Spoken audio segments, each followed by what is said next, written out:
omuomowa ta kwa imama min piny nikikiwe ulani odhi kodwa ne Dr. Buru, ne Dr. Wenwa, Beryl, Adhiambo, and the entire ODINGA family. Let us keep together as always. To RAILA's 3 children, we are not only proud of you, but we love you very much and we expect to see Baba in you. You are Amola, you are eating Kionge Toji Openja. You are Amola, you are eating Konge Toji Chayo. You are Amola, you are eating Kionge Toji Ochaya. You are Amola, you are eating Kionge Tojogi Kinya. Joey. Thank you very much, everybody.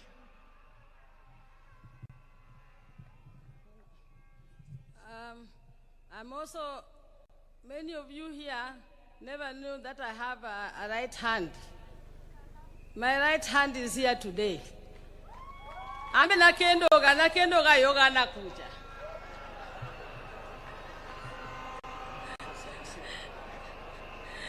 We mono mosu di chiel, en manera ila mano miyago. Just 1 minute. Just say.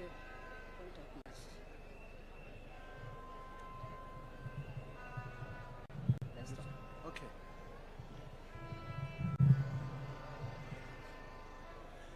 Jambo. I'm pleased to be here with special greetings from Ghana and from the Buzia family and the royal family of Inchi, to the great man who is lying down there. And I'm so pleased to be here, a man who stood for justice for the whole of Africa. So I'm so pleased and honored to be part and parcel of this process, saying a farewell to one of our finest and greatest. He was a fine person with a finer mission and the finest vision for our continent. That's why we're all here today, and I'm also here with the family. Thank you.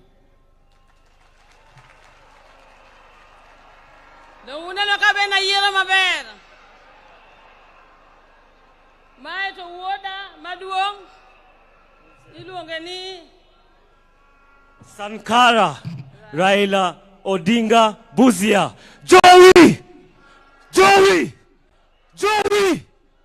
Thank you. My water Martin, Achakena Gola was my third born brother. Alongoni Papa Patron. Antrogo Machogo.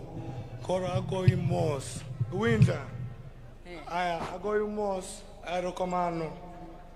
Thank you. You can go and sit. You can sit. Yeah. You can sit down. Yeah. I will just lead and gipek. Raila molo nyathiwa ni nyeno siepna. Ne kitwa chal. Othuon tathuon. Koro nuwa luor rekata. Samoro we are not take, tomare be take. Molo. Luo. Luo modoginga. Gimeri.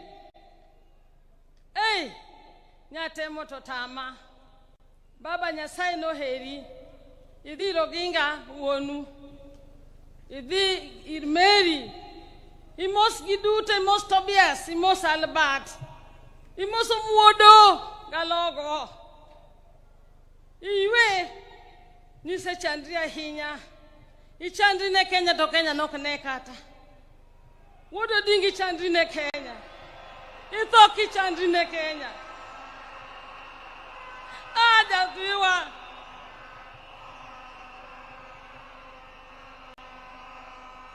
Kata kamano.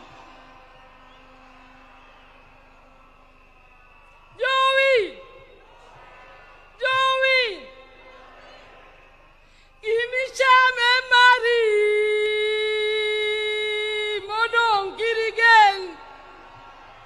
Alwogi Imichame Mari. Modong Girigen.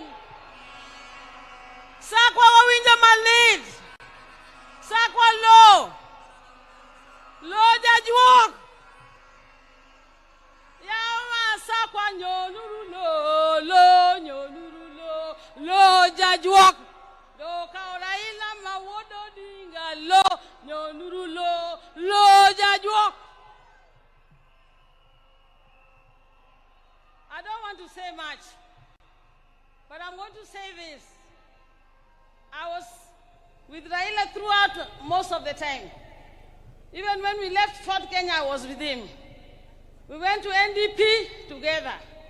And I remember in 97 when he came to Nakuru, myself and the Honorable Ouda now, who used to be my youth, we went to Massive Ferguson and told them we wanted to test their tinga. They gave us the tinga. We went and got him as he was entering Nakuru and took him up to STEM Hotel with the Massive Ferguson tinga. I have been there. In 1982, some of you don't know, you only see me in this siyasa. I'm one of the first women who was said that I was with my brother as he was picked to go to detention. I was forced by the society to be one of the first women exilees. I went living in Uganda, Tanzania, and ended up in Zimbabwe. When my brother was supposed to be taken back to detention in 1990, he was asked where he wanted to go. He said, I'm going to Norway to my sister. Raila became a refugee in Norway, staying with me, Ruth Odinga. I'm just saying this to show you that this was a stoic man.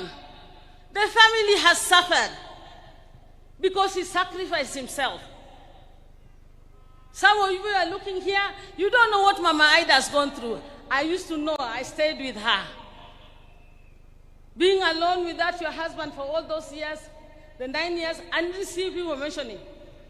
Some of these men, my fellow colleagues, even MPs here, to hear just about a cell, I was saying, you know, Raila don't go to Yedonga Jela, he got quiet to Donga Jela, he got shell, Ario, Nakochiko, Monodicho, Hogdito, or Tuan Gosokatuan, or Tuan Gosokatuan, or Chandana Kenya Gosokotana Kenya. Nyakamane Koro Mogikni. Raila toka podi wagomana Kenya. Anyo go kodwambaka. Anyo oro jogi mo wacho ni mono nyeona ticket. Ago ero kamano ne joma ne Raila out to last minute. Jomoko go ga joma ni around Raila to mage nyithind Raila. Sala njiwe wakani salo cage. Ne vedo ki Raila kamora mora. Ago ne ero kamano. Ago kairo kamano. Ne ogeta. Maurice. Ogeta Maurice walo analuongra ni ground and ground. Nyocha nyise ni ogeta. Saniti ne ilo chopa iwa ya ground. Chieng ni duoge yuda ground. Ogeta ki wani neno. Gi Dr. Lunya. Gi wini nyaka wuor. Gabiango. Onge gima teki neno ngama tuon Raila ka koro nindo pinjo kama ka wondu onge gima tek. Da tego nindo. Wako ni koro baba zigi kwe. Okno yotnwa. Do turwa. Anamor na nyuchul bonga laktar ma ko dinga. Ane laktar ma thiedho ji te chakre Dr. Burma wado manikani. Nyamera mo ni chanan go India. Iluongo ni beri la chieng. Podo tuo ko nya chop. To nyamera kane tuo to monya ya to open be safe in the laktar. Kanyo dinyo oro na ticket. Monda dia bed kode kaka laktar. Ana wona neno kaka la molo dingo to. La tiwa digi kwe. And what you said about our party must remain. You told me that at 8 in the evening, the day before you passed on in the morning. It was only a weak party. We must be united. ODM must be united. And it must be strong. And if it is not strong,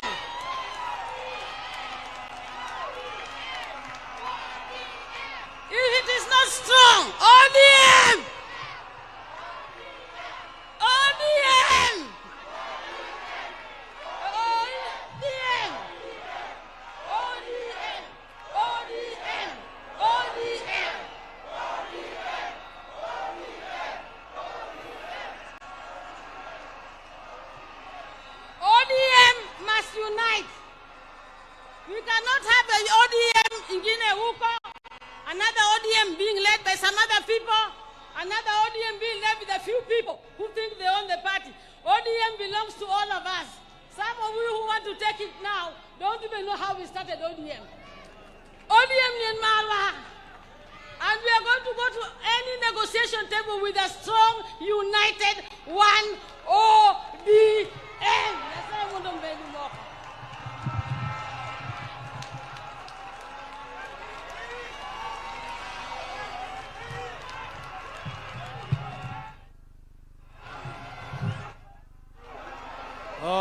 I now want to take this opportunity to invite my sister, Dr. Wenwa Akinyi Odinga Oranga, is a long name. Dr. Wenwa Akinyi, or we call her also Dodi. Ma'am, where are you?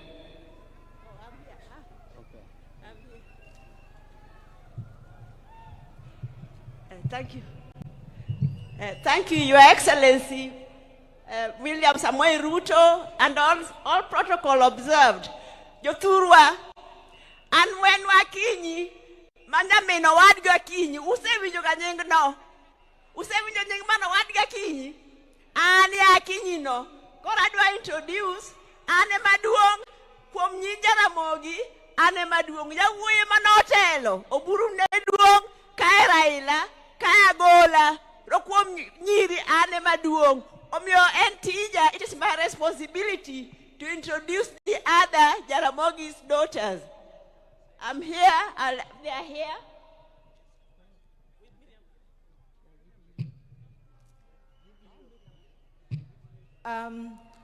All protocols observed. Your Excellency, the President of the Republic of Kenya, and Your Excellency, former President of Kenya, Honorable Uhuru Kenyatta, my sister-in-law, Canon Dr.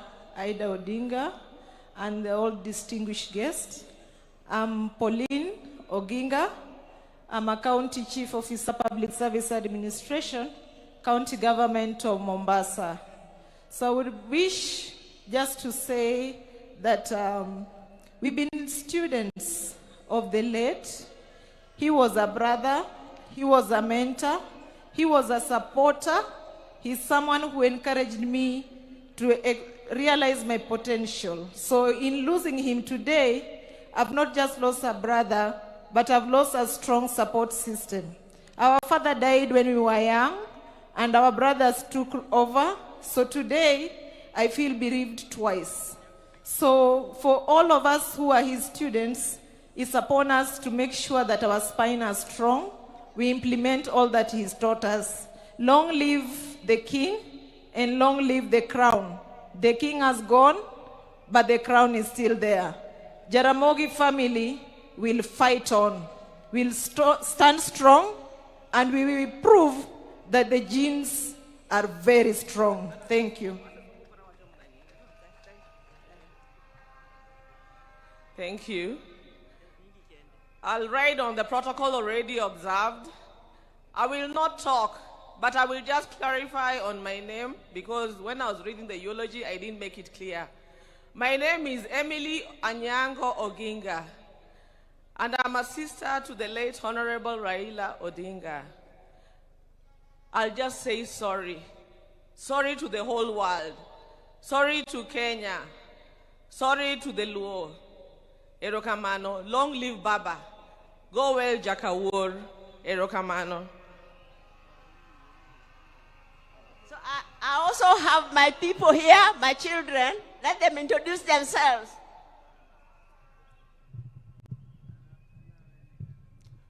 Aya, kwa majina naitwa Jaramogi Oranga.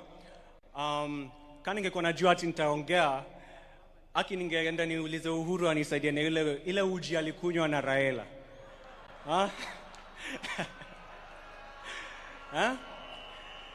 Juu sasa siwezi simama hapa niseme ati naogopa kuongelesha nyinyi wote.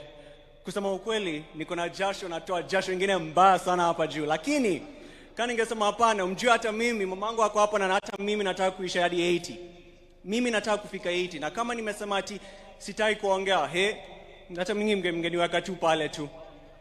So mimi nataka tu kusema kuna tu mtu mmoja unajua Raila ni mtu labda ulikuwa unampenda ama uko unampendi, lakini ni lazima ulikuwa unamheshimu. Hivi tu vile tunapendanga kupinga serikali, unajua ni huyu mtu ndio alituletea hiyo, he gave us that ability to do that.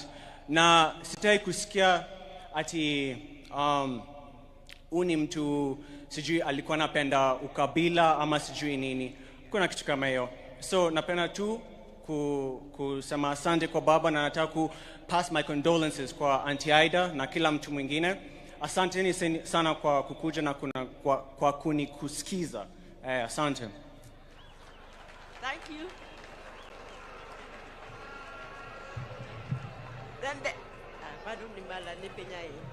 Then there's my daughter, Miriam. Oh, let her introduce herself, but she's also a musician.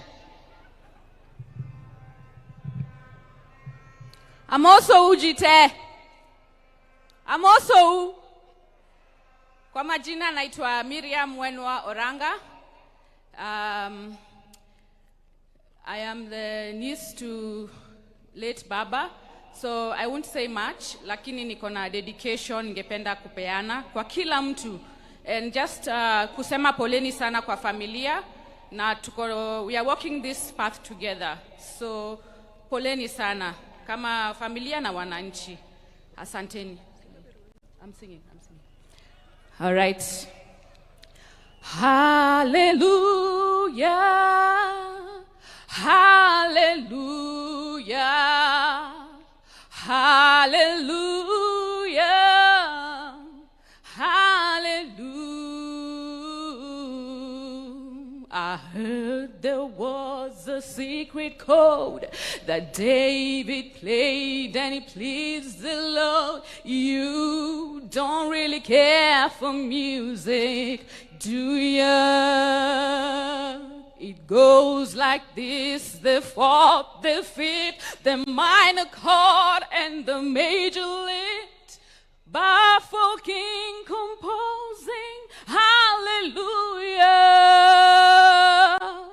hallelujah, hallelujah.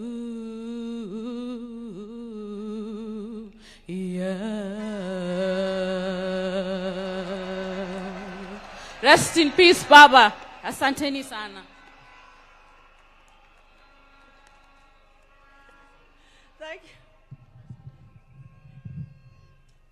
Thank you. Yeah, so now I'll have to say something. By the way, this is the most difficult eulogy that I have ever made. I'm not a guy, Lakini for the first time, I'm in Jokatekna. My father used to call Oburu Wod Komolo Ondugu, and he used to call Raila Wod Luo. So then quickly the names changed to Wodi and Aluo. So me, I grew up knowing Raila as Aluo. Oburu was mostly away in school in South Nyanza. He didn't spend much time with us. But Raila would be left to look after us, to cook for us whenever my mother was away. And then Oburu said the other day that Raila liked news, even from the time he was a little child. Let me tell you, whenever he was left to look after us, and he's going to cook and it's news time, he would put me there to listen to news and then tell him later what had been said. Can you imagine? I'm supposed to listen to the radio, to the news, and when he comes, I'm supposed to tell him what was said in news. I was not more than 6 years old, I'm sure. I would hear the name of the newscaster. He was called Cosmas Bala Owade Korgwok. And then I used to hear the name Accra, Ghana. And then I used to hear an advertisement, Vaseline hair tonic. But my English was poor. So when he came, I would only tell him those things, but then I would say, Vaseline, hair tonic, instead of Vaseline, hair tonic. And then Uburu will tell you maybe how Raila was strong-headed. In school, there was a rule that when you are caned by the teacher, you were supposed to get up, salute, and say, thank you, teacher, which he refused to do. Every time he would get up, walk away, saying things about the teacher, maybe just mumbling, and the teacher would call him back, cane him again, until the teacher gave up. Maybe Uburu will tell you more. Then,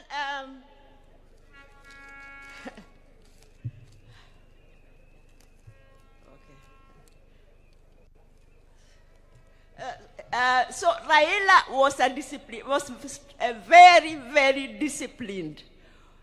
When he was a lecturer at the University of Nairobi, and also later when he was a director with Kenya Bureau of Standards, staying in his house was a nightmare. He would wake us up at 4 a.m. No matter what time he went to sleep, there would be a commotion. He's already going to take his morning jog, and maybe take the dog also for jogging.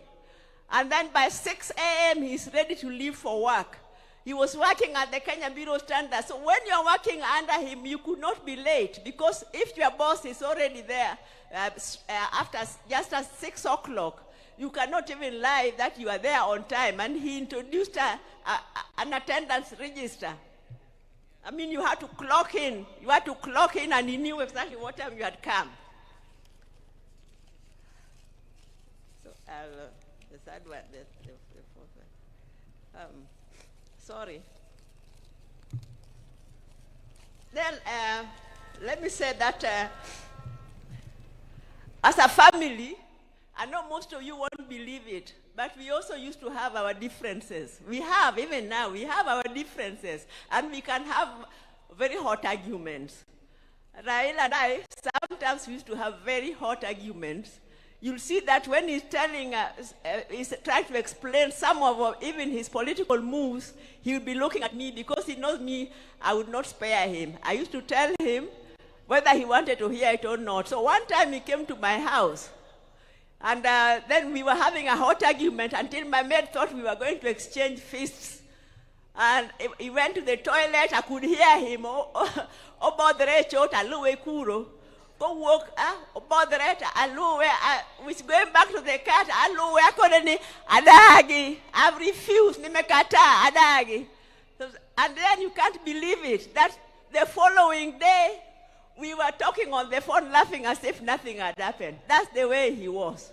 He was magnanimous. He was forgiving.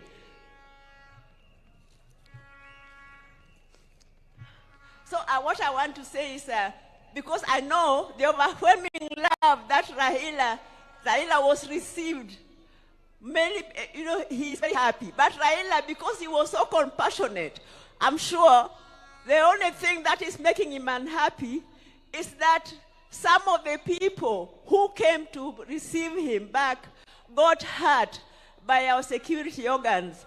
I know you are supposed to be peaceful, but even our security organs, surely, you are well trained. You should be able to control a rowdy crowd without killing them, without shooting them, without hurting them. So as Raila's tribute and respect for Raila, let that be the last time that such a thing happens. I think that would be a befitting remembrance for Raila. Let me just say that there are a few people. Ogeta, Morris, your father, you were behind him, even at the last minute. The last talk, the last jogging, the last step he took, you were behind him. Winnie Chogo, thank you very much for being with your dad when he was sick.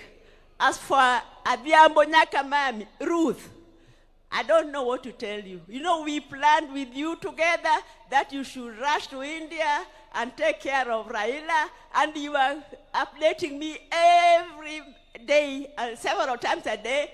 And even that last day, when you told me he had collapsed, you kept on calling me. I was the first person you called until the last minute when you called, and now you are just crying. You did not talk, you are crying. So the two of us, we just wept. We wept for the second last son of our mother, Mary.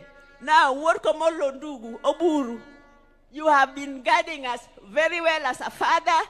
Please, I know that is your best friend and he has gone, but you please continue keeping us together as a family. Mama Ida, you are a strong lady and you have a beautiful family. Please continue putting us all together. I think that Odonga Tieko. Thank you very much.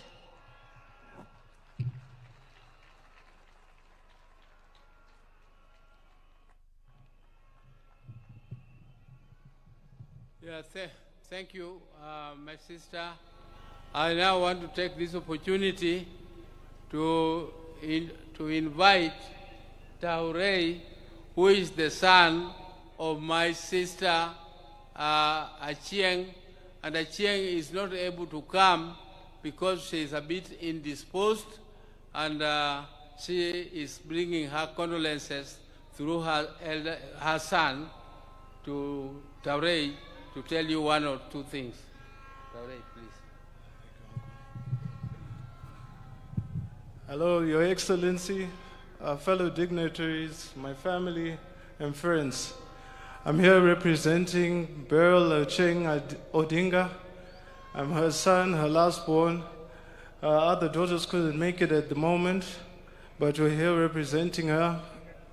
I'd just like to tell you all that Baba was Mom's best friend. He really cared about her, saw her through thick and thin, and even right now, I'm married to someone from Game. She's back there, her name is Brenda, and Baba contributed heavily to our marriage. To this day, you can still hear him telling us the same things over and over. Your marriage is the strongest thing that you have in this life. And I just want to thank him for that and everything that he contributed towards our family. Thank you.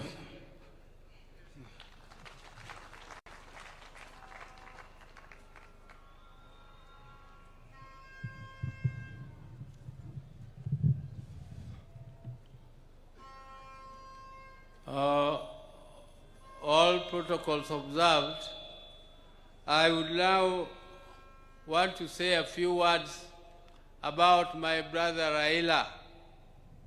I want to tell the mourners today that I have lost my best friend in life. I will never have any other friend like RAILA. And it is with heavy heart that I stand before you to mourn him, and I really feel like not saying anything because my best friend is gone. I would like to tell you people just a little bit about RAILA. I cannot say it because it is too much. I cannot tell you. It can take the whole day. But I want to tell you that from childhood, RAILA was a very, very caring boy. But he was also very principled. If he felt that he was being misused, he refused. For instance, one time, my father used to live in Kisumu, and we were living with my brother RAILA in Nyamira here. And we used to go to Maranda school every morning in the dews before we reached school. We reached school when we were very wet. And one day, because my father used to come back home here every weekend, and when he came back that weekend, he expected us to be picking cotton, because this area used to be a cotton growing area. And all of us had woken up so early to go and pick cotton because Mzee was very strict. Everybody had to go and pick cotton. But Raila was still sleeping. So when Mzee asked him why he is not picking cotton, he told Mzee, Baba, don't you know it is very difficult to pick cotton? Why don't you also try to pick it? And Mzee was not amused. So Mzee disciplined him a little for that statement. Again, the other time, my mother was going for a funeral to Alego. And he went to school and asked permission so that we could look after our siblings, the children, who are my sister Akinyi, who has just spoken here, and the other Achieng, whose son has spoken here. Those who are still small kids. So when we missed school for one day, the next day when we went to school, the same teacher gave us a lot of beatings, why we missed class. But my mother was not amused. So my mother went there to quarrel. But before then, when this teacher was disciplining us in class, he expected us to salute him. After he has given you the beating, you do the saluting. But Raila refused to salute the teacher. So the teacher was not amused. The teacher called him, come again for another beating. He came back, and again the teacher gave him another beating. He refused to salute. The third time, when the teacher gave him the last beating, he told the teacher that you are caning me for nothing, and my mother asked you for permission. So don't cane me again. And I can tell you that my brother also liked school. He liked school and he never missed school. Unlike my other brother, Agola, who did not enjoy school very much, but whenever my father put him to discipline, he went to school and studied, and that time he becomes number one. So can you imagine somebody who is a bottom and next term he is number one? And Raila was always number one in class during those days. And Raila loved sport so much so that when we came back to Nyamira, we had a field where we were practicing jumping, we were practicing pole vault, we were practicing triple jump and other athletics. So Raila became a member of the management of the Athletics Association later, and he was a great lover of football. His team was called Arsenal. Raila was and he was also a patron of Gor Mahia. He also became a patron of Gor Mahia.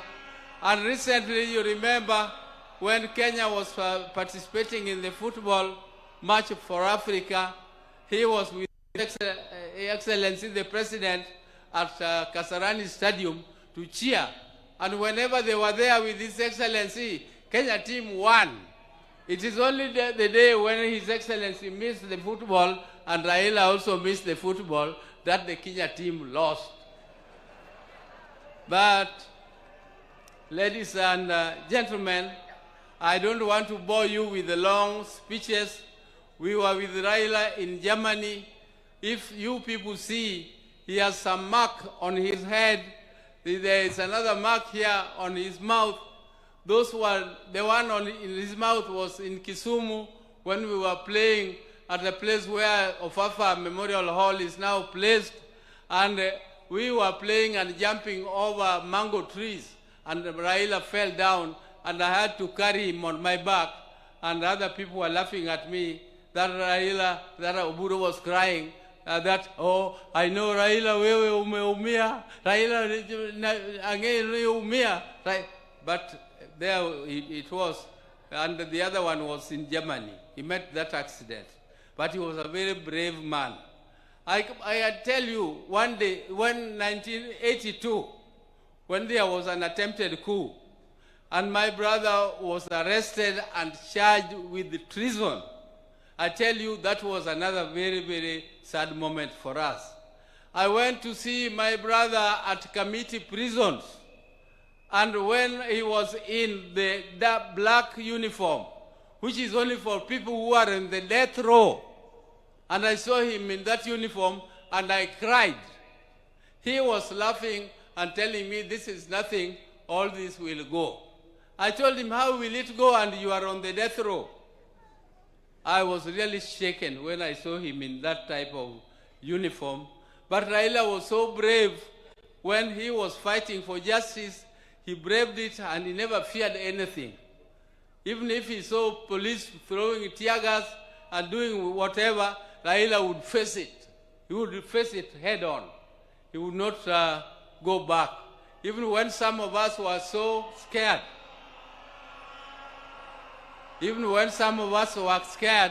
Raila would go ahead and continue. So, ladies and gentlemen, I want to thank these people. First, I would like to thank His Excellency the President, who has stood with us right from the time I told him that Raila was sick. We were with him and Raila, we sat down and we organized and he agreed. And he is the one who organized the transport which flew Raila to India for treatment. I also want to tell you that the President kept a vigil and he always checked on Raila to know what was happening with him. The day Raila died, I first of all called him and told him he was in a very critical condition. I was told by my sister, Akinyi, that Adhiambo had called from India. So I called Adhiambo, and then within no time, Akinyi told me again that Adhiambo called and Akinyi was wailing. I called the President again and informed him, and he was very sad. But he organized everything. All this arrangement would have been too heavy for the family. I don't know whether I would have not collapsed if this was placed on my shoulder to take care of this big crowd here. Thank you, Your Excellency. Thank you. I also want to thank the chairman of the National Funeral Committee, Professor Kithure Kindiki, who tirelessly worked and made sure that everything was organized and well arranged as it is now. I also want to thank the security. The security which did this, the army, all the armed forces, all these are under instructions of the President. Thank you again for all that you did to us. I also want to take this opportunity to thank Honorable Musalia Mudavadi, who led a team to collect the body of my brother Raila from India back here home, and he was accompanied by the ministers, Murkomen. Thank you very much, everybody who was in India to bring the body of Raila home. You did well. My special thanks go to Dr. David Olunya, who is a personal doctor of my brother, and he has been with him all through. He went to India, but he has been with him even earlier than that. They were together in Dubai. They were together at Nairobi Hospital. So thank you, David. Thank you for everything that you did. I also want to thank Ogeta. Ogeta is our relative, Enyakewaka.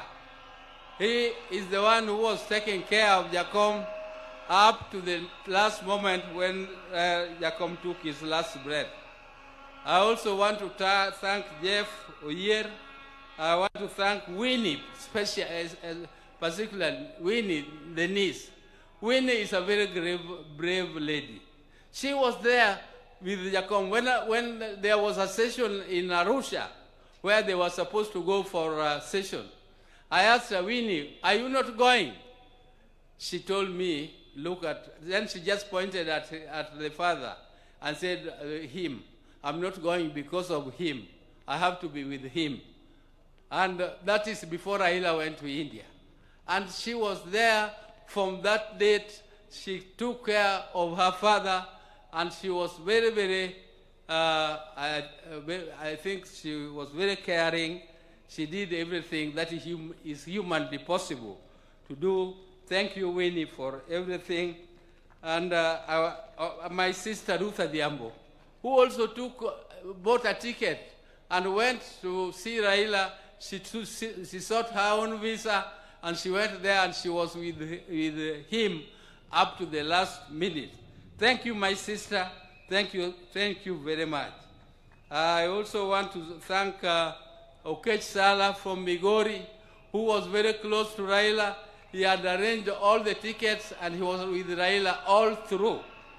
Okech Sala, thank you very much. I want to thank the National Assembly Speaker, the members who also organized and went to collect Raila's body, Aaron Cheriot and Junet, Honorable Junet, though he did not go, but the majority leader in the National Assembly. And I also want to thank all the visitors who have come, and Your Excellency, the security which has been taking care of Raila. I would like to plead with you. They have done a great job. They have kept vigil, and they have been there for him all through. So, Your Excellency, please give them promotion 1 grade. Just 1 grade won't be too much. So, with those very many words, I would like to now say bye-bye to my brother, bye-bye my best friend, bye-bye my confidant, bye-bye my everything, my advisor, and I would want to ask God the Almighty to put your soul in peace, and please greet for us our people who went before you, my mother, Meru Tv, my father, Jaramogi, who went before us, and all our siblings who are there, and all the great leaders who are your friends, like Julius Nyerere. Greet them all for us. Thank you. May God take care of you, because you are a good man. You are a good man and a truthful man. Thank you very much. Thank you.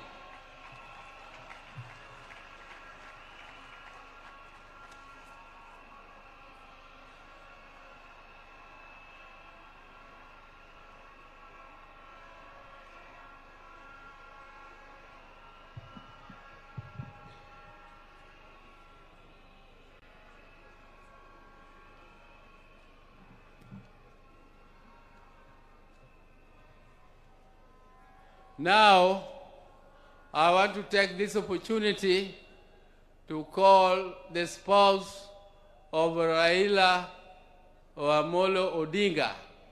She became more or less a widow when Raila was detained. At that time, Raila was only 37 years old. And this lady was younger than that. And some of you are so hot, you could not have.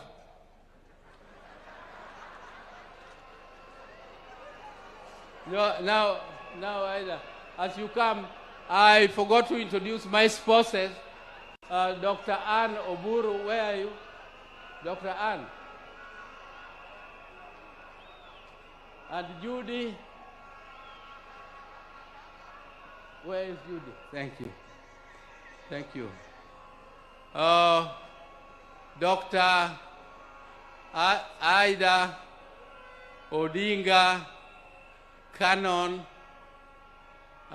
who is a canon of our church, Anglican Church, and I would now ask her to come and address the gathering.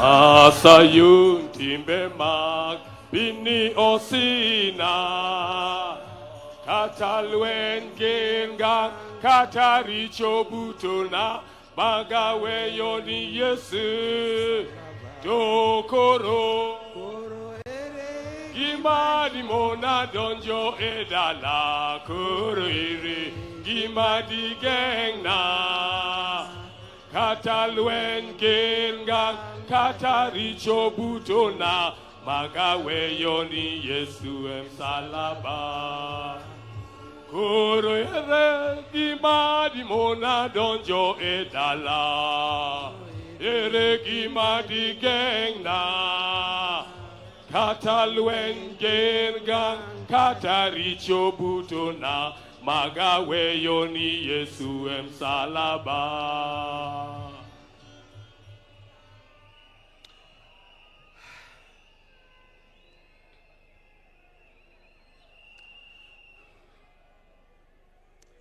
God is good. God is good all the time. I know you say that is his nature.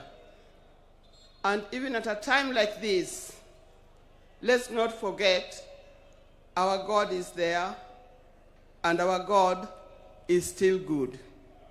He'll never leave us. He'll never forsake us.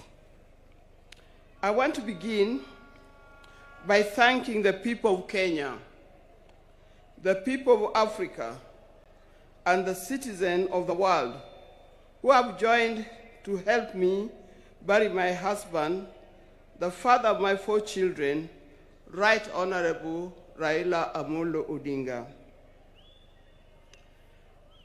I never imagined that this would fall on me to lead the family and the world in burying Raila.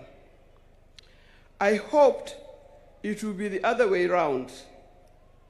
With pain, without lamentation, I accept the will of God. I want to thank the President of the Republic of Kenya, His Excellency, Dr. William Samoei Ruto, and the government for going out to accord my husband, our father, Right Honorable Raila Odinga, such a dignified send-off. Indeed, in this part of the world, we've never seen something like this. We've never seen a dignified send-off like what we see here in Bondo. Mr. President, thank you very much for according Raila this kind of send-off.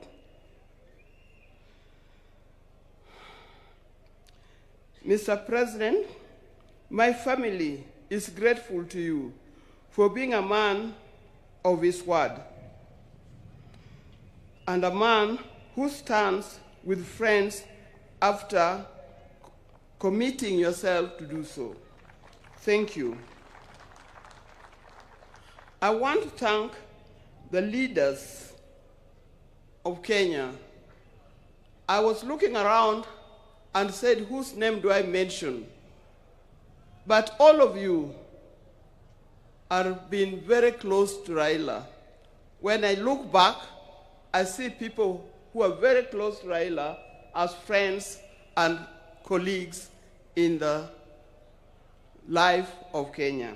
I want to thank specifically former President Uhuru Kenyatta. He's a true friend. He stood by us.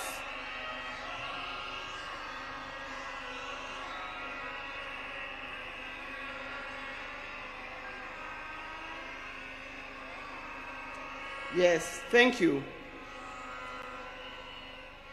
I want to thank once again of leaders from Kenya and across the world who have taken their time to mourn with us and to mourn with the family. And for this kind thought, you have spared your time to be here today. I know there are many, many leaders from other parts of Africa his best friend, Papa Olusegun Obasanjo. Thank you very much for being here. Thank you very much. He comes from Nigeria, for those of you who can remember. And if you remember, after Jaramogi's death, he was here and opened the museum. I would also want to thank Her Excellency, Mrs. Morgan Shangarai from Zimbabwe. Thank you very much for being with us. I know there are many others, and I'm going to write special letter to all others when the time comes, because I'm not able to mention them by word. Your words, your letters, your social media posts has gone a long way in lessening our pain and lifting our spirits. Thank you very much for that. Raila has been my husband for the last 52 years. Many of you who are here are younger than 52 years. You could easily have been our children. Like all the couples and families, we also had our ups and downs. But we've learned one thing, and that is we must talk straight to one another. We must forgive and move on. Now, juggling the family life and public lives exert extreme pressure and demands on us from time to time. I know most of the time we used to say Raila is more of public life, political life, than he is for family life. But every time he came, he gave us what we deserved. I remember he attends to each one of us individually according to our needs. And that is not only his children and grandchildren, but also to his brothers and sisters. When Oburu was here, he didn't emphasize. But I think the next person, after loving me, the other person that he loves, leave alone his children, is Dr. Oburu. Raila would not do anything without consulting with Dr. Oburu. And if you wanted to know more, and you wanted to get to know what he's going to do, if you are clever, you talk to Dr. Oburu first to talk to him, so that he softened the way for you to talk to him.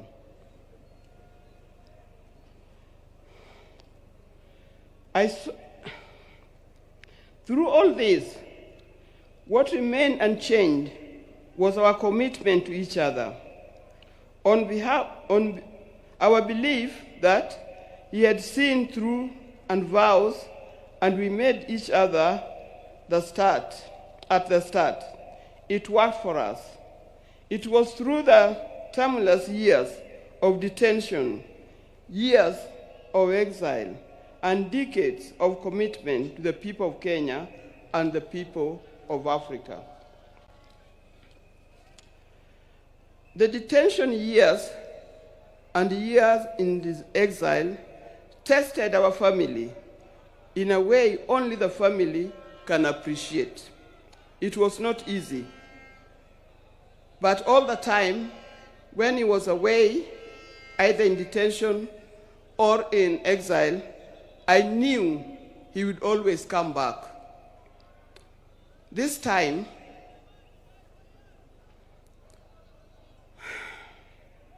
I'll have to join him wherever he has gone, because he'll never come back. But the spirit lives on. When I first met Raila, some 54 years ago, I didn't see his political side. I didn't see it coming either. He was not a politician in any form. I knew his father was, but him was different. And with my friends, then I was at the University of Nairobi, we were young, idealistic ladies who swore not to marry. We swore to marry calm, professional men, not those who give to the loudness of politics. I swore we had no time for the people who are doing political science, the lawyers, and so forth. We didn't know what was coming. In my group, and they know them, the group of the sisters were with at the University of Nairobi, people like Leo Duol, Gladys Okoth, Deborah Kiai, and so forth. You know you well, very well. Out of my group, I was the first one to marry. I married an engineer, a man of calm demeanor and reflective character. They all congratulated me because of that. Little did I know I was marrying a political engineer who would proceed to make engineering of Kenya his lifelong project. I didn't know. From the turn of events, I came to understand firsthand that they mean, I came to understand firsthand the meaning of still waters runs deep. He was a calm person, but as we lived, I realized he was a deep thinker of a different kind.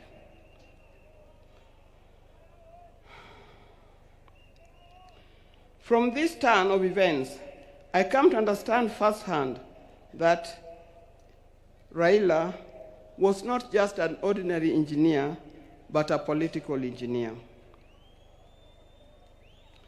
I evolved, adapted, and handled challenges that came my way, courtesy of being Raila Odinga's wife. And those challenges were many. I know if you are to ask the spouses of these politicians down here, they'll tell you the challenges are many and not easy to cope with. I learned that if you're a spouse or politician, inherit his friends, but don't inherit his enemies. Why do I say this? Because you'll be standing there, you'll be sitting there at home, thinking so-and-so is an enemy of my husband, because he belongs to a different political party, or he comes from a different area. I tell you, you will be wrong. Don't inherit in his enemies, because tomorrow you'll find that those people that you thought were his enemies are his best friends, and you'll be left out. Be careful when you are handling his friends. Inherit his friends, but his enemies, let him deal with them the way he made them.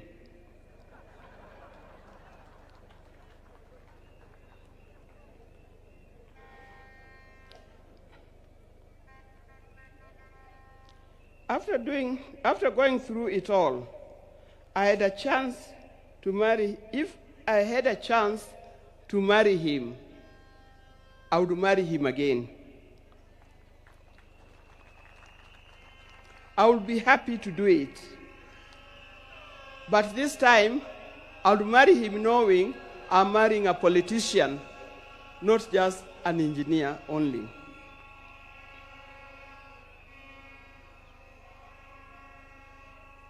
But Raila never really stopped being a production engineer. It has been said, but he also practiced it. He started the East African Spectre the company that manufacturing gas cylinders, and that is thriving in that. Those who are working for East Africa Spectre, please try to keep up his legacy of making it a real big industry that RAILA intended it to be. RAILA was always disturbed by the fact that Kenya was not moving as fast as he expected. At the turn of independence, Kenya was at par with countries like South Korea, with countries like Thailand. I think we're even ahead of many other large countries. But these countries have moved very fast. They've moved very fast to be first world countries. Kenya, we are still dragging a little. This thing can be changed. I've traveled in many countries. In 1995, during the International Women's Decade that was in Beijing, we went to Beijing, the women of the world went to Beijing, and what I noticed that the tallest building in Beijing was a 4-story building, and it was a hotel. I also noticed, that's me, that many of the people who are working in Beijing, the Chinese, they were wearing what we call overalls, the things that industrialists wear in the factory. They were either yellow, red, blue, green, or any other. And everybody was moving in a rickshaw. Go to Beijing today, you can see a different world. It can be done. Even in Kenya, we can change it. With hard work, determination, focus, we can change our country. And as I'm talking here, I know we have leaders here. Please focus in changing the country. Let's not seek leadership to enrich ourselves. Let's not seek leadership to acquire wealth for ourselves, but acquire wealth for Kenya and acquire wealth for our generation to come.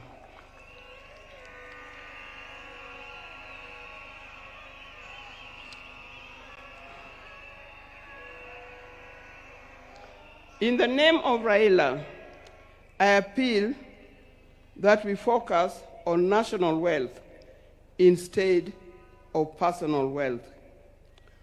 I appeal that we work on quality education, education that will lead us to be people that God made us to be. I appeal that we have our nation in order, correct our health institutions so that it gives us the kind of life that we need to live. There are many others. Dear Kenyans, today I surrender RAILA to friends,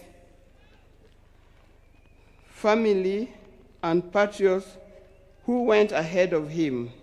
I surrender RAILA to eternity, and I surrender RAILA to all the ages. I know he's comfortable where he is. I know he deserves to be in the company where he is. And I pray that when my time comes, I'll join him there in heaven realms. Fare thee well, my dear husband. Fare thee, Jane, father of our children. Fare you well, the friends of many. If you were to start again, I would be there with you. Thank you, and may God bless you all for being here.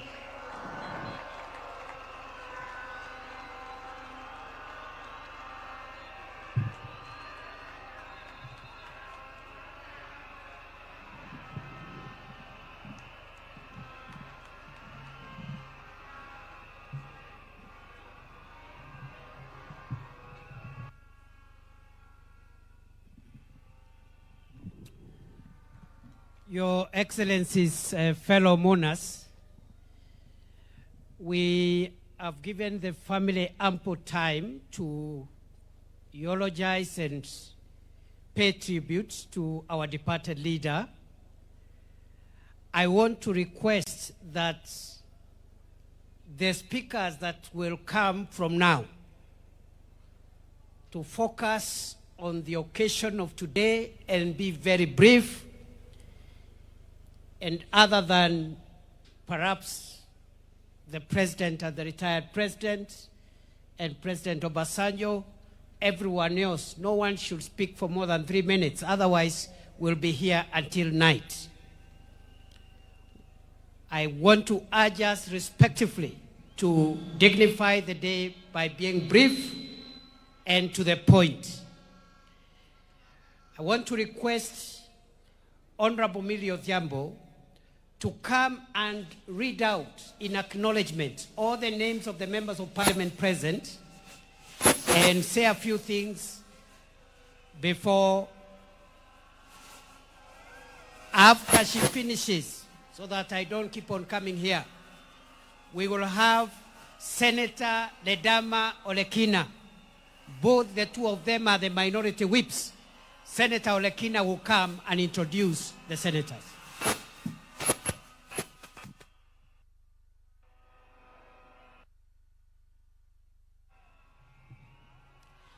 Your Excellency, the President, Dr. William Samoei Ruto, all the dignitaries here, Mama Ida, the small family of Baba, and the larger family of Baba, including the international family, I greet you in the name of our Lord God Jesus Christ.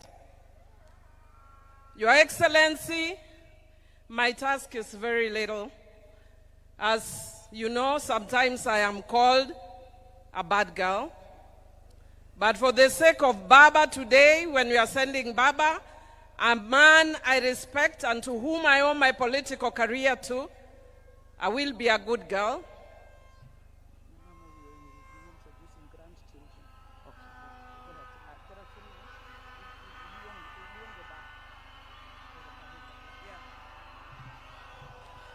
Thank you very much. I told you I'll be a good girl and I do what I'm told. So before I go on to introduce the members of parliament, because that's how good I'm going to be, I'll request Honorable Dr. Ida Odinga to please join us back on stage. Karibu Mama and pole sana. We are with you.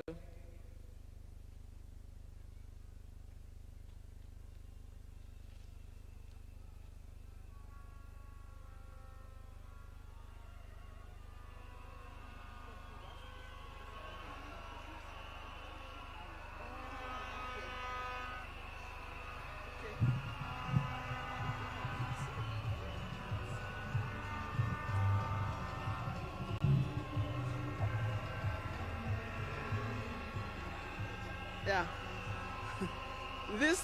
These things, some things start early. When I was speaking here, I'm being reminded that I did not introduce the grandchildren. RAILA had grandchildren.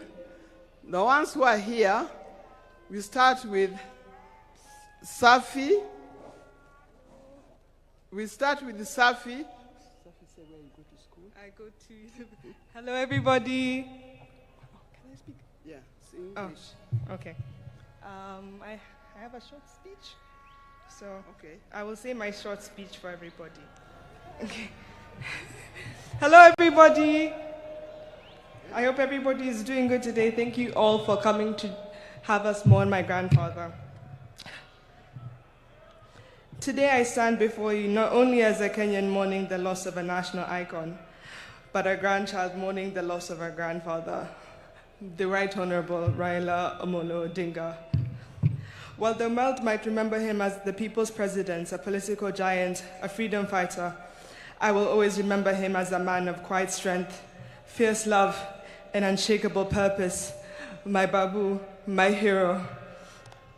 It is very hard to say goodbye to somebody, especially when you thought that person was immortal.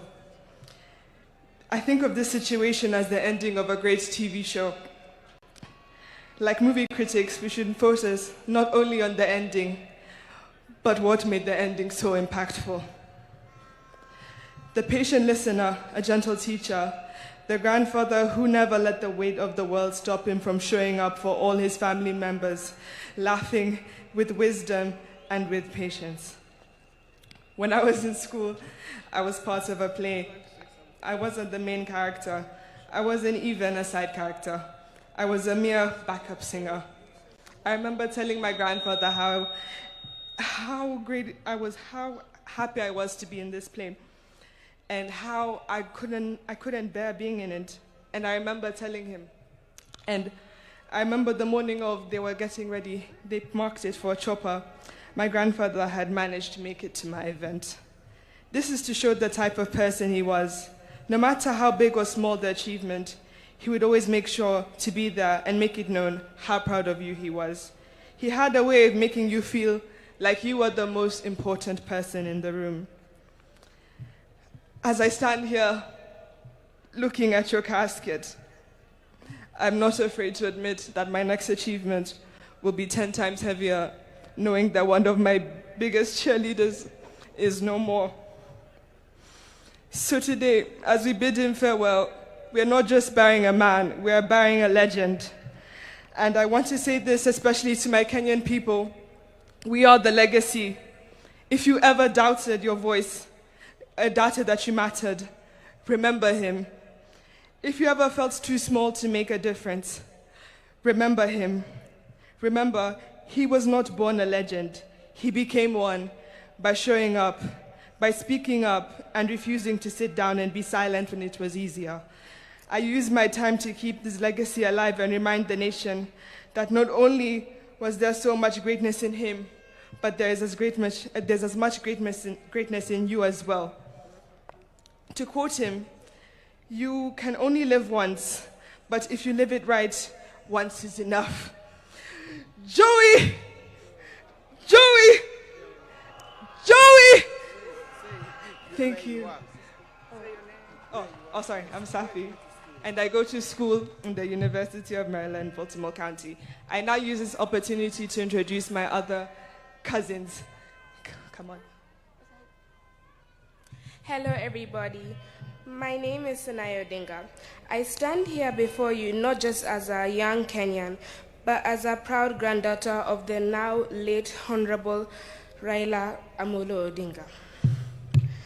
To the world, he's a statesman, a leader, a freedom fighter, a symbol of Kenya's struggles for democracy and justice. But to me, he's always been more than the headlines, crowns, or politics. To me, he's my grandfather, a warm, wise. He was always warm, wise, and always full of stories, laughter, and love. Some of my earliest memories of my grandpa are sitting beside his side, listening to all the stories he told me about our country, about where we've come from, and about why he chose to fight, and about Kenya. And I really miss him, and I still can't believe this is happening. Rest in peace, Baba.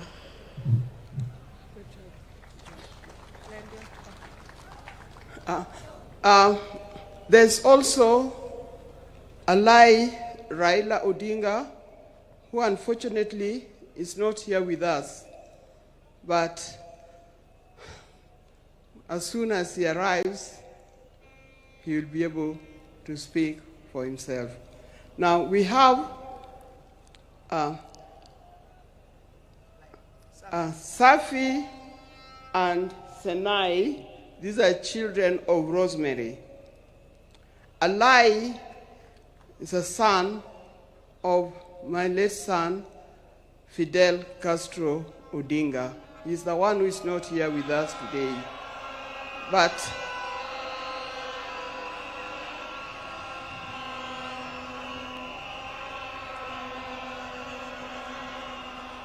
yeah, his life. Then we have Lion Amolo Odinga and Jaramogi Oginga Odinga. The two boys are the sons of Junior. Thank you very much. May God bless you. Now you know who the Odingas are. Thank you for reminding me. Thank you. Okay. Sorry, good girls.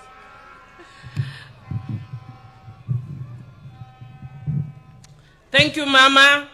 Now we can see that even though Baba has gone, there are many people who have taken after Baba in that family. Because Baba held our hands, Mama, we will also hold your hand. And we will hold the hands of Winnie, we will hold the hands of Rosemary, and we will hold the hands of Junior. I would like to request the members of the National Assembly who are here to be upstanding. Rene Mayaka, you will help me from where you are. If I forget anybody, I've declared you my assistant. And if I call you, you sit down so that if I don't call you, I will know who I've not called. And if I don't call you, please, I don't have anything against you. Even though at heart I'm Gen Z, there's a disease that has caught up with me of late. It's called menopause. So we are led by Honorable Moses Wetangula as a speaker. He is not standing. And I would want to acknowledge the area member of parliament, Honorable Gideon Ochanda. I want to acknowledge the woman representative of this area, Honorable Dr. Christine Ombaka. The rest I'll call you very quickly, but I know Kimani and Junet will have a chance, the parliamentary leadership, but I'll just acknowledge you. Honorable Kimani Ichungwa, Honorable Junet Mohammed, Honorable Owen Baya, and Honorable Mark Mwenje. Those are in the leadership.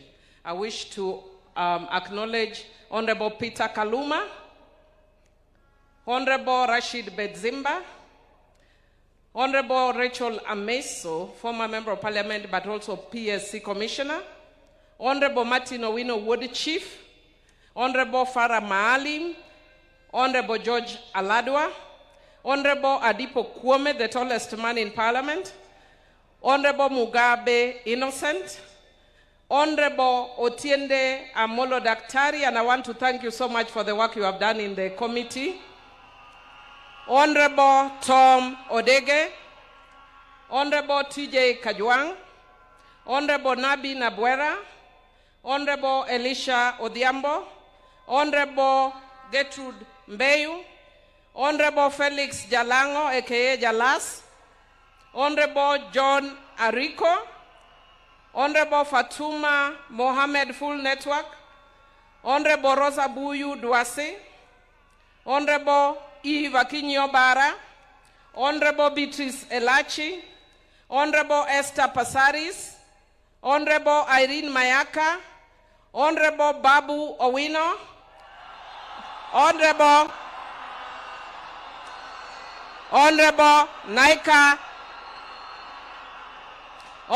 Naika Johnson, Honorable Oku Kaunya, Honorable Samuel Atandi, Chair of Budget, Honorable Shakil Shabir, Honorable Oyula, Honorable Mark Nyabita, Honorable Aduma Uwar, Honorable Joshua Ngeno, Honorable Tindi Mwale, Honorable Buddy Twalib, Honorable Dr. Lillian Gogo, Honorable Jared Okello, Honorable Koyo Wura, Honorable Mishi Mboko, who is also a PSC commissioner, Honorable Paul Abuor, myself, Emilio Diambo, of course, Honorable Chonga, Honorable Raphael Wanjala, Honorable Dixon Maungu, Honorable Dr. James Nyikal, who is also the chairman of Dual, Honorable Oscar Nabulindo, Honorable Peter Masara,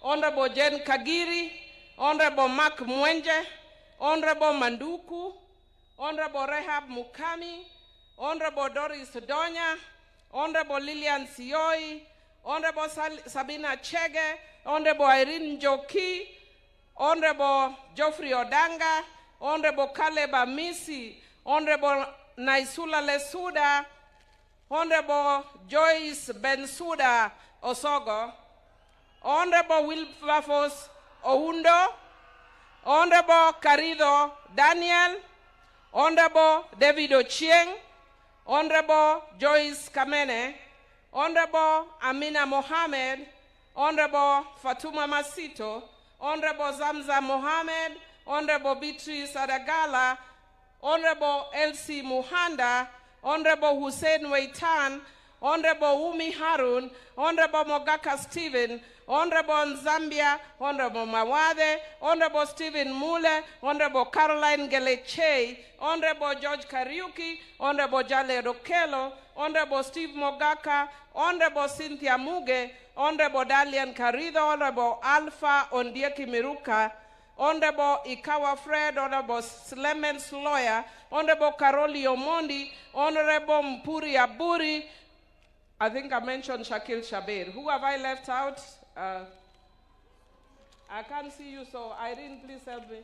Maybe as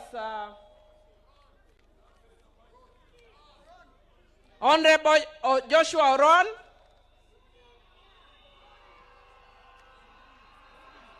I can't see. Honorable Sudi, Oscar Sudi. Honorable Mwalimu Orera. Umi Harun. Honorable Catherine Omanyo.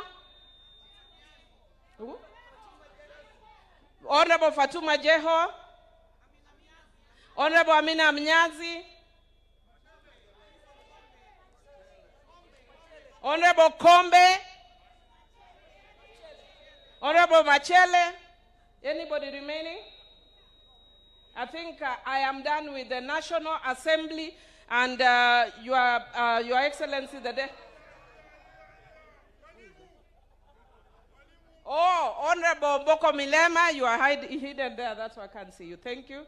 And Deputy President, I just want to say that I talked to Baba on Monday evening when he was with Adiambo, and I want to confirm that what he said the same thing to me, that we need to be united as a party. And he told me in Kijaluo, Odwa, and Ot Achia. And then Baba also told me, jokingly, because when I asked him, Baba, how are you? He told me, Amilo, I am fine. In fact, in the morning, I walked all around. I am even surprised there are people who have killed me in Kenya and have already buried me. I want to tell you, as Jokanyanam, that for those who killed Baba and buried Baba before his time, because we are Christians, we forgive you. But we will never forget. But we also want to tell you,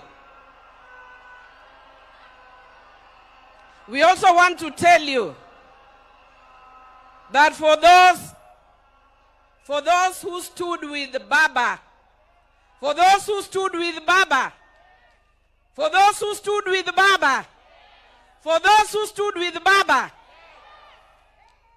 we shall never forget. And I want to tell you, and I want to thank you, Your Excellency, President William Samoei Ruto, that you do not understand. I know some of us look strong. I was in State House the morning you broke the news, and amongst the Luo, in the political class that day, I was the only ODM person. Jothurwa ana winjoga kajiwacho ne piny no chama. I didn't understand what piny chama meant until the president broke the news as we sat around a table. And he said, I have bad news. I think it was 7 in the morning. And he said, even before he said I knew, I don't know how I knew. And Mr. President, Your Excellency, the longest journey I have walked, if you don't know, was from your office to where I left my car. I almost collapsed twice. I am strong, but the death of Baba is the hardest thing that those of us from Luo Nyanza and in Kenya, those who believe in his ways, have had to deal with. And when you sent us, you removed the women, and I thank you for your sensitivity. And you told us to go and stand with Mama Ida.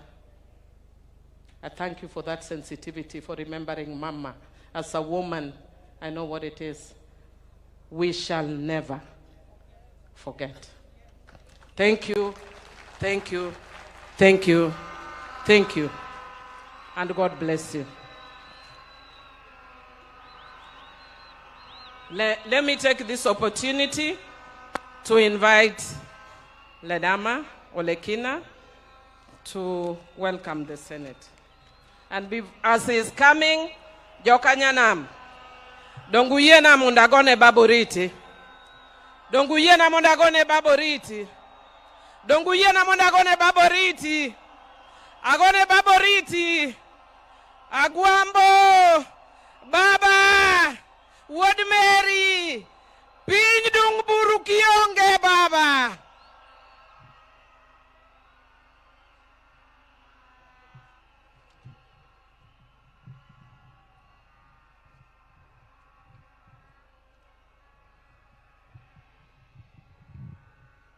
Your Excellency, Mr. President, Your Excellency, the Deputy President, Your Excellency, the former President of the Republic of Kenya, Your Excellency, President Olusegun Obasanjo, the Speakers of the National Assembly and the Senate,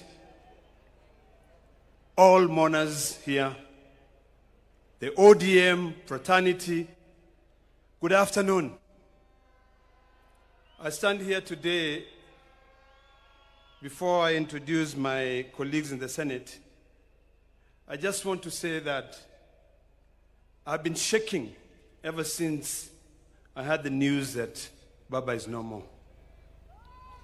Baba taught me a lot. There's a lot that he shared with me, occasionally when we had private lunches, when we traveled together. And I remember, because this is very personal to me, that on the day that we lost our election at Bomas of Kenya, and I was admitted at the hospital after having been hit, Baba called me and told me one thing. He said to me, my son, what is important is the unity of this country. Your health is more important. Our victory has just been delayed, but it is inevitable. It is coming. Today, I want to speak to all of us here that Baba spoke for us for generations. He spoke for us for decades. Baba is no longer there to speak for us.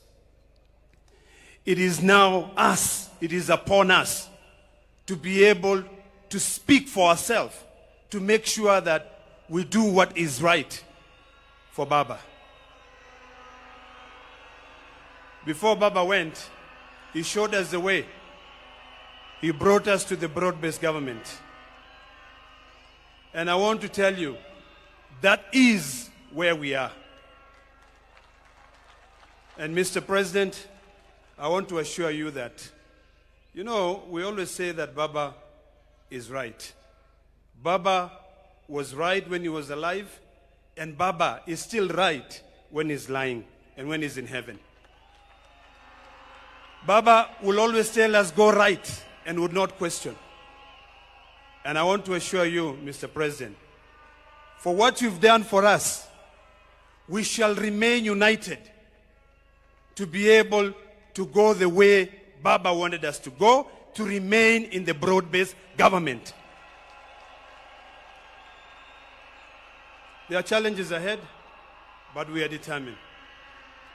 let me take this opportunity to introduce my colleagues in the Senate. I'd like to request all my colleagues in the Senate to please stand up.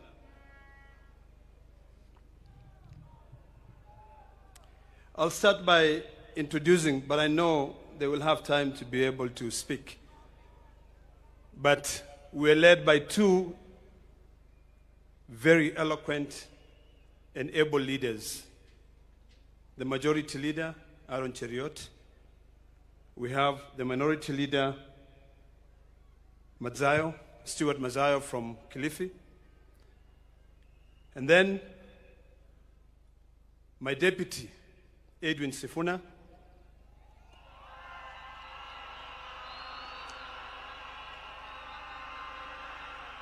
Who is also the Secretary General for the ODM party.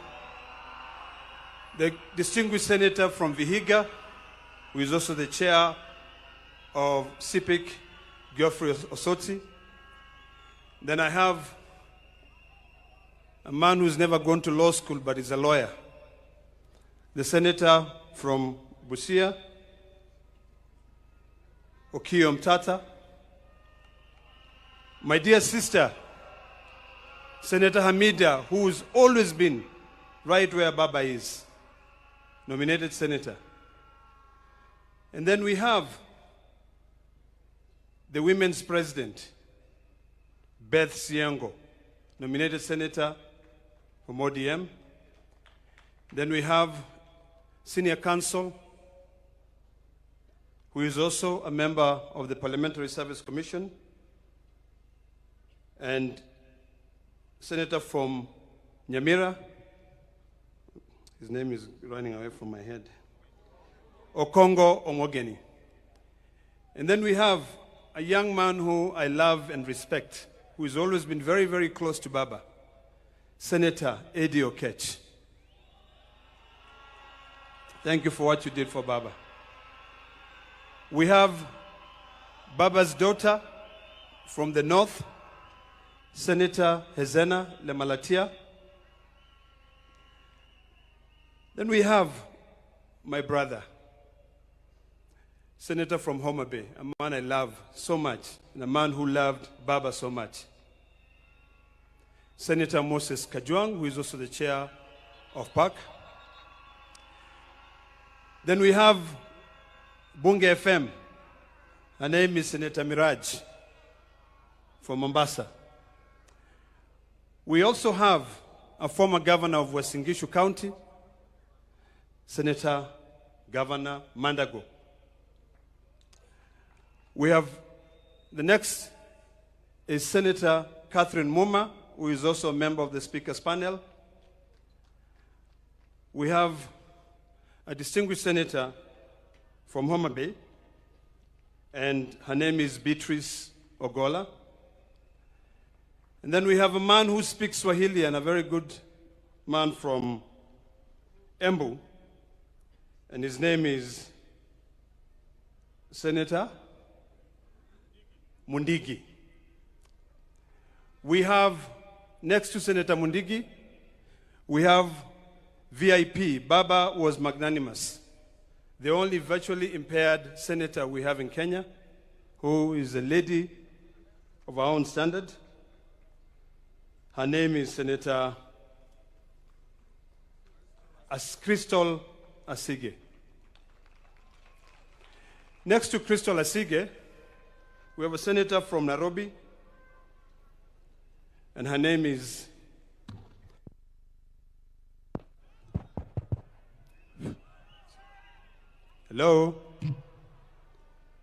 Senator Montet. And then next to her is, this is Betty Montet. And then next to her is my dear sister from Nairobi, and I'm sure you know her very well. I'm forgetting her name again. I'm just joking, man. Come on. How can I forget Karen Nyamu? Next to Karen Nyamu, we have Senator from Taita Taveta, who is Senator Mwaruma. Next to Senator Mwaruma is we have Senator from Machakos County, Senator Agnes Mudama. Then next to Agnes Mudama, we have the Deputy Minority Leader of the Senate, Senator Wambua from Kitui County. Then on my left, I have Senator from Kisumu County, Tom Ojenda. And then on the far right there, we have Senator from Kisii County, Senator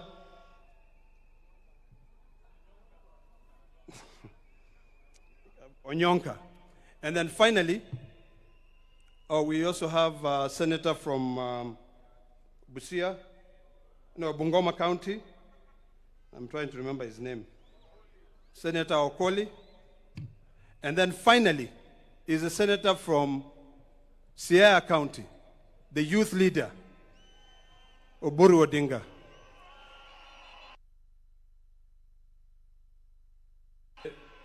Deputy President, this is a message for all of us here in Kenya. I know a lot of people are expecting that the ODM will fight, that the ODM will have different facets. I want to assure Kenyans that as long as God gives us time on this earth, we will follow Baba's footsteps. Baba said, we stay together, and that is the last message that he left for us. And I do hope that we can all come together to be able to ensure that we'll fulfill the dreams and aspirations of our hero. Baba, I will miss you. The Maasai nation will miss you. You stood firm with us when we are fighting for our land rights. We will never forget that. When you go and you meet Olenti Mama, please say hello to him. When you meet all those Maasai leaders, Ole Sankale, Ole Tip Tip, including even Saitoti, please say hello to them and tell them that the current generation will keep the fire that you left burning, continuing burning. Thank you very much, and God bless you all.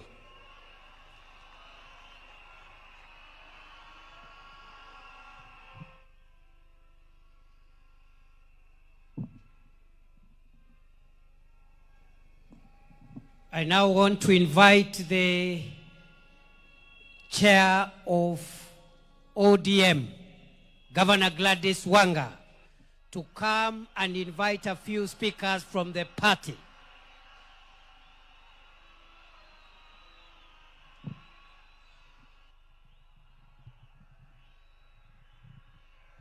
Your Excellency, President of the Republic of Kenya, Dr. William Samoei Ruto, Baba's family, Mama Canon Dr. Ida Betty Odinga, Rosemary, Junior, Winnie, the larger Jaramogi family, fellow mourners, allow me to bring my condolences on my own behalf, on behalf of my family, my husband George, who is here, and on behalf of the great people of Homa Bay, for the loss of our father, the loss of our leader, the loss of Baba. We celebrate the life of a patriot.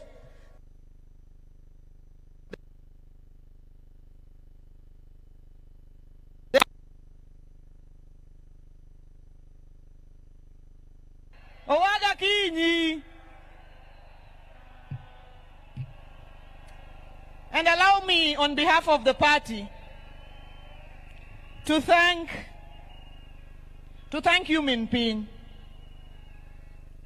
Receive gratitude from a grateful party for taking care of Baba all these years, the 50+ years.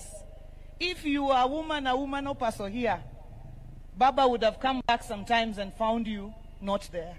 You stood firm beside him. And for that, we say, thank you very much. Over the last 20 years, Baba built a national, vibrant, and dynamic party, the largest party south of Sahara, and north of River Limpopo, the ODM party, which has its members from Vanga in Kwale to Todonyang in Turkana, from Wajir up north to Nyatike Wotorumo and Mageta Island here in Siaya. To the over 7 million members of the ODM party, who and some of whom are not here, but are mourning across the country, we say pole. But we say we remain focused and Baba's spirit lives on. The over 1.3 million ODM party officials, from polling stations to branches to counties, najua mko hapa, nataka kuwaona kwa mkono, our grassroots officials of the ODM party, mahali popote ambayo mko, nikisema ODM mnipe tuko tayari. ODM! ODM! Our message is simple, because Baba was our true north. And today, we may not find him to consult him, but we must ask ourselves, in any situation, what would Baba do? Faced with the decision of unity of the country or division, what would Baba do? Faced with a decision of hate or love, what would Baba do? Faced with a decision of exclusion or inclusion, what would Baba do? Faced with a decision of hope or despair, what would Baba do? Faced with a decision of whether tukuwe watu wa Man U ama Arsenal, Baba atachagua gani? Lazima tujiulize, what would Baba do? Your Excellency, our President, Dr. William Samoei Ruto, allow me to thank you on behalf of the party for the honor and dignity that you have granted to our father, our patriot, as he lies here as an elaborate state burial, which you have overseen personally. We thank you, and we do not take it for granted any bit. Deputy President Kithure Kindiki, to lead it. Thank you, Professor. Our brother, Dr. Ray, thank you for all the running around that you have done during this process. Your Excellency, we only ask you for one more honor. Ile stadium yetu ambayo inakuja kubwa sana, 60,000 capacity, tunaita kwa kizungu magnificent. Tunaomba kama chama, hiyo ikuwe na jina Raila Odinga Talanta Stadium, Nairobi. Alafu, since wewe pia ni mtu ya Arsenal, next year, ukiimaliza, Baba alikuwa Arsenali, wewe pia ni Arsenali. Ulete Arsenal hapo, wacheze na Harambee Stars, the Raila Odinga Memorial Cup next year. Na watu wa Man U wajipange siku hiyo, watafute shughuli nyingine. Your Excellency, finally, we said always that this our father, when he says left, we go left. When he says right, we go right. When he says fire, we fire. The last instruction he left us with, and with a very clear mind. And I remember him speaking at the burial of the late Dr. Phoebe Asio, and he said he made a clear decision to work with you for the stability and unity of the nation inside the broad-based government. That is the last standing instruction that Baba gave us. And as a people and as a party, that is where we will stand. Jothurwa, Jothurwa, Baba no when wawach ka, no when wawach, ni wane isirikal mar broadbased ni. Moka oya wuotwa, tindo rito pesa, tindo rito mach, tindo rito bunde. Kanye mababa no wewa, kanye magwambo no wewa, Jothurwa, kanye mwabete koso wakelo machanganyiko. Kanye mwabete koso wakelo machanganyiko. Kanye mwabete koso wakelo machanganyiko. Kanye mwabete koso wakelo machanganyiko. Joma bet kanye fuana urubadwe yamo. Mano tik, mano secado. Your Excellency, I have a small responsibility.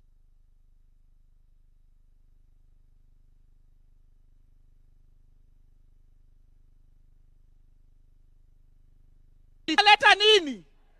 Sasa DJ asilete nini? Bas.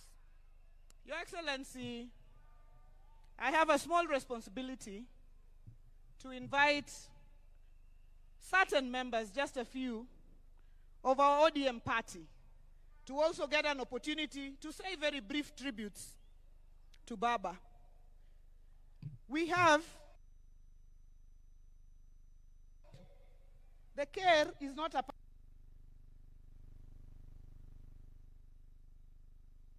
invite our care, or is a bit far. So as the care comes, because it will take a bit of time, I want to invite somebody to invoke the spirits.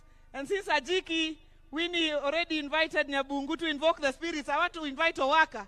As he comes, please invoke the spirits of Ramogi so that they can come down.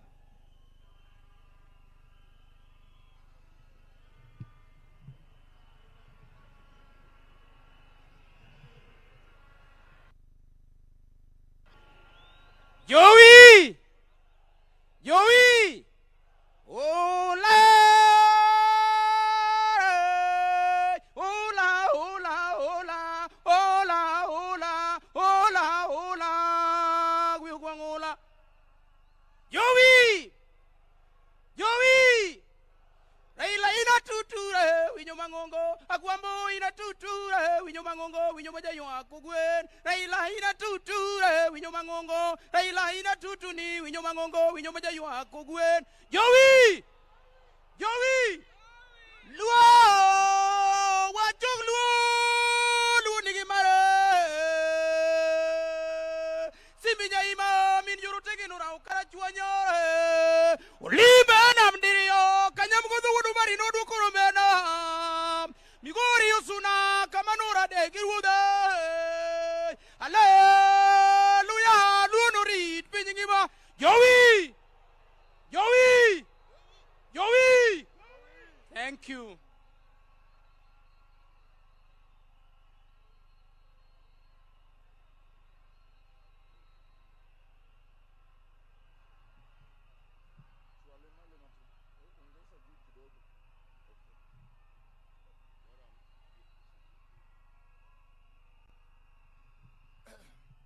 His Excellency, the President of the Republic of Kenya, Dr. Meru Tv, Mama Ida, the nyithinde duto, the familia majo Jaramogi.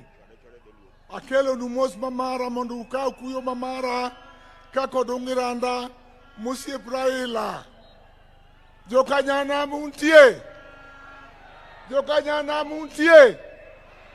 Joluo untie.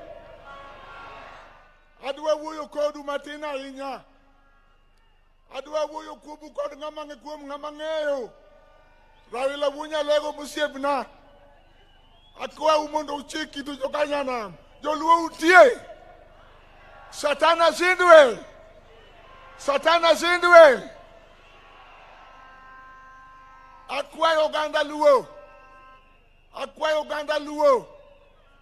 Nikech wan gi welo mwakunde duto mondo uyuak Raila gi kwe, mondo welo biwa gi kwe.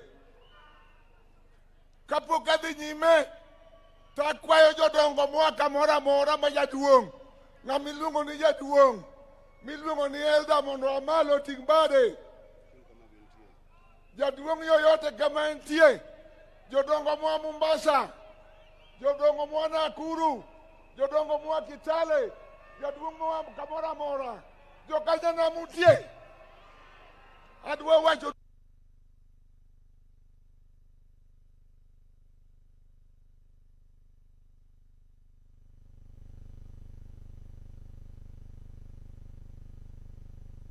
Raila ni manyani, to anan kamiti. Chieng' moro, higa 87, ng'ato biro e jela,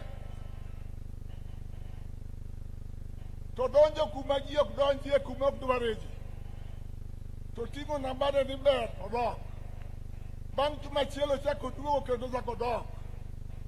Chieng' mar adek koduogo tok kona niya, nawe luor ka dhako gimokele ka gimalich ahinya ni bunde gi pesa ma Raila nomiye to ne wan ji ang'wen kende, ne wan go kuch ariyo gi jabalo achiel na malo minago ni ng'ani ubi ni jogo senego Raila ibiro nega dibilo koni.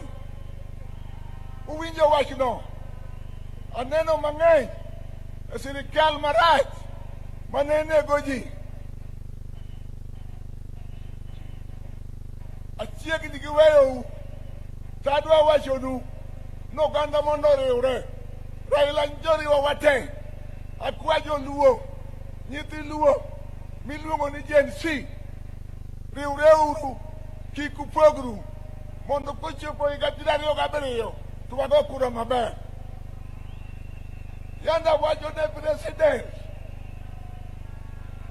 ni mondo ng'e joluo gi wenge ariyo, to kong'iyowa gi wenge ariyo, wabiro ng'iye gi wenge adek. Warito kode higni mabiro goeko mondo wane kaka wuod lang'o tiyo kodwa. To akwayou kama Raila owewa broad based government, joluo bedu kanyo, joluo bedu kanyo, tinde wao mach.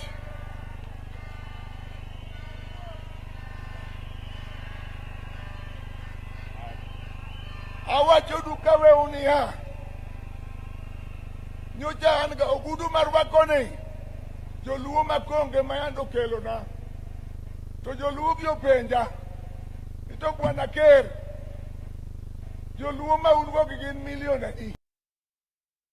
Ang'wen, to konu time ang'o gi mon, uwinjo wachni, ang'o mondo mon nyuol, akwayo ni kawuono kuwa ka duchak Raila te.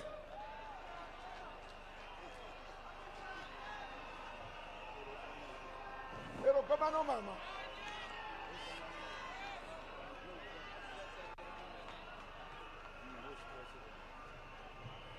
Koro kigoko kahinya nikech chako Raila ok tich mayot.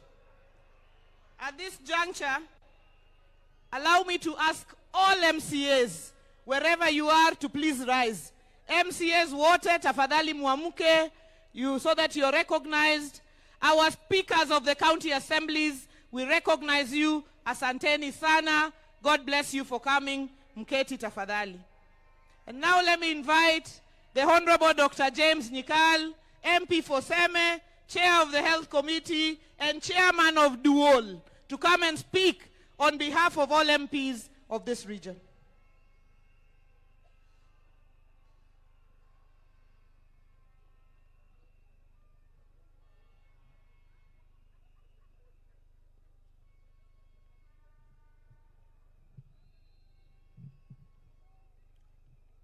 Your Excellency, the President of the Republic of Kenya, Your Excellency, the former President of the Republic of Kenya, President Olusegun Obasanjo, the family of Right Honorable Raila Odinga, Dr. Buru, Mom and the children, all the distinguished guests.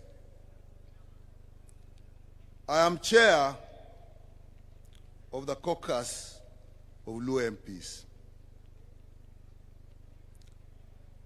And I want, first of all, thank the family of the departed Raila Molo Odinga for supporting him while he gave his life totally to the people of Kenya, and particularly to us politicians. I also want to thank the President of Kenya, Dr. Samoei Ruto, for the befitting send-off and the care he took of our departed leader. I also want to thank him for the cooperation Raila Odinga, that in my view and everybody's view has stabilized this country. We as a caucus, will work within the ideals of our party, ODM. That is the party of RAILA, whose ideals are a united one Kenya, respect for democracy, respect for justice and human rights, and above all, service to the people. RAILA believed the only purpose of power is to improve the welfare of people and give them the services they deserve. To that extent, he hated corruption. And those are the ideals of the party he has left us, and those are the ideals we shall live with. The last consultation we have with him as a caucus, he told us, as you work with the government, which is the broad-based government, make sure Kenyans get services that they deserve. Going forward, I will advise you. But now he's gone. We will live by the ideals of ODM as led by the acting party leader, his brother, Oburu Odinga. ODM, Juthurwa, Raila no wacho ni mane party wa, mbaka mwago kod mugi ke duol. No wacho ni kako gande nyaku riwruok emimiyo en wan gi teko, wacho ni kata teko ne wuok e riwruok wa, nyaku bed gi moradi achiel. Mar ariyo, ODM e party wa makwa we ODM kamora mora mo wantie to walal. ODM. Juthurwa party wa enango. ODM.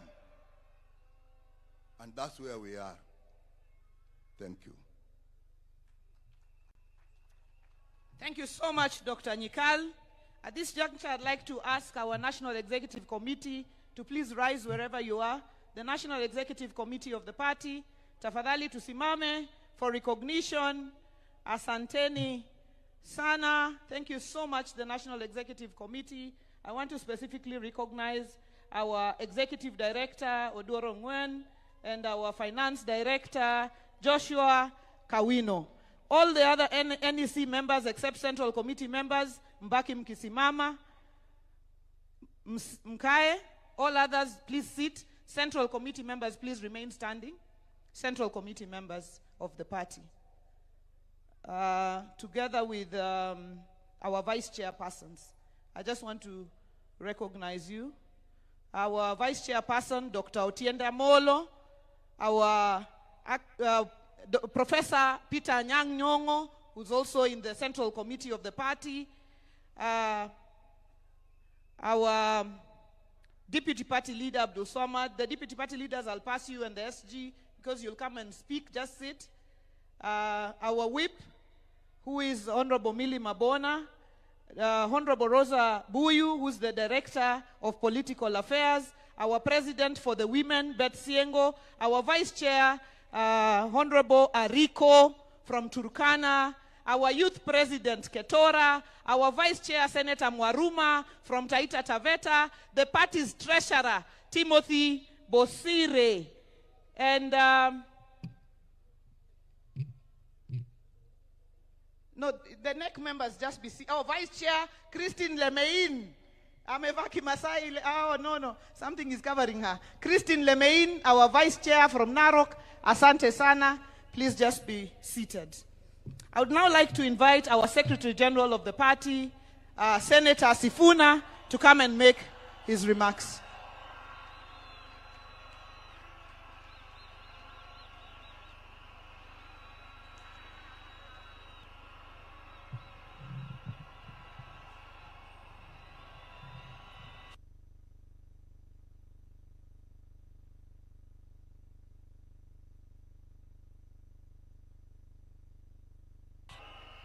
Asante sana kwa familia ya baba yetu, rafiki yetu, kiongozi wetu, rafiki yetu ambaye ametulea sisi vijana katika siasa, wakiongozwa na Mama Aida, ndugu yangu Raila Junior, na dada zangu wawili Winnie na Rosemary. Mheshimiwa Rais na viongozi wote ambao wamefika hapa, na wasalimu kwa jina la Yesu. Hamjambo? Hamjambo tena? Hebu nipungie mkono kama unaniona, hata wa kanisa. Asante. Asante. Mimi ndio Sifuna, katibu mkuu wa chama cha ODM, seneta wa Nairobi na naibu kiranja wa walio wachache pale kwenye Senate. Zaidi ya yote, mimi ni kijana wa baba. Waheshimiwa wote ambao wamefika hapa leo, I have been extremely privileged. It is the privilege of my life to have met Baba, to have studied under his feet, to have learned all that I have learned from him, and finally to serve him as his Secretary General for the last 8 years. I will eternally be grateful to you, Jacob, for the opportunity that you gave me. I have never had opportunity to ask why you picked me, Baba. Tumekuwa na wewe katika sherehe kama hizi nyingi sana, na wakati moja tulikuwa tunaulizana, mimi nilikuwa najua nikifariki Baba atakuwa kwa mazishi yangu. Nilikuwa najiuliza, Baba, if you came to my burial, what would you say about Sifuna? Na nikajiuliza, what will I say on that dreadful day when we have to bury our Baba, our mentor, our leader? Words fail me. Na since Baba akuwe mgonjwa alipoenda nje kutafuta matibabu, asanteni, nimekuwa nikijiuliza, wherever Baba is, what is it that I can say or do that will actually make him proud? What are the things that we should do as a leadership of the party right now to make Baba smile from wherever he is? And in my view, this is not the time to push divisive narratives in ODM. This is not the time. You all know, nyinyi wote mnajua ya kwamba chama cha ODM ni chama cha kila mtu, si ndio? Chama cha Kenya nzima. Na lazima sisi kama viongozi wa chama tuonyeshe umoja ili hawa ndugu zetu ambao ni wanachama wafuate mfano wetu. Nataka niseme hapa mbele yako Baba, ya kwamba chama hiki ambacho umetuachia, mimi Sifuna sitakuwa baadhi ya wale ambao watachangia kuangusha chama cha Raila Amolo Odinga.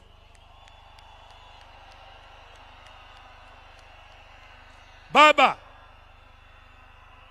because ODM is one of your biggest legacies, Your Excellency Baba, I as Sifuna will do everything in my power to keep this party united and together.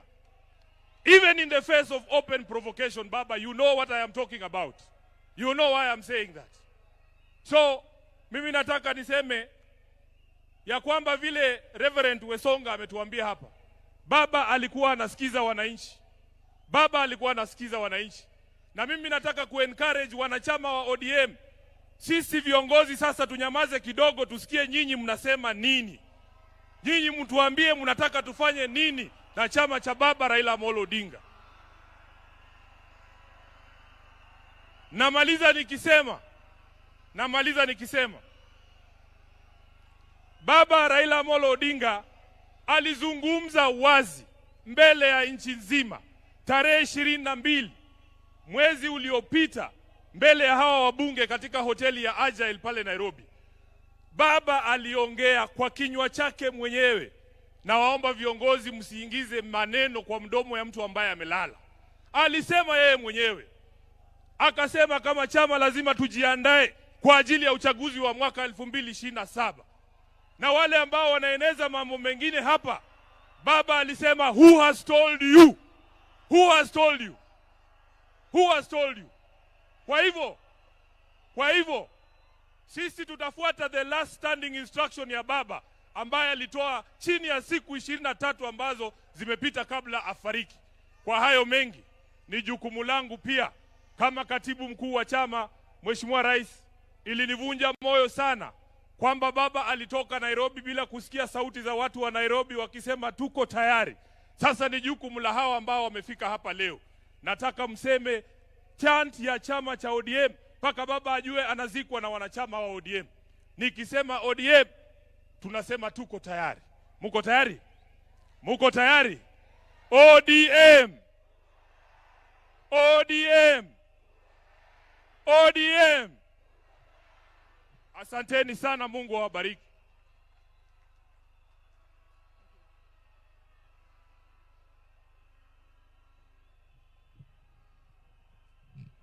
Thank you so much, our SG. Our party leader, when we were saying members of the Central Committee, you did not rise, but I want to recognize you. Our party leader, who's the chair of the Central Committee, Dr. Oburu Oginga, the chairman of the Central Committee. Wamama wa chama cha ODM ebu muamke, because Baba alikuwa mtetezi wetu. Baba could fight for us even personally. Please just, please wave tafadhali. Asante sana. Thank you so much. Thank you very much. Now, allow me to invite to speak to us the governor of Migori County, Governor Ochilo Mbogo Ayako.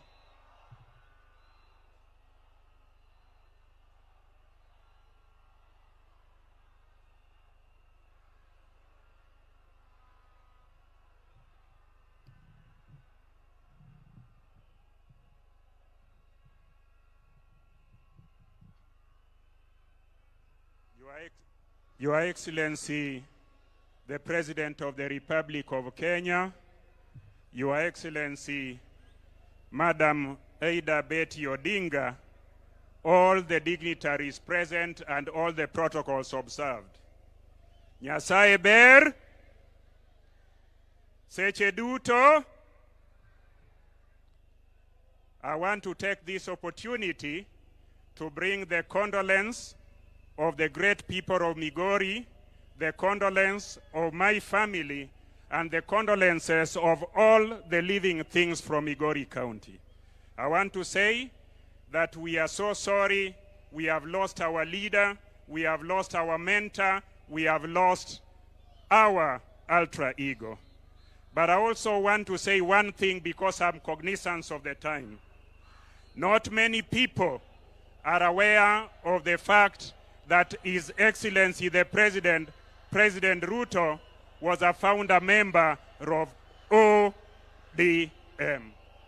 Allow me to remind all of us who are here today that in 2005, when there was a movement to bring the new constitution to this nation, that movement was headed by Baba, and in that movement, the current President of the Republic of Kenya, President Ruto, was in that movement. The former President of the Republic of Kenya, Uhuru Kenyatta, was in that movement. Professor Nyong'o was in that movement. Na hata mimi Ochilo Ayako, I was in that movement. I am saying so in remembrance of Baba, because Baba knew how to put teams together. Baba brought everybody as a team and ensured that he was focused that Kenyans were to have a new constitution. And mimi nikiwa mtu wake wa mkono wakati huo, I was a minister and a young one, a one that was very fearful. So I went to Baba and asked him, you are a minister in this new administration. I am the youngest minister in this new administration. And you have said we should take a stand for the people of Kenya. I am saying so to confirm that Baba never betrayed the people of Kenya when the interest of the people of Kenya was ahead of everybody. Baba sacrificed everything he wanted. So I want to say, tukumbuke Baba, tumkumbuke kwa ile msimamo alichukua, na sisi zote tuendelee hivyo. Asanteni sana na Mungu atubariki. Thank you so much. As we remember that we are in the solemn occasion of sending off our father, our leader, our statesman, an occasion being watched from across the world. I would now like to invite to speak to us the founding Secretary General of the ODM party and the Governor of Kisumu County, His Excellency Professor Peter Anyang' Nyong'o.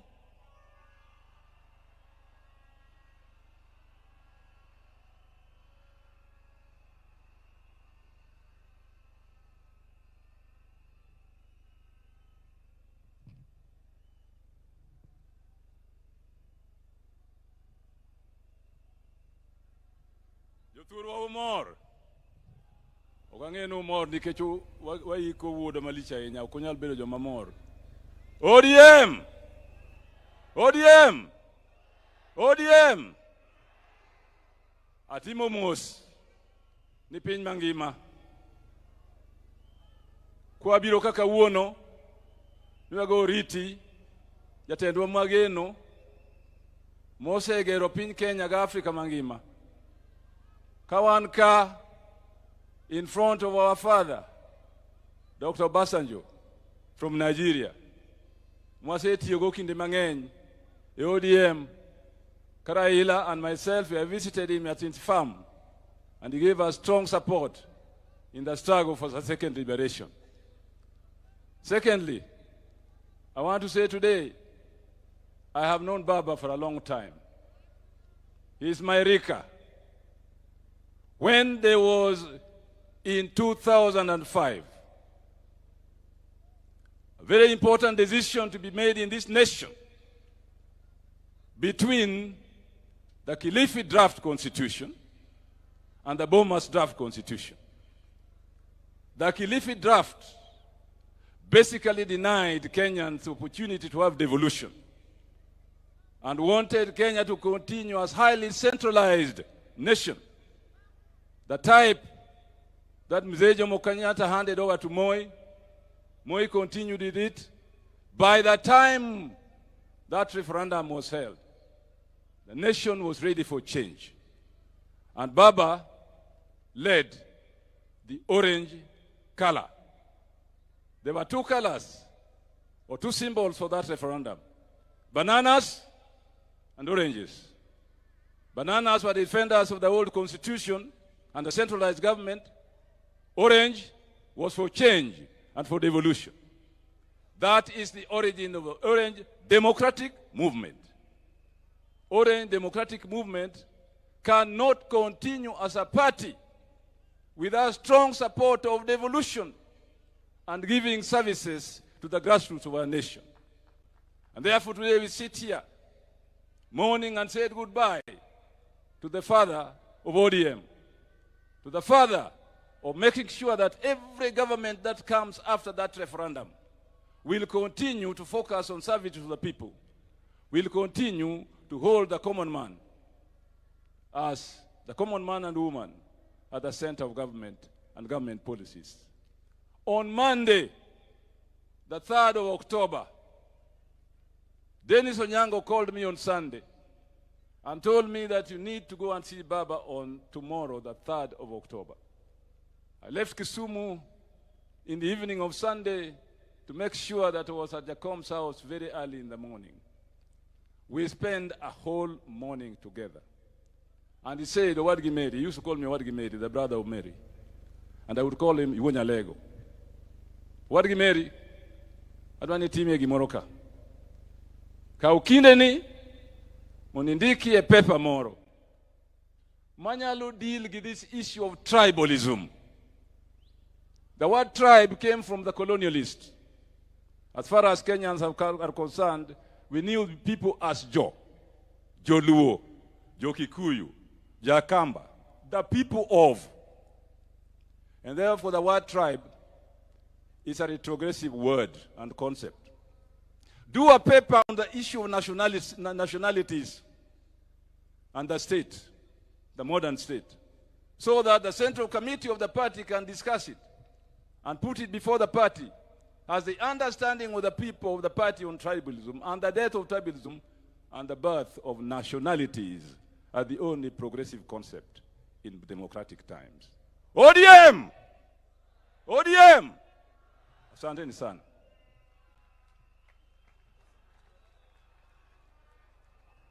Asante sana, Professor. We now are getting towards the end of this session, and I've gotten to our deputy party leaders. Before I invite the first, let me recognize Honorable Walter Owino, MP Awendo, who is also here with us. Let me now invite Senator Godfrey Osotsi, Senator of Vihiga, and deputy party leader of the ODM party.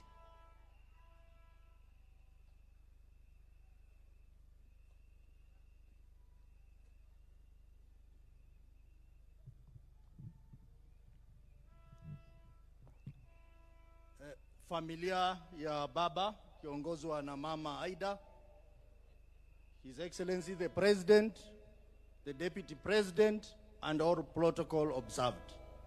Mimi yangu ni fupi. Kwanza tupokee salamu ya baba. Salamu ya baba kwa hewa. Ya kwanza, tarehe 2 mwezi huu itabaki kama siku muhimu sana. Kwa sababu baba Raila Amolo Odinga alikaa pale hoteli ya Serena the whole of afternoon mpaka late in the evening, na alikuwa na summon watu, anawaita, anawaongelesha. Mimi am lucky, I was one of the people. Nikiwa kule Senate, baba akaniita, nikakaa na yeye pale Serena, na hiyo siku baba was in high spirit na alifungua roho mambo yake. Baada ya hiyo, nikishaenda nyumbani 1 hour later, nikaambiwa kwamba unaitwa urudi pale Serena. Nikapata pale Serena Mheshimiwa Gladys Wanga, Mheshimiwa Junet Mohamed, Mheshimiwa Rosa Buyu na Mheshimiwa Odoro Ngwen kwa mkutano na baba. Na hiyo baba akauliza swali kwamba hii mkutano ambao tulikuwa tunapanga kubwa ODM at 20, akasema kwamba yeye anasafiri anaenda kule India.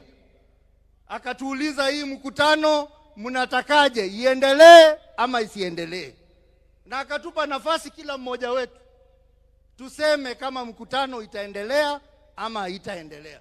Sisi wote tukasema kwamba baba, wewe ndio mwenyewe. We are not celebrating ODM at 20, but we are celebrating you for the legacy of this country and for the fights you fought for the people of Kenya. Sisi wote tukasema tutaahirisha hiyo mkutano mpaka ile siku baba atarudi. Lakini mimi majonzi yangu ni kwamba kumbe baba alikuwa anajua anaenda, kwa sababu alisema hiyo ODM at 20 ataita watu wote wale wamepitia kwa chama cha ODM, akiwemo rais wa Kenya Mheshimiwa Ruto na Mheshimiwa Uhuru Kenyatta, wote, Mheshimiwa Musalia Mudavadi, na leo mnawaona hapa wote. Sikujua kwamba hiyo ODM at 20 itakuwa ni mazishi ya mzee baba Raila Amolo Odinga. Ya mwisho, mimi nikikaa pale na baba tumeongea mambo mengi, but I just want to send 2 most important things. Kwamba baba Rais William Ruto, sisi kama chama tunashukuru sana umepatia rafiki yako a befitting send off. We are happy as a party, but baba was happy if all Kenyans enjoy life and benefit. Baba, on March this year, baba Raila Odinga aliweka kidole kwa mkataba 10 points agenda ambayo ni masuala ya Wakenya.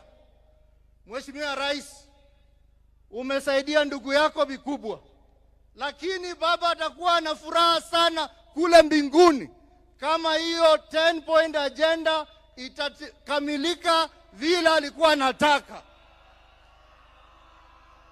Na baba mwenyewe alikuwa amesema tarehe March next year 2026 yale masuala 10 yawe yametekeleza. Kwa hivyo Rais, I know you have the ability, I know you have the capability, I know you have the power. Please make Baba happy in heaven. Ya mwisho, chama cha ODM. I want to join the other leaders who have spoken before me to say many people are saying outside there that now that Baba has gone, the party is gone. I want to tell you today that Baba has left a strong team of able, brave individuals who are ready to run this party. We will sit down. We will take our time to mourn Baba. After mourning Baba, we will constructively engage internally.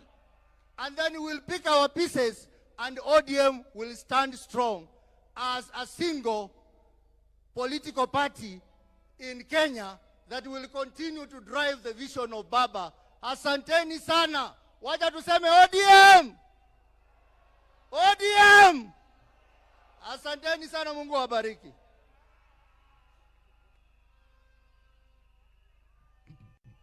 Let me now invite the governor of Kisii, deputy party leader of the ODM party, Honorable His Excellency Simba Arati.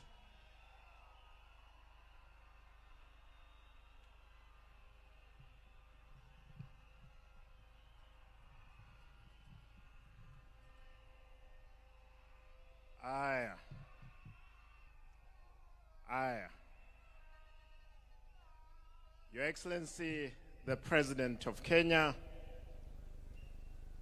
Mama Aida, distinguished family members, fellow mourners. Allow me, I wanted to read a long speech that I had, but because of time, I'll speak as the deputy party leader of ODM. Kwanza, mnikubalie, mimi kama Simba Arati, gavana wa Kisii, nilete rambirambi zangu na familia yangu na watu wangu wote wa jamii ya Omogusi. Pili, nataka nirudie, mimi leo hii kuwa gavana. Baba Raila aliniteua kuwa kansela kule Nairobi kwa miaka 5. Baadaye nikiwa nanyanganywa tiketi yangu ya ubunge, baba akaamua anipe tiketi ile. Nikakuwa mbunge wa 2 kule Nairobi kwa tiketi ya chama. Na hata wakati nilikwenda Kisii kusimama kama gavana, hawakuamini kwamba ningechukua. Baba akanipa tiketi ile. Nimesoma katika darasa la baba. Amenipa mtihani. Nimepita mtihani. Baba ananipigia simu akiwa hapa. Mara ya kwanza mwezi uliopita akaniambia nikatoka Nairobi kuja kumuona. Tukaongea. Akaniambia nirudi Nairobi niende kukutana na Rais Ruto. Tuongee mambo ya chama na viongozi wa Kisii kukutana na yeye. Baadaye wiki moja kabla hajaenda kule India, mzee amenitafuta kwa simu. Akaniambia nataka simu ya bibi yangu. Alikuwa anataka amuongeleshe. Nikampea, wakaongea. Wakakubaliana kwamba wiki hiyo angesafiri kule Uchina kwenda kutibiwa. Lakini baadaye nikaondoka Kisii mara moja kuelekea Nairobi kumuona. Nikaenda nyumbani, nikakutana na mama Aida. Nikampata. Mzee alikuwa Serena.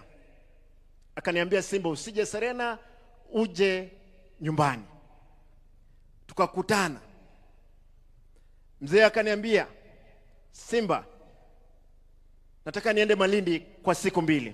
Nitarudi nione kama nakwenda India ama naenda Uchina. Tukakubaliana na baba, akaenda Malindi, akarudi.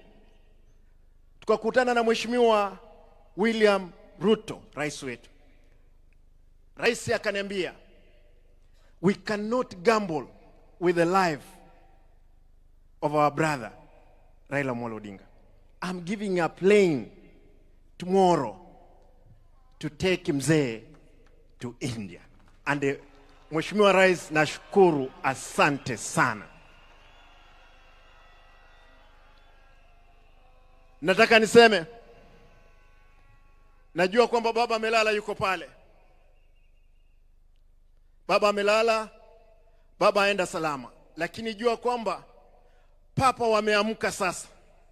Wamesema kwamba kulala kwako chama cha ODM kitalala. Nataka nihakikishie umati huu, chama cha ODM sasa ndio tumeanza mapambano. Mapambano ndio tumeanza. Baba, utafurahia mahali utakuwa, safari ambayo tuko nayo. Nataka niwahakikishie wanachama wa chama.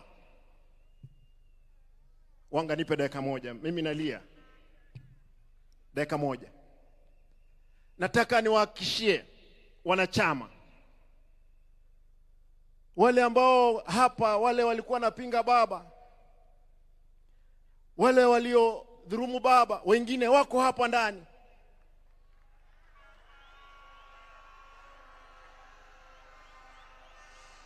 Lakini nasema kwa sababu baba umelala, wasamehewe. Lakini hatuwezi sahau. Nataka niwahakikishie, mimi kama deputy party leader, siku ya kesho, Mheshimiwa Rais, tafadhali tunaomba kwamba shujaa ambaye tunasherehekea kesho ni baba Raila Amolo Odinga.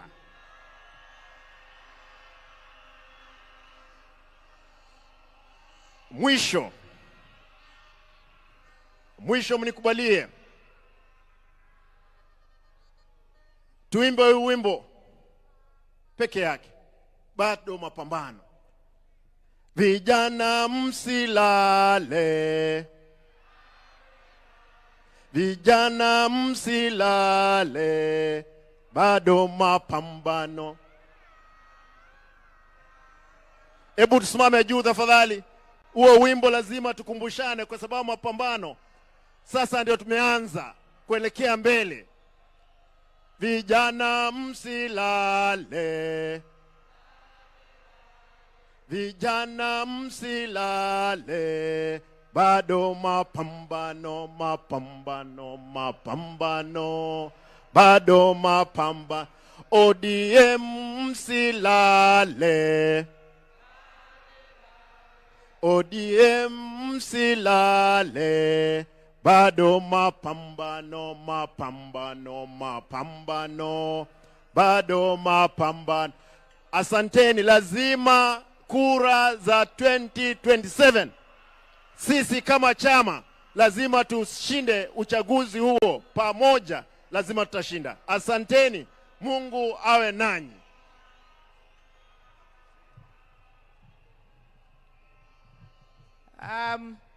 Allow me to invite the penultimate speaker under the party. And as I invite him, I'd like to recognize Baba's son, a young man who became Baba's friend, Kasmuel Marco Ure. Kasmuel, you are a serious man. You're going places. Even if you're mocked, stay strong. Let me now invite our deputy party leader, Governor of Mombasa, Governor Abdul Swamad Sharif Nasir. Karibu sana, Governor.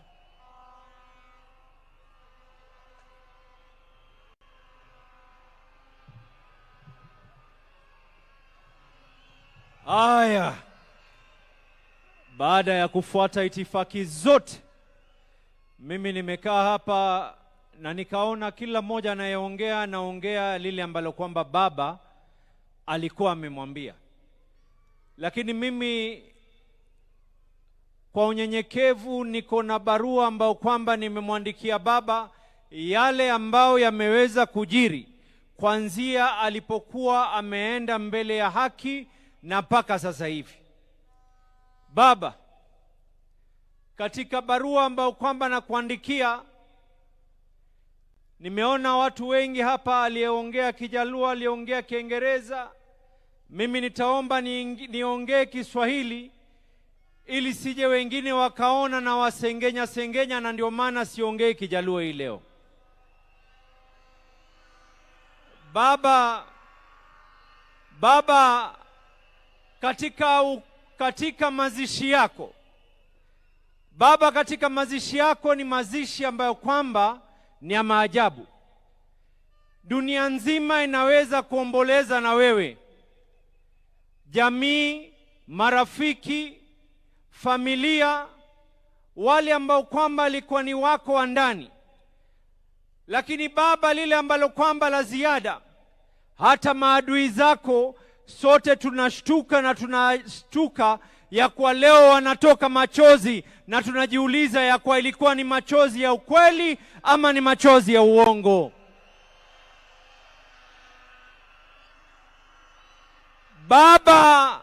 Baba, ulituonesha ya kwa chama cha ODM ni chama ambacho kwamba ni lazima kitetee watu. Baba, katika ile hali ya kupima hali ya maji na unga, chama pale ambao kwamba ulituacha sisi katika uongozi, Baba, tuliamua ya kwa Daktari Oburu aweze kushikilia nafasi yako, tukikaa chini tuweze kuendelea. Na nina imani Baba, pale ulipo ni jambo ambalo kwamba tumelifaa la maana. Baba Agwambo Tinga, Baba, katika hikma yako ulituambia tunaingia katika mambo ya broad based. Baba, tulikaa masana wewe, tukaulizana, je, tuingie katika broad based ama tusiingie? Na sote tukakubaliana ya kuwa tuingie katika serikali ya broad based. Baba, nakupatia uhakikisho hivi sasa hivi, hatukukusaliti wakati uko hai na hatutakusaliti wakati umefariki. Tutakaa ndani ya serikali ya broad based. Baba, tutakataa kuweza kukusaliti.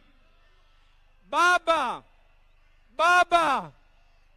jana nilipiga Mama Aida Pambaja, na Mama Aida akaniuliza swali moja. Baba, Mama Aida akaniuliza, huu umati wote lao ingelikuwa sio serikali kuweza kutusaidia, tungefanya vipi mtoto wangu? Nikamwambia, Baba, magavana wa ODM pengine tukechukua wale Kanjo Inspectorate wote tukawaleta, pia tusingeweza kucontrol umati ambao kwamba walikuwa wanataka kuzika. Na nikamwambia Mama Aida, na yuko hapa ni shahidi, nikamwambia kesho nikiongea nitakuwa ni mwenye kukosa fadhila nisipoweza kumshukuru William Samoei Ruto, kwa sababu Baba, ulinifunza tulipokuwa Addis Ababa, wakati ilipokwenda vile ilivyoenda, ukaniambia mshukuru yule aliyekufaa. Niko hapa hii leo. Thank you. Asante Rais William Samoei Ruto. Lao si wewe, sijui tungekuwa vipi tumeweza kumzika. Baba, nikimalizia, Baba, leo hii mimi ni shahidi. Tunamuomba Mama Aida kwa unyenyekevu, vile ambavyo kwamba Baba alitushika mikono tukaingia katika siasa. Tunamuomba Mama Aida awabariki watoto wake alowazaa, lakini ni ndugu za Wakenya wote. Junior, Rosie na Winnie, musituache mkono. The ODM party needs you and we can be able to songe katika hii safari mbele. Mimi nimesikia wengi wakiongea habari ya mwaka 2027. Nimesikia wengi wakiongea mambo ya mwaka 2027. Gladys, point zangu mbili za mwisho nataka kuweka. Ya kwanza, baba, ulikuwa umetunuku Mombasa na ukaniamini niweze kuweka sherehe za miaka 20. Ikifika Novemba, baba, Mombasa inafanya sherehe. Tunasherekea miaka 20 ya ODM na tunasherekea miaka yako yale ambao kwamba uliweza kupeana. Na hata hii leo baba, kuna delegates kutoka Mombasa wako hapa. Kuna MCAs wa Mombasa wako hapa. Kuna assembly na leadership yao yote iko hapa baba. Yote kwa sababu yako. Baba, ikifika mwaka 2027, mambo mawili yatatendeka katika hii Kenya. Wana ODM nisikizeni kwa makini. Mambo mawili yatatendeka katika hii Kenya na kuonesha nguvu zetu. Hii by elections zinazokuja, sote hapa tutaingia mashinani kuhakikisha tumeshinda by elections zile ambazo kwamba zilioko katika maeneo ya Kasipul, maeneo ya Ugenya, maeneo ya Magarini. Watu watajitokeza kwa heshima yako baba, na kila mmoja hapa atatoka na kuweza kuhakikisha ataweza kuinua uso wako, ili ikifika mwaka 2027 baba, mambo ni mawili. Umetufunza ya kuwa kuna njia nyingi ya kuwa kanga. Tunasema hivi, mwaka 2027 hatukai katika upinzani. Mwaka 2027 we will not be in the opposition. Mambo mawili yatafanyika. Agosti tunapiga kura. September we are either in government or we are government. Joey! Joey! Joey!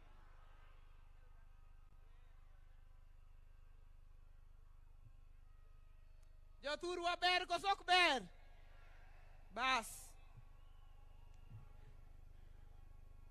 Finally, I would like to invite, in his hat, he has two hats. One as the National Organizing Secretary of the ODM party, and the other as the chairman of the Council of Governors. And that is the governor of Wajir County, Governor FCPA Ahmed Abdullahi, to come and speak to us. And when he finishes, call back the official MC, who's the deputy president. Karibu, our chairman.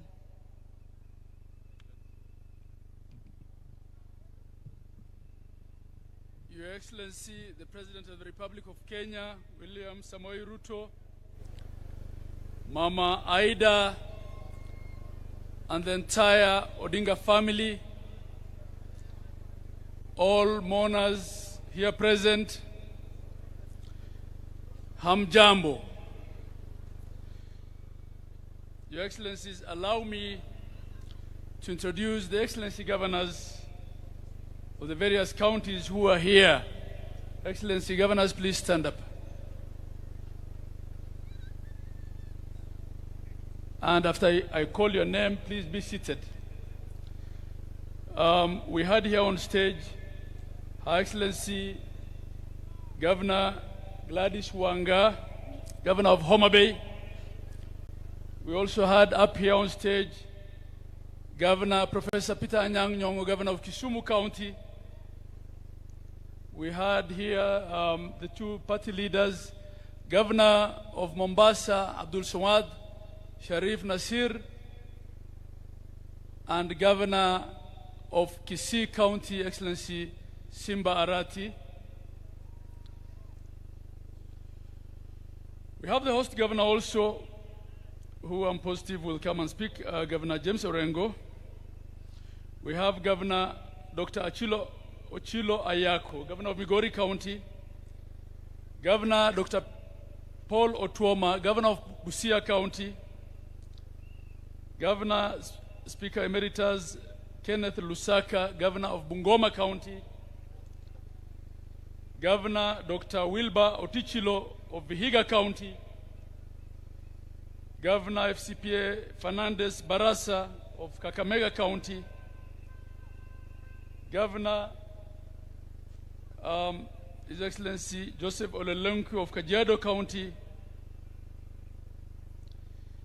Governor Dr. Dado Godana of Tana River County,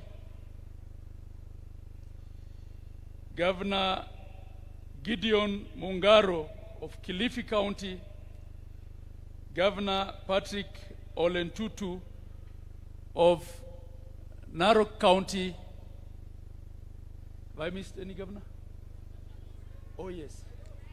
Her Excellency Wavinya Ndeti of Machakos County, His Excellency Governor Kangata Wabarua of Muranga, and His Excellency Johnson Arthur Sakaja of Nairobi County. His Excellency the Governor of Nyamira County, Nyaribo. Asante, Your Excellency. Your Excellency and the family. Mama Aida and the family, kindly accept my condolences, the condolences of my family, the condolences of the people of Wajir County, the condolences of the people of northern Kenya and the northeast, and the condolences of the 47 governors of Kenya and the secretariat and the staff of the Council of Governors. Baba was indeed the architect, the father, and the protector of devolution. Devolution was Baba, and Baba was devolution. Baba always told us as governors that devolution is not a favor, it is the only way to equalize Kenya and to have a Kenya where development reaches every corner of this country. Baba will be missed at the Council of Governors. He will be missed for his ability to speak the truth when it's costly. He will be missed for his courage, unwavering courage. He will be missed for his belief in devolution.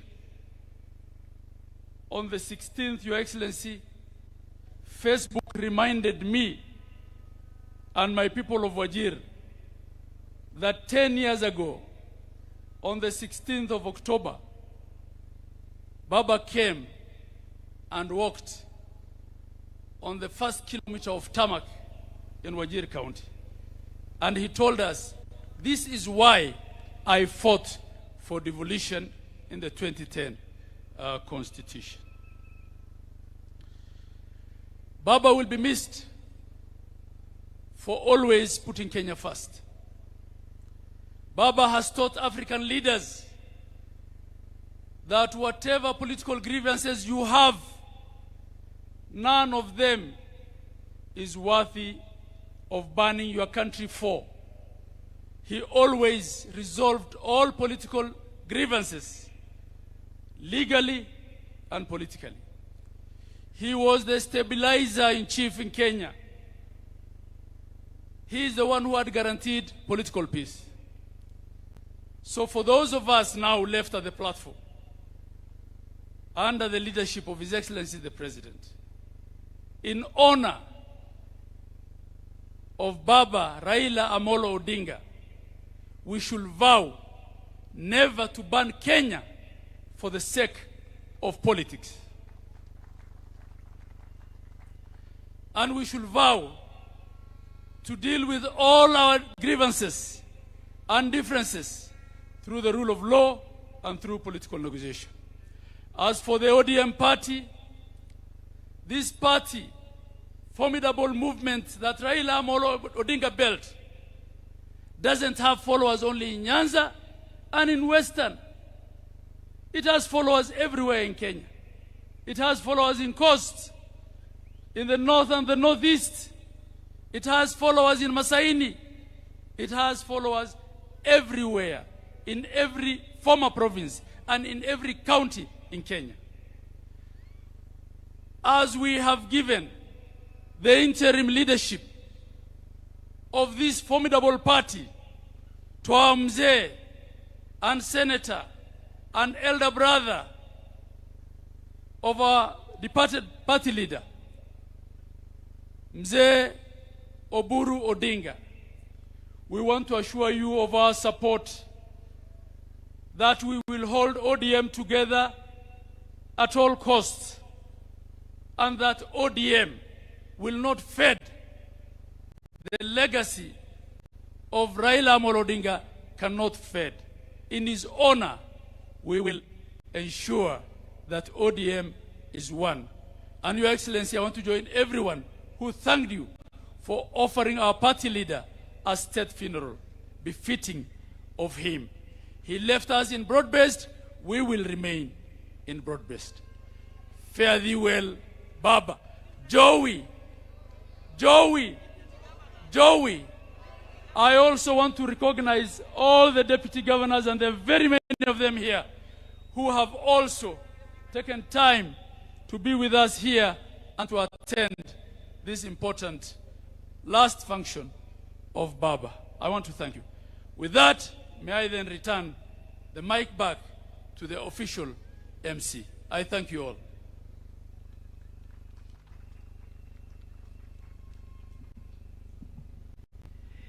Now, thank you very much. We'll try and hurry up a bit. I'm going to call a number of speakers here, and every one of you, you come in quick succession, 2-3 minutes, pay your tributes. Ngoja Mishi, takuita, I'll call you Mishi, just go back. Let me call Governor James Orengo, and after him, I want to call the experts that Baba donated in the broad-based government. So after James Orengo, I will call Minister Oparanya, Minister Joho, Badi, and Opio Wandai to say one word, 1 minute each, then we go towards completion of this program. Karibu, Governor James Agre Bob Orengo, Senior Counsel, Governor of Siaya.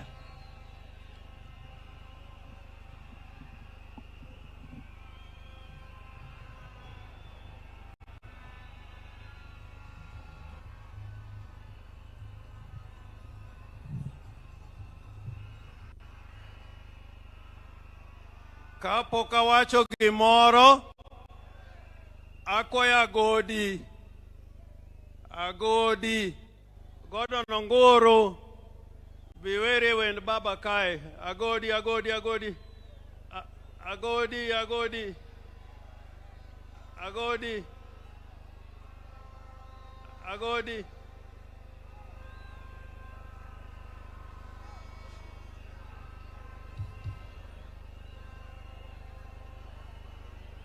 DJ.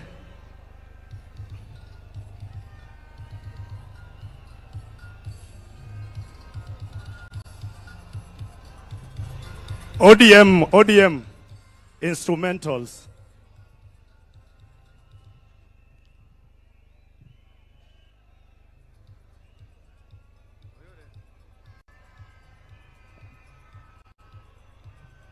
Nia wana nyangu hujo suba nyakwalek. Elakana tuma jawaya, we na molo tinga, poke na nuango mipimogo. Ni Raila to poke na nuango mipimogo.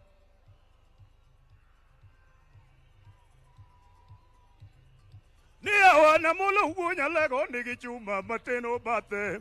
Awana molo kegone yo piduru edi dumo kisungu. Orengo dumo kisungu. Ni Ruto dumo kisungu.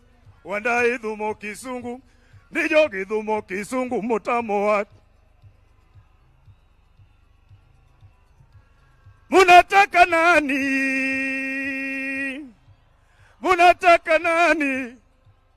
Wakenya, munapenda nani?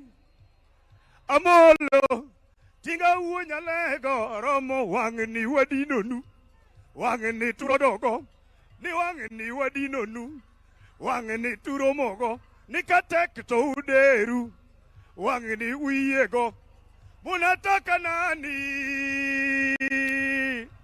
Tunapenda baba, Amolo Odinga, tunapenda baba, Raila Odinga, agwambo uonyalego ni wuotho rumo, anitinga koro riti ni secho rumo, agwambo uonyalego ni secho rumo.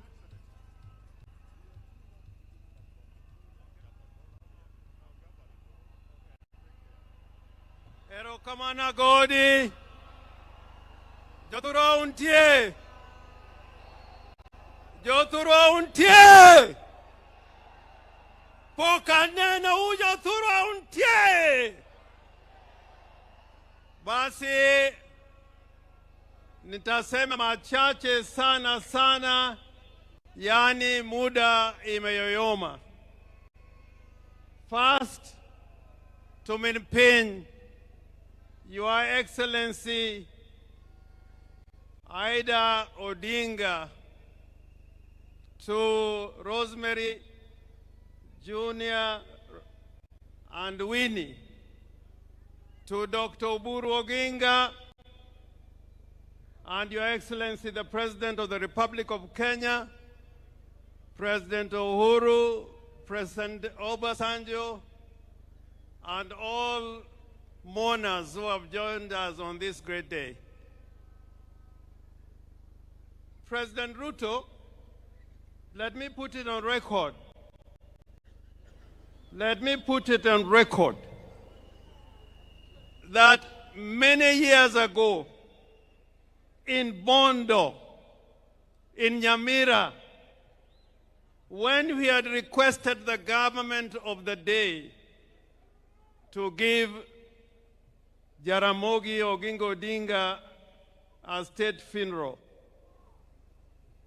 the government of the day refused to give Jaramogi a state funeral. All they did was to offer us one helicopter. And we all said, if that is all you are going to give Jaramogi Oginga Odinga, we say no. And we'll take Jaramogi to his final resting place in Bondo. So I do not want to take it for granted that you've given Right Honorable Raila Amolo Odinga a state funeral. I do not want to take that for granted. Indeed, this is the first proper state funeral with military colors, with the participation of the military in the whole of Nyanza region. We have lost so many sons in Nyanza. We lost Mboya, we lost Agwingi, we lost Ouko, but this is the first time we have seen a state funeral, and I want to thank you for this and go on record as thanking you. Now, I want to say something about RAILA.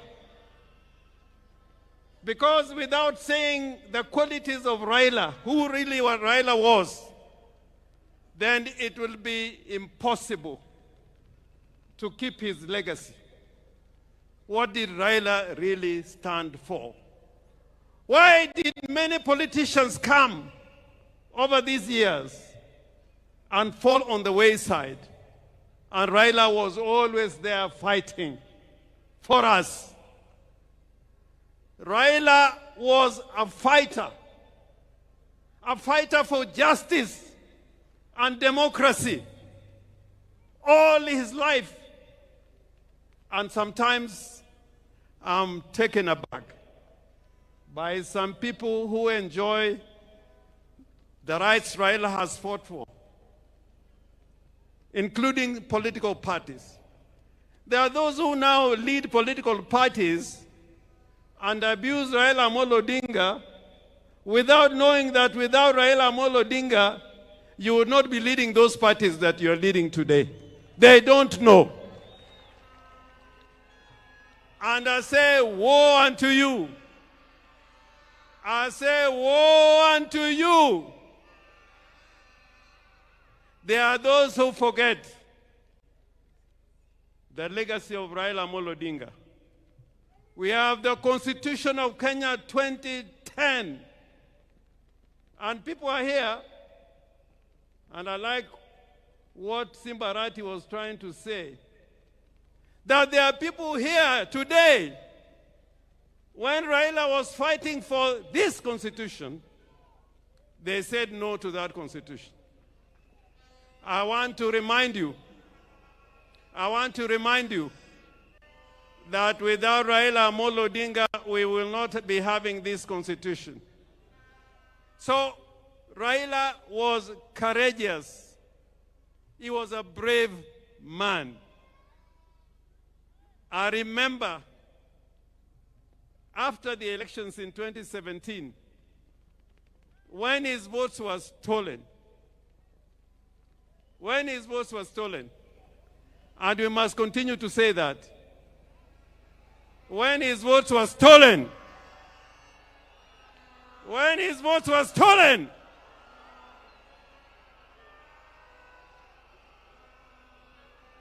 Raila decided with a few of us that he was going to be sworn as a people's president at Uhuru Park. You know, that day is when I knew there are many people who wear trousers, but they should not be wearing those trousers.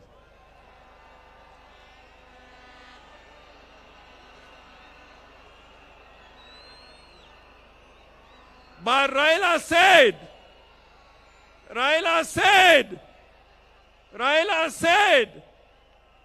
we are going to Uhuru Park and I'll be sworn as the people's president. Did Raila go or he did not go? Did Raila go Uhuru Park or he did not go? I remember many times when Raila has been tear-gassed and was nearly killed. Therefore, before you open your mouth to talk against Raila, remember what he has fought for and what he has stood for. And today, I want to remind all Kenyans, that the legacy of Raila Amolo Odinga will not be kept by mere speech.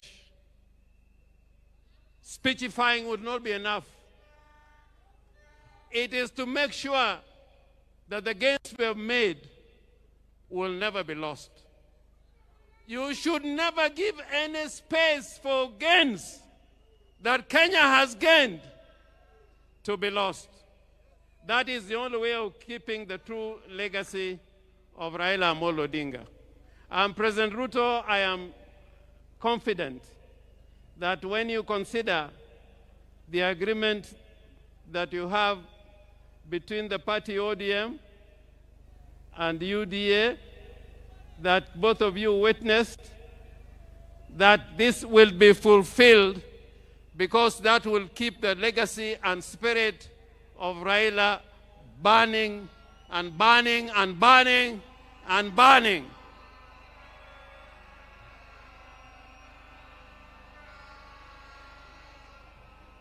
The other character of Raila Amolo Odinga, other than being brave and courageous, was that he was a peacemaker. Raila was a peacemaker. And even today, we can see that Raila can bring Uhuru together, and Ruto is here as president. That was the true spirit of Raila Amolo Odinga, that the nation should keep talking together in unity. and as brothers. Finally, I'm one of the people who believe that we must keep the party ODM. You must keep the party ODM. Remember the ideology of the party ODM. There's a huge delegation here, including the governor from Tororo, people from Gulu, my friend Olara Otunu, I think is also in the house. We welcome you. But Olara Otunu, during Pinluo, when His Excellency the President and President Museveni was here, he spoke in Luo. And I want, if you have anybody near you, to translate what I'm saying. Nijo Luo wangi kitwa. Kitwa. Kitwa. Kitwa. Kitwa. In that spirit of the Luo nation, that spirit of Luo nation is like we like speaking the truth. We like speaking the truth. We like living in peace with our brothers. We like inclusivity. We are against those who are trying to tear Kenya apart and speak the language of division and tribalism and ethnicity. Woe unto you! So, President, I urge you, even as we speak about unity,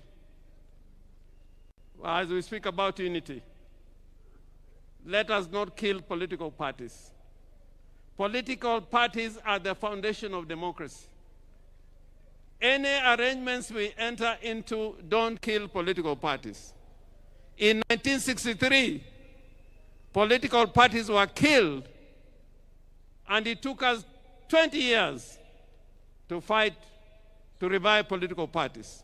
So jothurwa awacho nuka geno ni wabed gimoro achiel, odu en odu, od Meru kataka chwer mane odu, wabed kanyakla, wati kanyakla, mondo Kenya obed gimoro achiel. I thank you so much, Mr. President. All right, now, allow me to interrupt the pace at which we are going, because the time is spent and we've been here for long. We have senior statesmen in our midst, including our retired president and the retired president of Nigeria, and we've kept them for long. The people that I call to come and speak, please come, and all of you come here. I'll also stand here, say something. We need to bring this to a close because we also want to respect the church. I have seen very senior bishops here who have been with us since 9 o'clock. CS Oparanya, if you're here, CS Joho, CS Badi, and CS Wandai.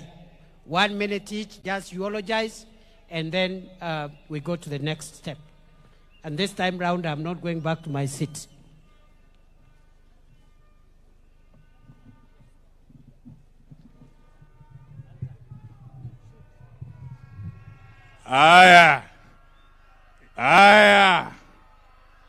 Your Excellency, President William Ruto, Mama Aida, and the family, together with the Greater Jaramogi family, I bring my condolences.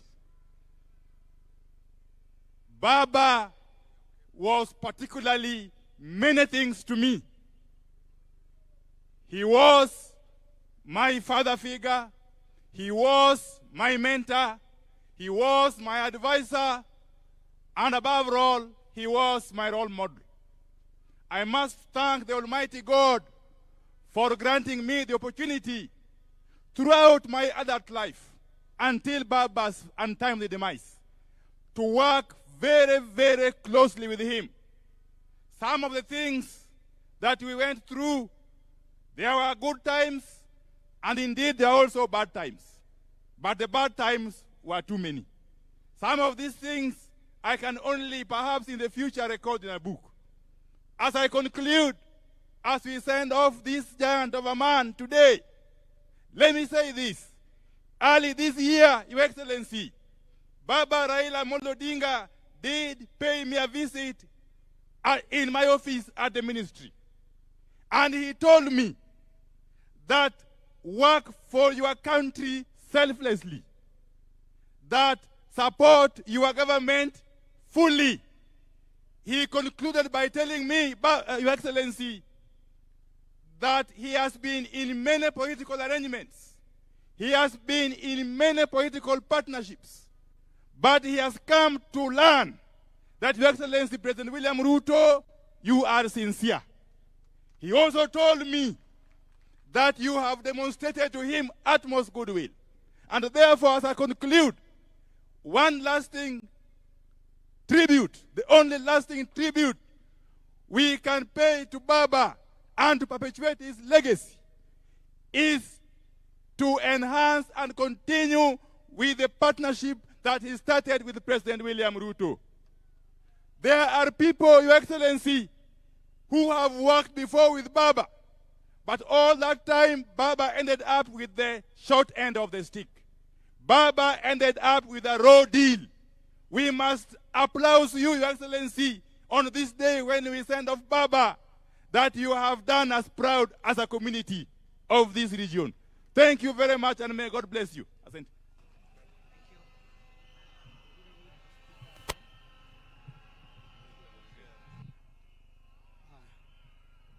Thank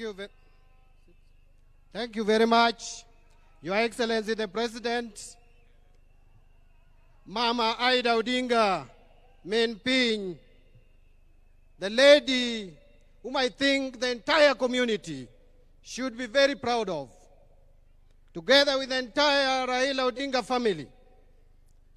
Leaders who have come here, I have a few remarks to make, because this is the most difficult day of my political career ever since I joined politics.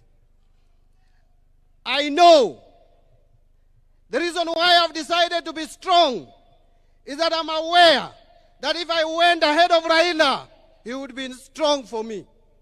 And therefore I've decided to be strong for Raila Odinga today. But it was not an easy day. Let me say the following. Many of us here know Raila as Baba. Many know him as Jacom. Many know him as Agwambo. We know him as Tinga. We remember him as Nyundo. He is Okegonea. He can be everything. He sounds very big. But we must remember, for some of us, that Raila started small. Raila worked hard. Raila remained resilient. Raila remained patient to reach where he is. I remember in 1992, 33 years ago, when I was a student at the University of Nairobi, Raila was running for Langata parliamentary seat. He could come to my room, Block J, room 19. Later, Block B, in Malindi, Block B, room number 2. Planning on how to win Langata. That time, the politics of Nairobi was volatile and violent. There was Jeshi la Mzee, led by Fredo Mulogumo. There was in Embakasi, David Mwenje. In Kibra, in Langata, we had Kimani Rugendo over Fodasili. Very violent campaigns. All the university students from main campus, Parkland and Chiromo, were in the payroll of Mulogumo. He had to come to Lower Kabete, where I was leading the student leadership, to get support to win his seat in Langata parliamentary seats. That is how Raila started. Raila is a patient man. That is why he has reached where he has reached. But let me say the second. Raila was a forgiving man. Many people here betrayed Raila in one way or the other. Betrayed Raila in one way or the other. I remember in 1996, when Raila took on Wamalwa Kijana for Ford Kenya chairmanship, all the leaders of the Luo community, members of parliament, Raila only remained with Dr. Meru Tv, his brother. He remained with Jobomino from Kisumu. He remained with Fibasio from Homa Bay. He remained with Orwajode. He remained with Tom of Nyatike. And he remained with Owina Chola. And remained also with Ochiengbeo from Madari. All those people, apart from Omino and Fibasio, all those won their seats in by-elections. Raila soldiered on, despite the fact that the Luo leadership had deserted him. But now, he has died when all the Luo leaders are behind Raila Molo Odinga, Agwambo Tinga. I am happy that, Baba, you are going ahead of us without me betraying you. I was behind you. You are with me. You gave me positions of leadership when nobody imagined that I could lead. You made me the assistant minister in the office. You made me the longest serving chairman of your party when you were alive. You made me minority leader. You made me Minister of Finance, the first Luo to be a Minister for Finance in the Republic of Kenya. Baba, thank God that I never betrayed you. Even when you gave me the sad news that I was not going to be the governor for Homa Bay County, I still stood behind you because I know why you made that decision. Baba will not disappoint you. I will not betray you. The only place where we disagreed and you allowed it is that you are supporting Arsenal and I'm supporting Manchester United. Allow me to say the last word, my brother in Kijaluo.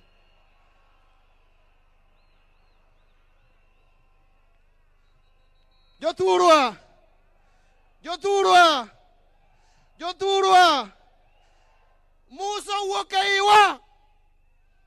Kane Nyasaye oneno ka jo Israel osethagore higni nomiyo gi Musa. Musa nowuotho e bungu. Ji nondhogo Musa. Jo-Israel nomondhoge. But notero jo-Israel mogik e dho river Jordan. Kane oneno Kanaan loka cha. To kono jo-Israel ni Kanaan e cho. Piny mang'ich. Piny man gi mor kich. Piny mantie chak. But ok nachop kodu. Abro weyo nu ji e toka ka. Joma biro tero u Kanaan. Abro weyo nu Joshua. Abro weyo nu Harun. Jogi biro kawo. Biro chopo kodu Kanaan.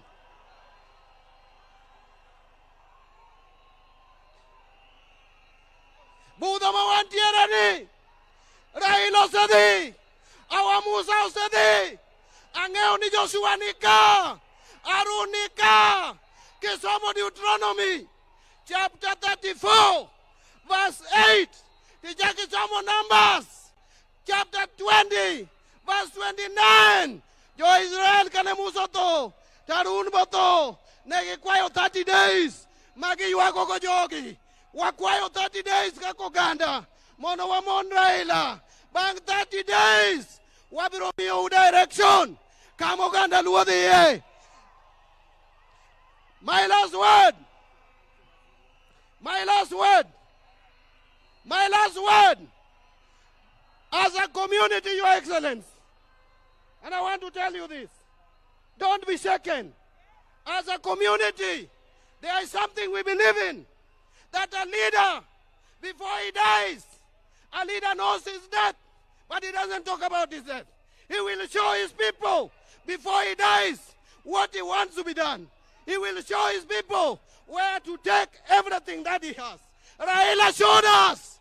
Raila showed us before he died that he wanted us to be in government. As a community, as a party, we will be in broad-based government. We will support broad-based government. We will work with you.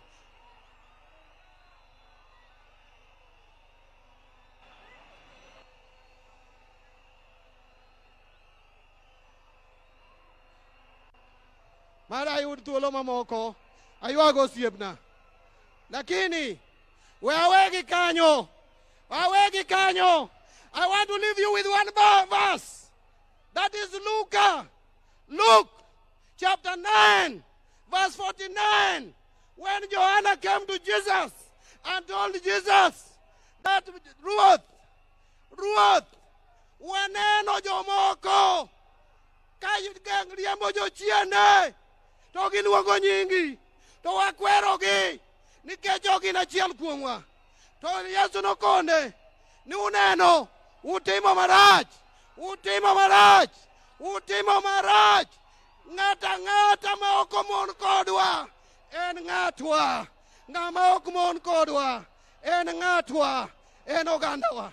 Nyasaye matelu osiepna nin maber, osiepna nin gi kwe.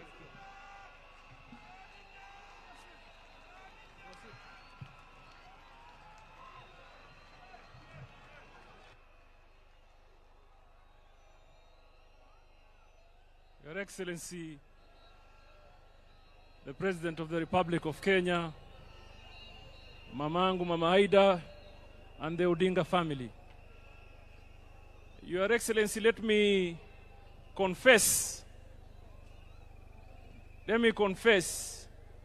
that kwa muda mrefu, I have never been in a situation where I have struggled to think of what I'm going to say about someone. And I will not be, Your Excellency, nimeona kama kuna ka contest of some sort. Who was called last? Who spoke about what? Who was assured what? Who was informed of the unknown? But for me, Your Excellency, I want to take this opportunity. Number one, to pray for Raila Amolo Odinga. May his soul rest in eternal peace. Your Excellency, I was a very young man. From Kisauni, where nobody knew me or had an idea of who I am. When I developed the ambition of wanting to become a leader. Your Excellency, there's a guy called John Maya Ndiwo. He was living in Mombasa, nikamwendea nipeleke kwa Raila. Babangu hajakuwa kwa siasa, mamangu hajakuwa kwa siasa, shangazi yangu hajakuwa kwa siasa, Hassan Joho hajulikani na mtu yoyote. I walked to see Raila na akanibeba mkono. Nikawa mbunge, nikawa governor, na sasa mimi ni waziri. Na mimi, Your Excellency, nataka tuchukue fursa hii mimi mwenyewe kibinafsi. Nimwombee Mwenyezi Mungu Raila aende apumzike na kutana na wazee wetu mbele ya haki. Na lile la muhimu, Mbadi said here that he has never betrayed Raila. I want to tell Mbadi, you're not on your own. Mimi, I have never betrayed Raila. Akiwa hai, and I assure you, I will not betray his cause hata akienda mbele ya haki. I assure you. And some of us, mimi, siwezi kuwa mahali ambaye Raila kunipeleka. Tuelewane? Siwezi kuwa mahali ambaye Raila hakunipeleka. And I must say it today here, I was taken to government of William Ruto by Raila Amolo Odinga. And Your Excellency, that is where I belong, and that is where I shall stay. La mwisho, what you are ODM, many speakers have heard you, munasema, we want to assure you, chama haiendi mahali, chama isambaratiki, chama haiwezi vunjika. Mimi, the values of the party, the values and the principles of the party, zimewekwa katika roho yangu na baba Raila Amolo Odinga. And I want to tell you, whoever imagines that anaweza kuvunja chama cha ODM, yeye ndio tutamfukuza, my friend, na ahame, chama kitabaki. Tuelewane namna hiyo. Ukijaribu kugawanya chama, ukijaribu kuvunja chama, wewe ndio utafanya nini? Utahama. Atafanya nini? Atafanya nini? The party will be here to do what? To stay. Mwenyezi Mungu awalinde na wabariki. Asanteni sana.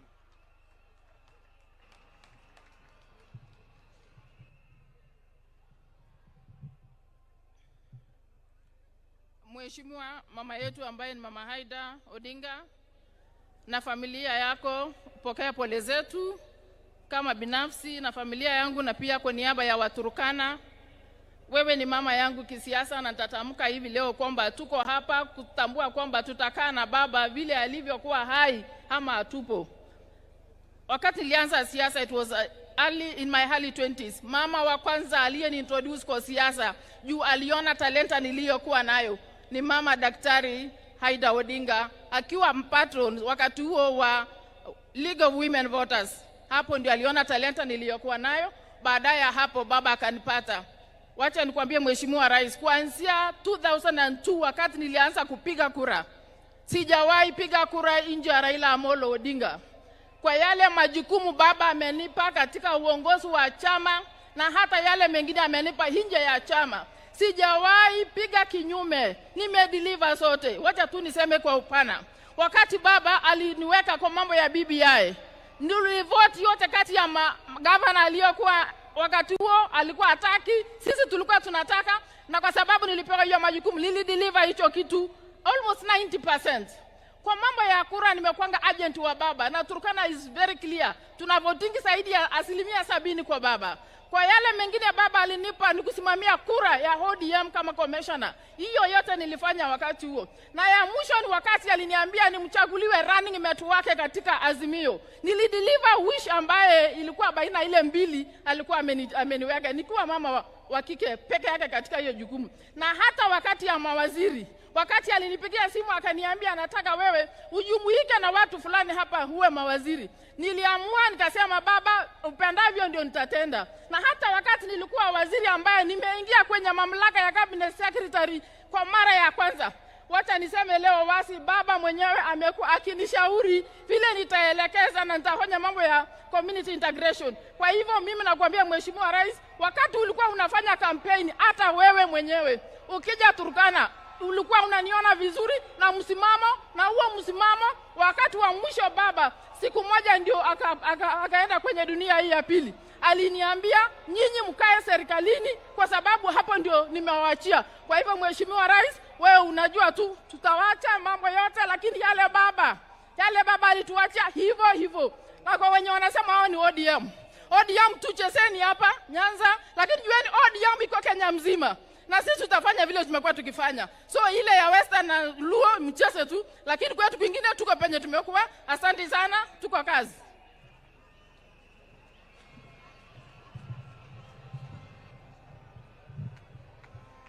Basi kwa sababu ya muda, all protocol observed, mimi vile mnajua, kwa wale wote ambayo wameongea hapa, mimi kwa miaka 3 iliyopita, mimi ndio nimekuwa karibu na baba kabisa.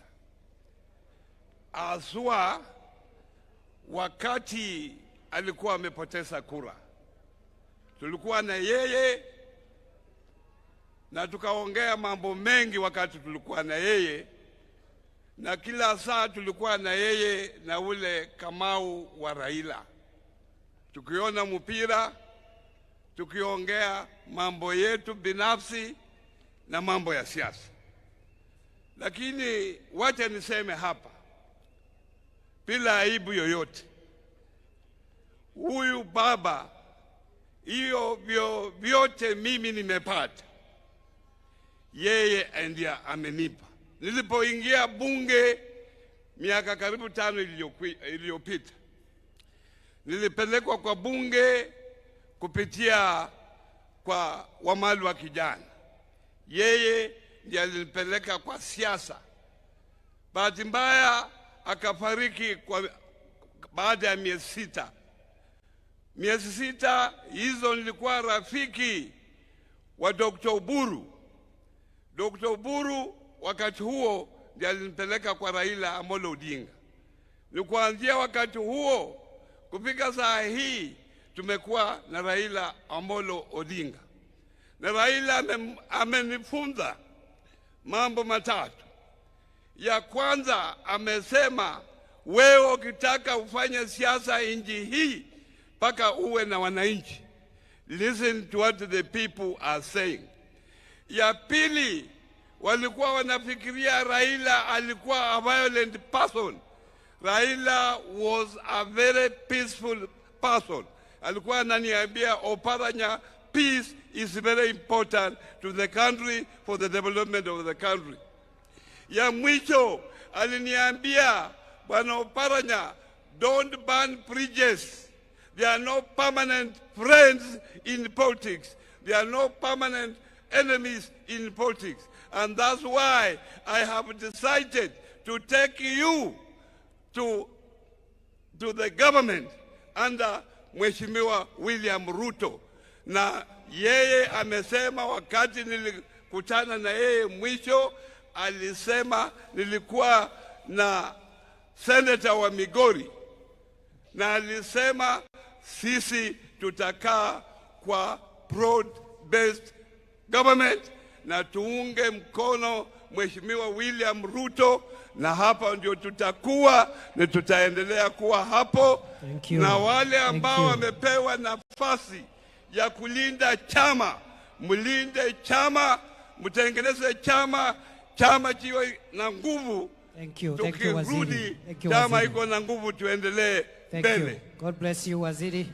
Asante. Thank you very much.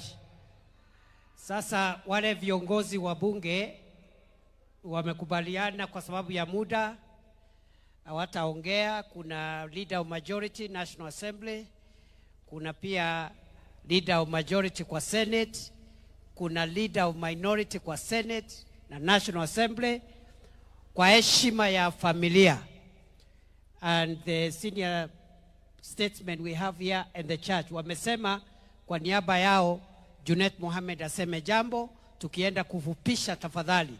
The family has requested we shorten the program. Makofi kwa Junet Mohamed jameni. Junet kwa niaba ya leaders.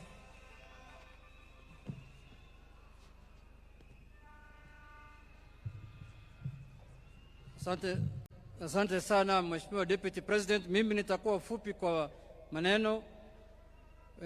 Mama Aida Odinga ambaye ni mama yangu na madada zangu na mandugu, His Excellency the President. Mimi leo ni ngumu sana roho yangu kutoa rambirambi kwa baba. Mimi baba alikuwa kwa mambo mingi kwangu. Mimi nilikutana na baba nikiwa na miaka 24, the year 2001. Miaka 23 na 4 ingine sijaona kiongozi ingine, sijaona chama ingine. Chama yangu ilikuwa baba na baba ndiye alikuwa baba yangu. Baba alinifanya meya ya Migori nikiwa na miaka 25. Aliniwekelea hapo. Akanifanya mbunge miaka mingi paka nikakuwa minority leader kupitia baba. Mimi nina huzuni sana kwa sababu wale wanajua vile mimi na baba tulikuwa karibu. Lakini yote tunasema tunawachia Mungu. Nimeona mitandao wanashapiga bimbo, wanasema sasa huyu ni political orphan, huyu amekwisha. Lakini nimeona hapa orphans wako wengi sana. Wale wameongea hapa yote wamelia. Sasa nitasanya hawa yote nikuwe chairman yao. Orphans ziko mingi hapa hata roho yangu ikarudi nilipoona orphans vile wamelia hapa. Mimi nilikuwa na huzuni peke yangu, nilisema nimekwisha. Kumbe tuko wengi hapa. Hiyo nimefurahi sana. Lakini mimi nataka kusema hivi, jambo la mwisho. Baba alikuwa mtu ajabu sana. And for us, he was our leader, he was our father, and he was everything to us. Baba is the only leader who knew when to fight and when to lay arms down. Baba had fire on one hand and water on the other hand. I will miss his telephone calls. Baba alikuwa engineer ya siasa na alikuwa anatunga siasa usiku, na nilikuwa napata simu yake saa 12 asubuhi. Nikiona simu yangu imelia saa 12, na sasa mimi kama fundi navaa abro niko kasi. Lakini saa 4 saa 3 hiyo ni salamu tu. Baba alikuwa mtu ajabu ambaye wa Kenya wamepoteza mtu ambaye hawatapata kama yeye. Sherehe ya mwisho tulikuwa naye na baba, tulikuwa na parliamentary group hapo Mombasa Road. Mimi niliwasanya wabunge wote kama kiongozi yao. Baba alituongelesha pale kwa dhati, and he was very clear that day. It's one of the strongest speech he has made for the time I've known him. Ameongea, amesema tutunze chama chetu cha ODM na tukae imara na tukae united. On the other hand, because we were supposed to do a resolution baada ya hiyo mkutano ya PG, wale wameona TV siku hiyo, mimi nimesema resolution ya hii mkutano refer to Baba's speech. Kama if you are in doubt of anything, refer to Baba's speech. Another thing he told us, lazima tukae katika serikali ya broad based. It's on record. Wale wanasikia wasikie, wale wako na macho waone. Ya mwisho, Baba loved peace. Unajua mara mingi Baba makes very serious, important, fundamental, monumental decisions for the country. Lakini saa nyingine is not popular. Sasa zingine watu wanalaumu wengine, unaona hii maneno Baba amefanya, yule Msomali kutoka Migori ndio anahusika naye. Na mimi hata sina habari, I'm just loyal, implementing what Baba has said kama fundi. Thank you. Lakini ikifika jioni Baba ananipigia simu anasema, kijana yangu usiwe na wasiwasi, in every flock there must be a black sheep. Sasa wewe ndio black sheep ya ODM, wewe beba tu mzigo, tutasonga mbele pamoja. Thank you. So kwa hayo machache nataka kumalizia kwa kusema ya kwamba ODM party, we will hold it high, we will keep it strong. ODM in 2027, it will either form the government or it will be in a coalition that forms government. But it will not be in a coalition that has been abusing Baba when he was alive. Haitakuwa hapo. Unajua, saa hii wanasema sisi ni political offense ya Baba. Wale pia walikuwa wanatumia siasa yao ya kujijenga kwa kutusi Baba na kufanya Baba kama bogeyman. Hawa pia wamekwisha sasa. Sijui watatusi nani. Asanteni sana, Mungu awabariki. Kuna wenzangu hapa, Kimani Ichung'wah na Aaron Cheriot, Your Excellency. Hawa ndio wale wametengeneza ile report inaitwa NADCO. Wakati Baba alikuwa, hawa walikuwa kwa komiti ya NADCO. Tumekubaliana kama viongozi wa bunge ya kwamba for the legacy of Baba, when we go back to parliament in a week's time, we will implement the NADCO report fully. Tumekubaliana hapa. Asanteni sana, Mungu awabariki. Na Rais, asante sana kwa kuzika baba yangu kama president. Kama president. Yes. Hiyo tutadiscuss kwa Central Committee ya ODM, tutaleta report. Thank you very much, Mheshimiwa Junet. Speaker of the Senate, please come and condole. 2 minutes, Mr. Speaker, sir. We have run out of time. The family requests we finish this meeting in the next few minutes. Rais wa Jamhuri ya Kenya aliyepia amri jeshi mkuu wa jeshi la Kenya, Mama Aida Odinga na familia yako, kwa niaba ya bunge la Senate, kwa niaba ya familia yangu na kwa niaba yangu binafsi, niko hapa kupeana rambirambi zetu za dhati kwa uchungu na moyo ulio mzito. Tunasema pole Mama Aida. Wingu la majonzi limetanda katika kijiji hiki, lakini nataka nikwambie Mama Aida kwamba wingu hili la majonzi halikutanda Bondo peke yake. Limetanda Nyanza mzima, limetanda Kenya mzima, limetanda Afrika mzima, na limetanda mapana na marefu ya ulimwengu mzima. Manake aliyelala pale alikuwa ni kiongozi alijulikana pande zote za ulimwengu. Mwaka huu umekuwa mwaka mzito sana kwangu mimi. Kabla mwaka huu nilikuwa na baba watatu. Baba wa kwanza alikuwa Mwenyezi Mungu, muumba mbingu na ardhi na viumbe viliomo. Baba wa pili akawa mzee Kingi, na baba wa tatu ni babangu mlezi wa kisiasa ambaye amelala pale. Mwanzo wa mwaka huu nikapoteza babangu mzazi. Leo hii nazika baba mlezi wangu wa kisiasa. Nimebaki na baba Mungu peke yake. Lakini kitu ambacho kinanipatia motisha ni kwamba yale yote mafunzo alimpatia Mheshimiwa Raila Amolo Odinga imenipatia nguvu ya kwamba as I speak to you, I know I can face the world. Baba believed in me even when I doubted myself. Mwaka 2007 mwezi wa 5 mimi niliingia siasa wakati wa by-election kule Magarini. Baba aniliweka kwa bega lake na kunizungusha Magarini mzima. Before my people believed in me, he believed in me. Kwa bahati mbaya hatukufaulu. Disemba ilipofika mwaka huo nikamwambia baba sitamani tena mambo ya siasa. But baba told me don't give up. Go back to Magarini. Na akaja akasimama na mimi na nikashinda.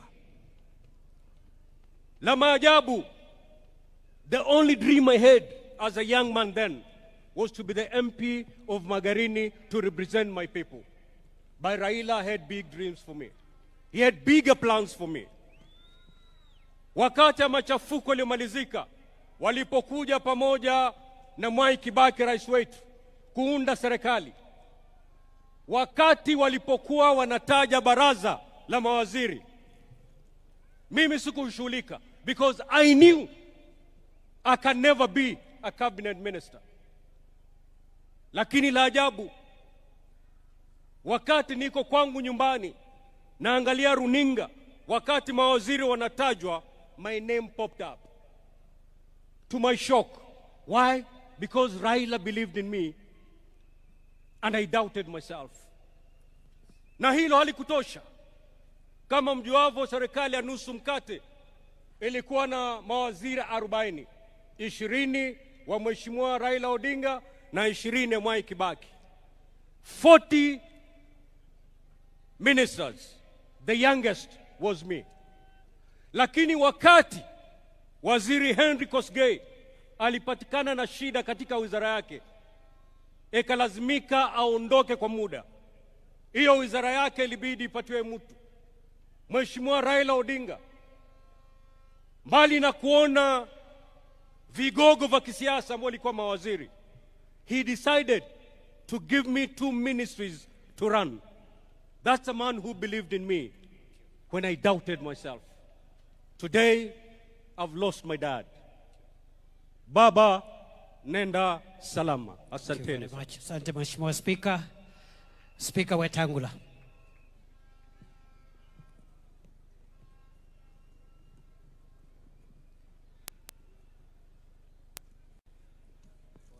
Pole for the pressure.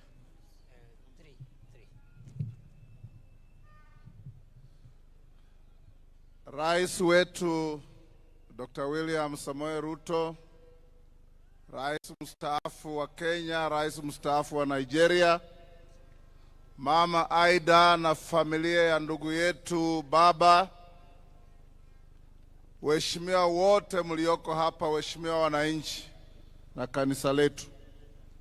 Yangu itakuwa mafupi sana. Nimekuja kuomboleza huyu shujaa ndugu yangu, baba wa taifa la Kenya. Mheshimiwa Raila is one of the greatest sons of our soil.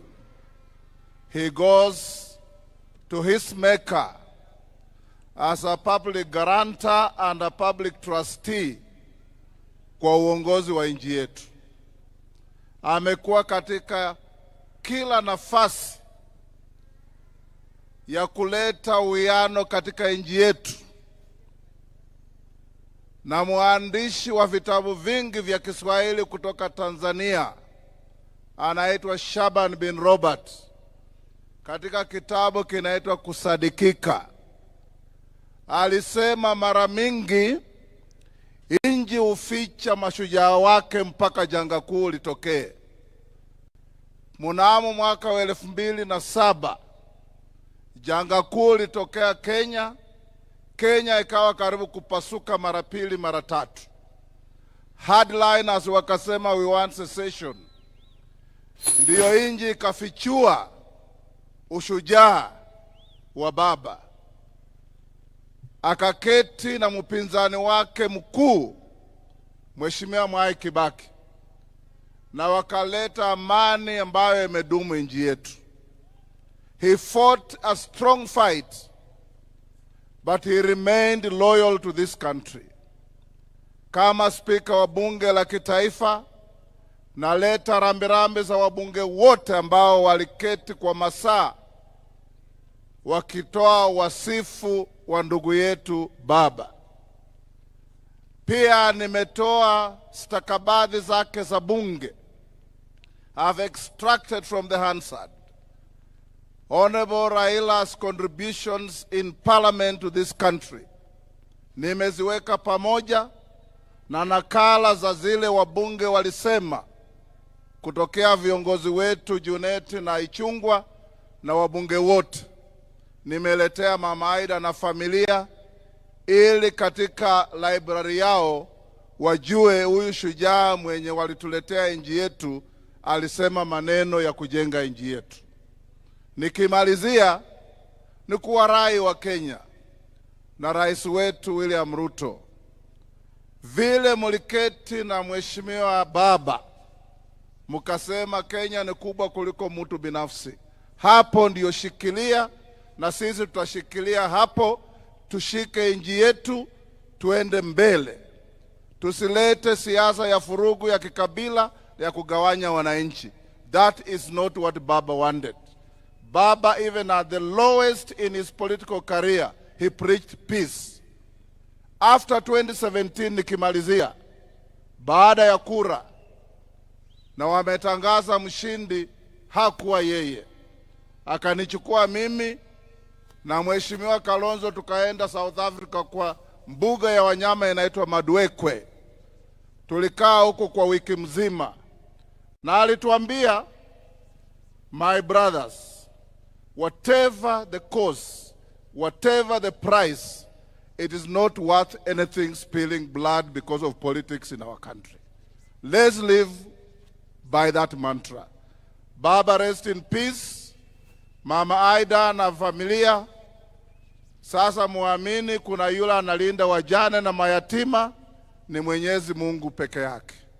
Asante sana. Thank you. May you rest in peace, my dear brother. Baba, Kenya will be the poorer without you. Thank you very much. Allow me now to present the Hansard extraction to Mama Aida for family records. Thank you. Thank you very much, Mr. Speaker.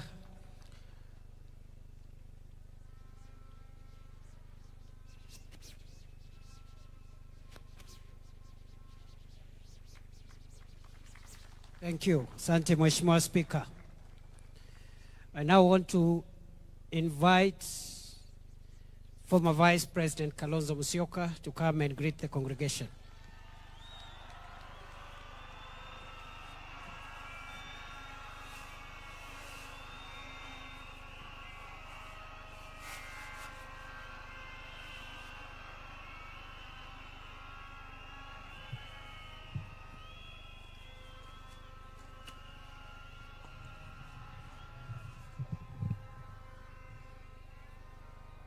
Mama Aida na jamii yote ya ndugu yetu Raila Amolo Odinga, Your Excellency President William Ruto, former President, the fourth President of the Republic, Brother Uhuru Kenyatta, Mzee Olusegun Obasanjo, whom I know to have really been close to our friend, waombolezaji wenzangu, Jethuro Onte, Mimi nimekuja kusema kwaheri kwa ndugu yangu, my brother Owadwa Raila Odinga, my osiepna. Sijui kama hiyo ni lugha sahihi. My brother. All the names were given about our brother. When we listen to our daughter Winnie, all the names that our brother has been given over time. But to me, he was a brother. The pain of it all, the struggle for justice and truth, and the fight against corruption. Huyu ndugu alale. But you know, my brother, allow me to talk to Raila, my friends, for just 1 minute, and I'll hand over Professor Kindiki. Thank you for the opportunity. I want to talk to Raila, because I never get this time again. You know, we called you Joshua. We never got to Canaan. There were indeed crocodiles across the river Jordan, as we used to say. Lakini, I've seen in the printed program, you even paraphrase the late Martin Luther King. You've been to the mountaintop. You've seen the promised land. And you know you may never get there with us. But we have to get there on your behalf. I give you my pledge. Those values you stood for. The tears, the pain of a stolen election, as my brother Jim Orengo has said, elaborated. That pain will not be in vain. The nation is gathered together. And I must stop there. I've done the rest of my speech on X because I had to rush quickly back from Heathrow in order to come and be with Mama Aida and Watoto. But allow me to recognize, if perchance they don't get that opportunity, my sister, my twin sister, Mother Karua, was Raila's running mate in 2022. She's around here. If we had time, I'm sure Mother would have wanted to eulogize her. I have my other friends here. In fact, Eugene Wamalo had a poem, but I saw he brought many cows yesterday. And we also have a friend, our other brother, Fred Matiang'i here. I saw the Chief Justice Emeritus, our brother, who made that historic ruling in 2017. Kwa hivyo, Mungu alaze roho ya ndugu yetu vyema. You deserve a rest. May God be with you. Amen. Thank you very much, Vice President Kalonzo.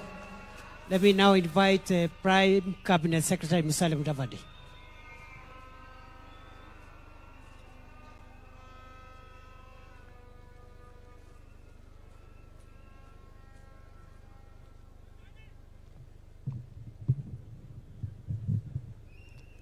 Your Excellency, the President of the Republic of Kenya, the Honorable William Samoei Ruto, Mama Aida Odinga and her family, and with that, Your Excellency, let me ride on all the protocols that have been observed in the interest of time. First, to Mama Aida and the family, let me extend my deepest condolences and those of my wife and family to you and your children. Your friend, sister, Tessie, did ask me to step forward and tell you that she really conveys her condolences. Secondly, Your Excellency and Mama Aida, let me say thank you for giving me a unique opportunity, first with the consent of the family, and also as a directive from the President, to do one last honor, and that was the honor to lead a delegation on the afternoon of 15th of October, just a few hours after his passing, to India so that we can join those who are there and come back with the remains of Raila Amolo Odinga. It is an honor, a very moving moment. We left Kenya as KQ 202 with our colleagues. We landed in India and we joined Winnie, Ruth, Dr. Lunya, Morris, Ugeto, and the Kenyan High Commissioner to India at the military stand where the president, the Prime Minister of RAILA of India had actually said that the government of India grants all the respect, military respect possible within the shortest time possible to RAILA. I want to take this opportunity to confirm to the people that the government of India gave a military aircraft from Kochi to bring RAILA to Mumbai, where we got him. And he was escorted by the military of India. Your Excellency, let me also take this opportunity because we did a turnaround of only 2 hours. And when we went there, we found Winnie, a very strong young lady. Mama Ida, you have somebody strong in your daughter. We found Ruth. We found Dr. Lunya, and we found Morris. We draped RAILA in the Kenyan flag. It was a very emotional moment. We are back here. We landed, brought by the national carrier, Kenya Airways, and I thank Kenya Airways for heeding your instructions and turning around very fast, Mr. President. The national carrier brought back RAILA home. The plane landed at 9:30 on 16th of October, switching from KQ 203 to RAO 001. That was the title of the flight. A great honor indeed. Mr. President, today RAILA is here. He would have loved a crowd like this. This was his moment of excitement, his fodder. But today, RAILA speaks to us in silence, total silence. This silence is loud. It speaks to the nation. It speaks with emotion. RAILA, if you wanted to know where your political fortunes were, wait until you listen to him narrating soccer on a political podium. Then you would know whether your goose is cooked or you have a chance. You would want to listen to RAILA in Kiswahili proverbs, and he would explain very complex things with simple words. Ata mukia ni nyama. RAILA would come up and you would say, ikiwa mtu amekuwa hivyo, tuwe kama siafu, tutatoa nyoka pangoni. This was RAILA explaining himself. He stood for a lot of things. His spirit is unbogable. RAILA suffered. He had a checkered career. But one thing, RAILA never allowed the history to hold him prisoner.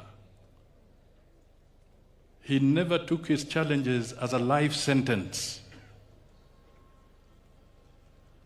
He stood up, walked, and moved further. We are here because RAILA lived in this country. Mama Ida, you have spoken. Your speech was so deep and powerful. I can only request Kenyans, please listen to what Mama said. There's nobody who would be able to understand Mama better than RAILA. She has told you what needed to be said. Nind Kigwok, Jacom,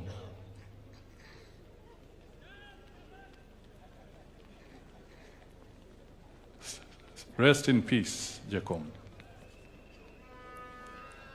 Nind Gikwe, Nind Gikwe, Nind Gikwe, Jacom, Ward Mary, Nind Gikwe.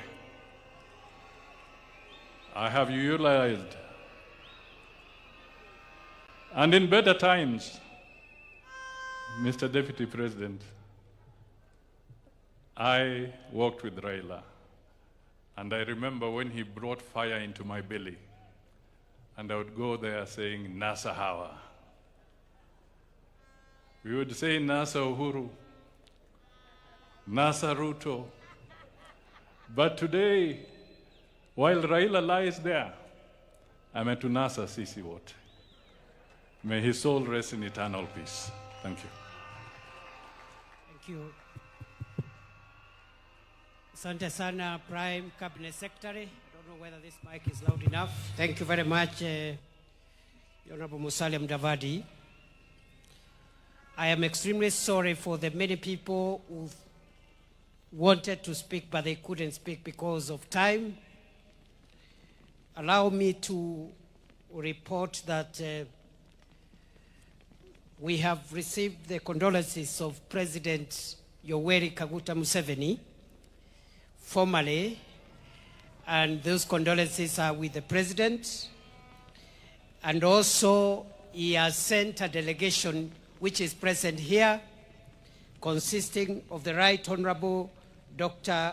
Ruhakana Rugunda, former Prime Minister of Uganda, and the Honorable John Mulimba, State Minister for Foreign Affairs. I also want to confirm what Stephen Kalonzo Musyoka said here, former Vice President, that we have other guests, but I assume we just recognize them for now. Kalonzo spoke on their behalf. Even me, I'm not going to make a speech. I've just been emceeing, and I want to end this row so that we can move and do the other ceremony, which is getting late. I therefore want to request now that very briefly we go presidential. We start with the condolences of His Excellency Uhuru Muigai Kenyatta, former President of Kenya, and the fourth President of Kenya.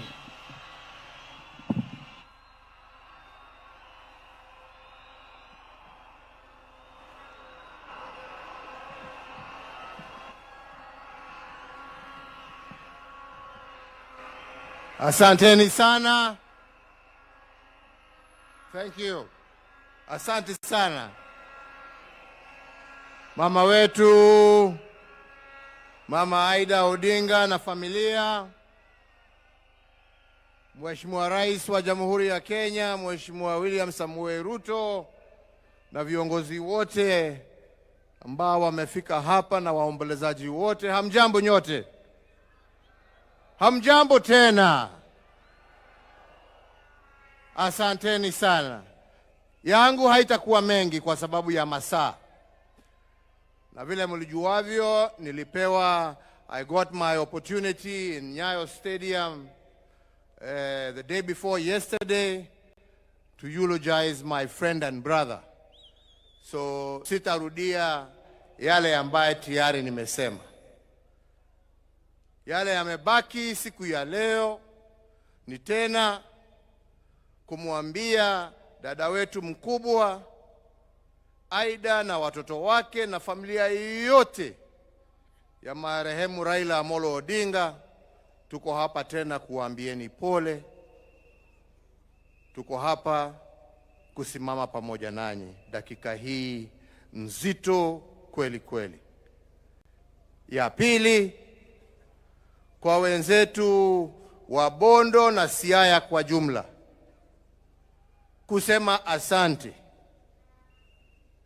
Mtoto wenu ambaye sasa amerudi nyumbani, back to the ancestors, mulitupea atumikie sio tu Bondo na Siaya, lakini Kenya na Afrika, na ametutendea na tunawashukuru. Asanteni sana. Ya tatu,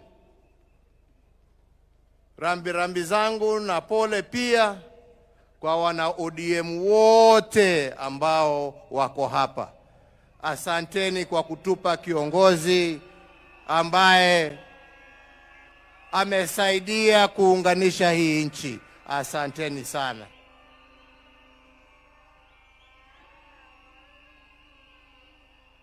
La mwisho ni kuombea ndugu yetu atembee safari ya amani. Mungu amuongoze kwa safari hii yake ya mwisho. We shall miss you, Jacob. We shall miss you. We shall miss you as a friend, a brother, and a leader of this nation. We shall miss your insights. We shall miss your thoughtfulness. We shall miss your wisdom. And we shall miss your laughter. Your deeds will live long, as I said, and we will remember, and I pray we remember those deeds in the actions that we shall live, emulating our friend and brother. So fare thee well, Honorable Raila Amolo Odinga. Fare thee well, my ndugu. Fare thee well, my friend. Mungu awabariki na walinde. Asante.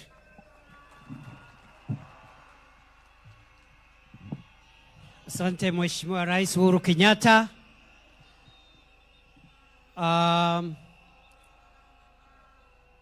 Before I call the next speaker, let me also acknowledge the condolences of Senator Moi, Gideon Moi. He has not been able to come here. He was at the airport with us when we were receiving the remains of our leader. Today, he has some inconvenience. He could not make it. Senator Gideon Moi sends his condolences.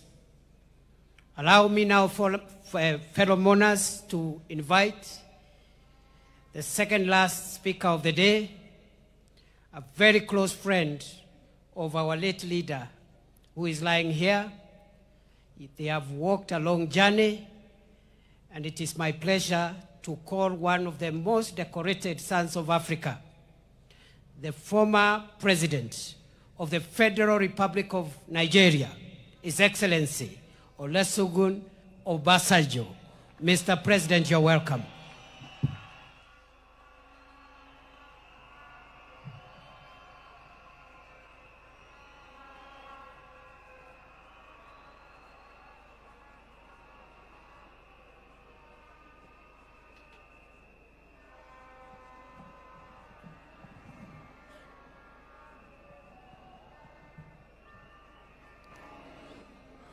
Your Excellency, the President of the Republic of Kenya, my dear brother, Dr. Ruto, my dear sister, Your Excellency, Ida Odinga,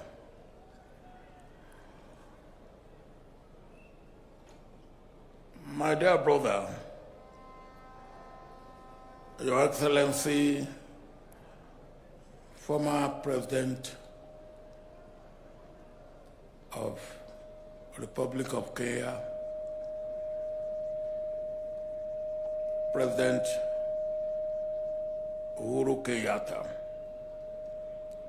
let me stand on the protocol that have been well established since this morning. Here, in this place, I was with RAILA on his invitation 31 years ago when Jaramogi ODINGA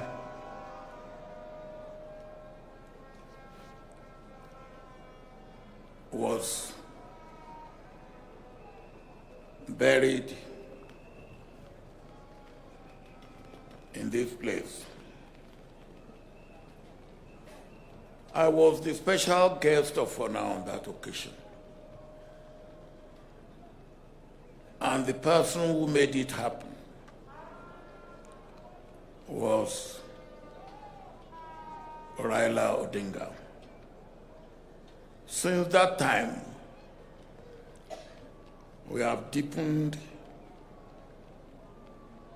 our friendship, our brotherhood, our working together for our two countries, for Africa, and indeed for the world. Over the years, I have come to know RAILA very well.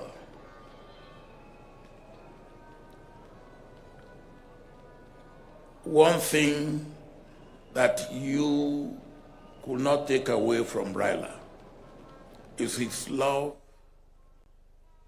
passionate love for his country and for Africa.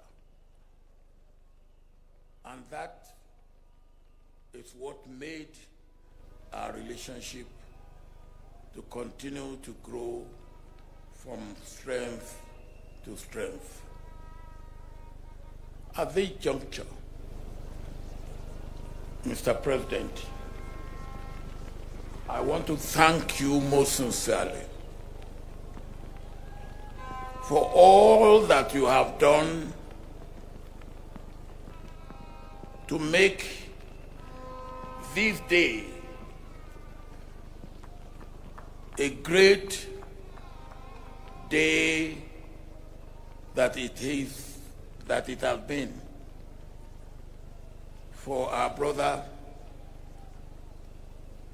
RAILA ODINGA, for the ODINGA family, for the government of Kenya, for the people of Kenya, and indeed for Africa. Mr. President, the meeting we had in Mombasa, which brought you and RAILA together,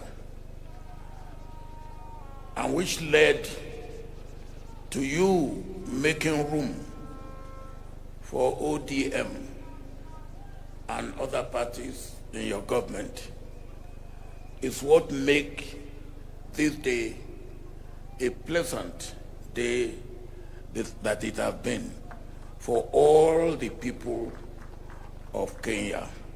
And indeed, it is for me a lesson for all of us in Africa, a lesson of understanding, a lesson of tolerance, a lesson of love, a lesson of accommodation, a lesson that our nation, our continent, is bigger than any individual or group of individuals in our country. That is a good lesson that we must learn. One thing that I always like about RAILA is his sense of humor. Anytime we met, no matter how serious the situation may be, you can be sure that RAILA will turn the tension to something to laugh about. And for me, I've lost a brother, I've lost a friend, I've lost a confidant, I've lost a co-worker in the vineyard of Africa. Sleep in the bosom of your Creator. Adieu, RAILA ODINGA.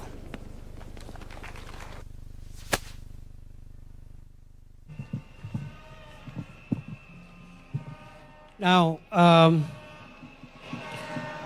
the late Prime Minister RAILA ODINGA had other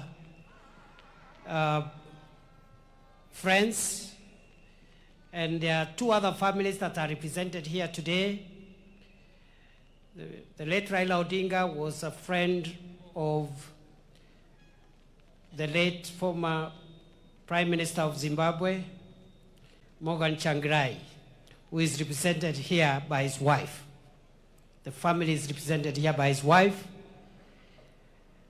The late Right Honorable RAILA ODINGA was also a close friend of the former departed President of the United Republic of Tanzania, the late John Pombe Magufuli.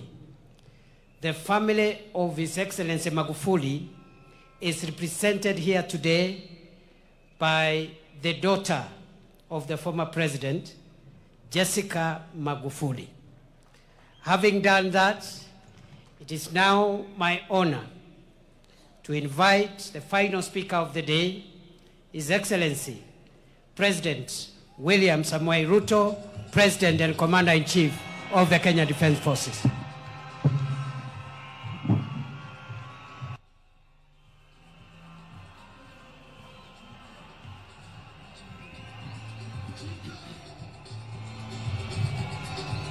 Asante.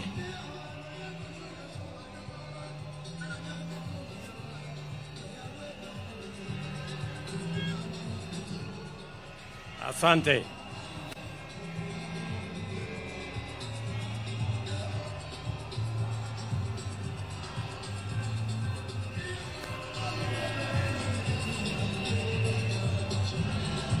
Thank you. Thank you very much. Thank you very much. Asanteni sana. Asanteni sana. Mama Aida Odinga, mke wa ndugu yetu, rafiki yetu, kiongozi wetu, pamoja na watoto wake Rosemary Junior na Winnie. Familia ya Jaramogi Oginga Odinga kiongozwa hapa na Senator Daktari Oburu Oginga. Rais wa 4 wa Jamhuri ya Kenya, Rais wa zamani wa Jamhuri ya Nigeria, ndugu viongozi wetu wa dini, maaskofu na wananchi wa hapa Siaya na Wakenya wenzangu wote ambao mnahudhuria mazishi haya. Napenda kuwasalimu hamjambo. Amoso ujodurwa. Amoso ujodurwa. Jodurwa untie. Jodurwa Bwana asifiwe. Mimi kwanza naleta rambirambi zangu za mke wangu na watoto na za serikali zima la taifa letu la Kenya kwa familia ya huyu shujaa, our brother, the leader of ODM, the foremost political engineer in our republic, as we have been told. Nikisema pole sana Mama Aida na watoto na jamii kwa kumpoteza ndugu yetu aliyelala hapa, Mheshimiwa Raila Amolo Odinga. Let me say this for the record. The nation of Kenya today is flowing with floods of tears of grief. The foundations of Kenya are shaken by the stomping footsteps of mourners. And the soul of our nation is aching because of the loss of a great hero of our nation, a man who has been made through fabric of struggle, a man who many fondly referred as the people's president, the Honorable Raila Amolo Odinga. We come here to honor him in a lot of respect because of his contribution to our nation. Na ndio sababu leo nataka niseme mambo machache. Mimi na huyu kiongozi wetu Raila Amolo Odinga nilijuana na yeye wakati nilichaguliwa kama mbunge wa Eldoret North in 1997. I came to meet him in parliament. Baadaye tukawa na urafiki na ushirikiana mpaka tukatengeneza ile ilikuwa inaitwa cooperation siku hizo, mpaka Raila akakuwa Secretary General wa KANU. Baadaye nikaungana na yeye wakati tulikuwa na mambo ya katiba ya taifa letu la Kenya. Tukashirikiana katika kutafuta katiba mpya ya Kenya. Mimi nikuwa mwenyekiti wa kamati ya bunge ya katiba baada yake. Na mambo yakaenda mpaka tukaunda chama cha ODM pamoja na ndugu yetu Raila Odinga akiwa ndio kiongozi wetu. Ndio nikashirikiana na yeye na nikajifunza kutoka kwake. I can confidently say, as Mama Aida has said, Raila Odinga was not just an engineer, he was a political engineer. And I can say here, among his many students in the class of political engineering was yours truly, William Ruto. And I am very proud today that Raila Amolo Odinga is being rested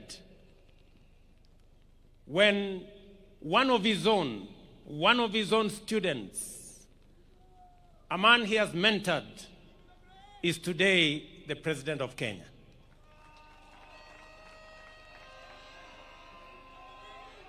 Mimi nataka niseme hivi. Mheshimiwa Raila Amolo Odinga, katika uchaguzi uliopita wa 2022, watu wengi ambao walikuwa wananiunga mkono walikuwa wanashangaa sana kwamba mimi si kuwa na wasiwasi wowote na uchaguzi wa 2022, kwa sababu mashindano ilikuwa kati ya Raila na mwanafunzi wake. And therefore it didn't matter to me the outcome of the election of 2022. Either Raila Odinga was going to win or his political student William Ruto was going to win. And that is why hata wakati waliniuliza watu wengi, wewe bwana, wewe unawezaje kushindana na Uhuru Kenyatta na Raila Odinga wakiwa pamoja? Mimi sikuwa na wasiwasi, kwa sababu kama Raila angeshinda hiyo uchaguzi, mimi ningekuwa nimepata ushindi, na kwa sababu nilijua yeye yale alikuwa amepanga katika manifesto ya Azimio, mpango ya housing, mpango ya universal health coverage, mpango ya elimu, mpango ya kilimo, mpango ya masomo, yalikuwa sambamba na sawia na sawa na yale nilikuwa nimepanga. It is just a student and his teacher. And that is why I can now reveal here today that immediately after the election, a few months, and there are witnesses sitting in our midst today, I looked for Baba. A few months after the election, nikamwambia mheshimiwa, tukaketi chini na yeye, nikamwambia mheshimiwa Prime Minister, wewe ni mwalimu wangu. Kwa umri mimi natoshana kuwa kijana wako. Kwa mapenzi ya Mungu mimi ndio rais wa Kenya. Nikamweleza mheshimiwa Raila, kwa hii serikali mimi nataka nikupatie mambo machache. Nikamwambia, kwanza, kama utasimama 2027 kuwania urais, ama kama utaunga mkono mtu mwingine, mimi hainijalishi.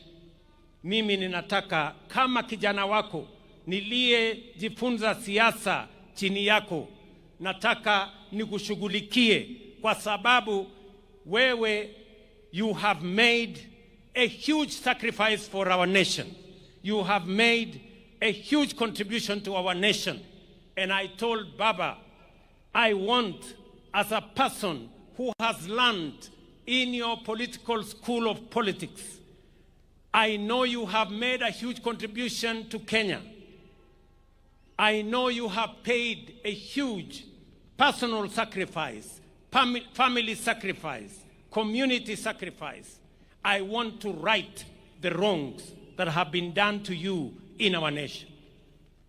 And we agreed with the former Prime Minister, and I told him without condition, I will do whatever he wanted me to do, especially to make sure that the sacrifices he had made for our nation, the contribution that he had made for our nation,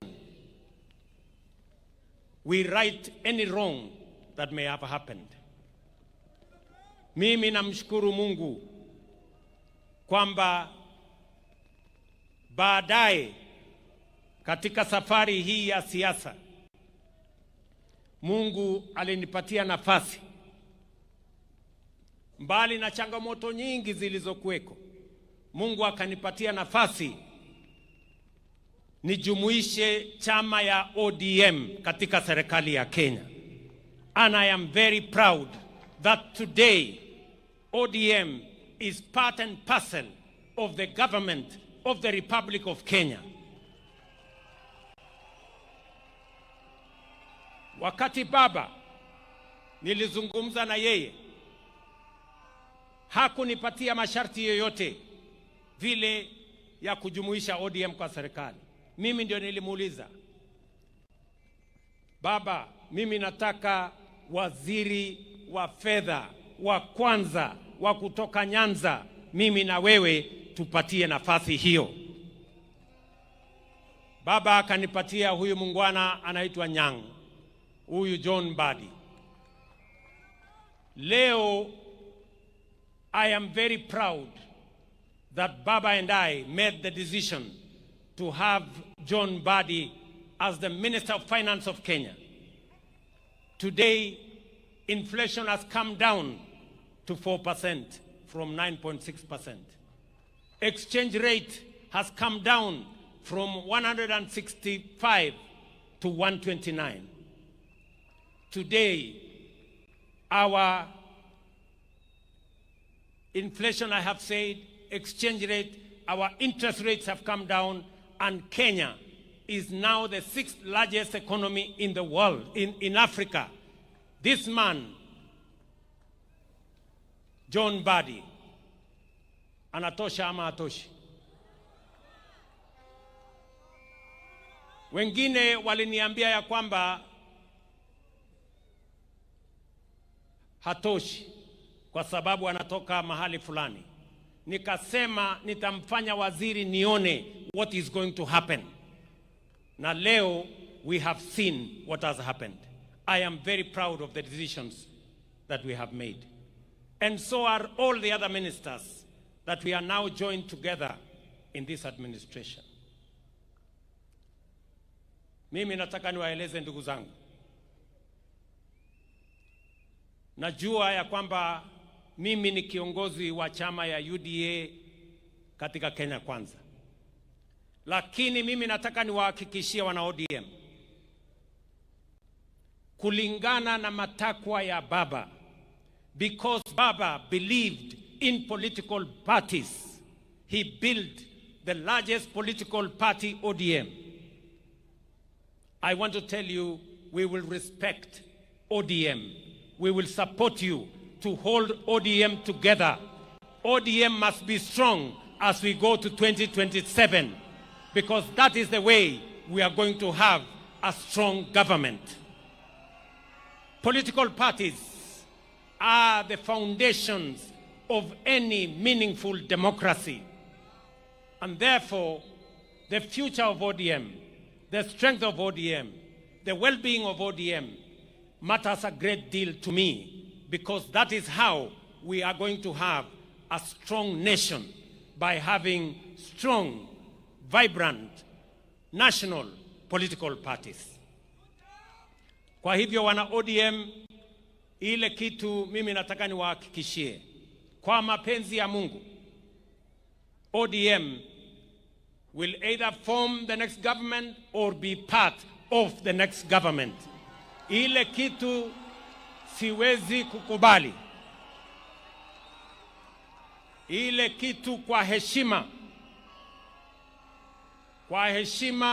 ya huyu shujaa wetu, ile kitu siwezi kukubali, na nitafanya juu chini, Mungu anisaidie. Ni wale ambao wanataka kung'oa chama ya ODM na kwenda kuchezea karata ya upinzani kule nje. Hiyo haitawezekana.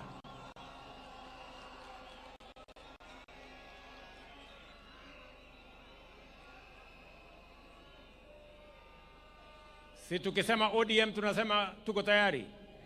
ODM. ODM. ODM. Muko tayari? Muko tayari? Tuunde serikali 2027. Mimi nataka niwaeleze hivi. Baba, we consulted with him very often. But the last 1.5 months were very difficult times, because every time I met Baba, his voice was hoarse, and he kept on telling me that I am weak because I am taking some drugs. And I was very concerned.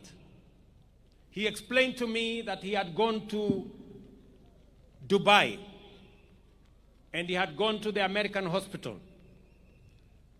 And they had told him a few things about his health. And then he came back and went to Canadian hospital again in Dubai. And after he came back, his doctors, led by Dr. Olunya, who is his personal doctor for many years, administered some medicines to him. And when I went to New York for the United Nations General Assembly, I kept track with what he was doing. And I told him, I will come back, I will come through Dubai, I will also do a medical checkup, but when I come back, I want us to meet. Because his health was very concerning to me. So when I came back, I thought I would meet him on a Saturday, or was it a Sunday? But when I called him, he told me, William, Bill, actually, I have gone to Malindi. The doctors have advised me to go and rest in Malindi. I will come back on Tuesday. So I told him, it's okay. Let me go to the farm. I will come back on Sunday. I will wait for you on Tuesday. On that Tuesday,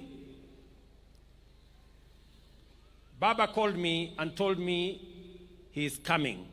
And he wanted to come and meet me in the office.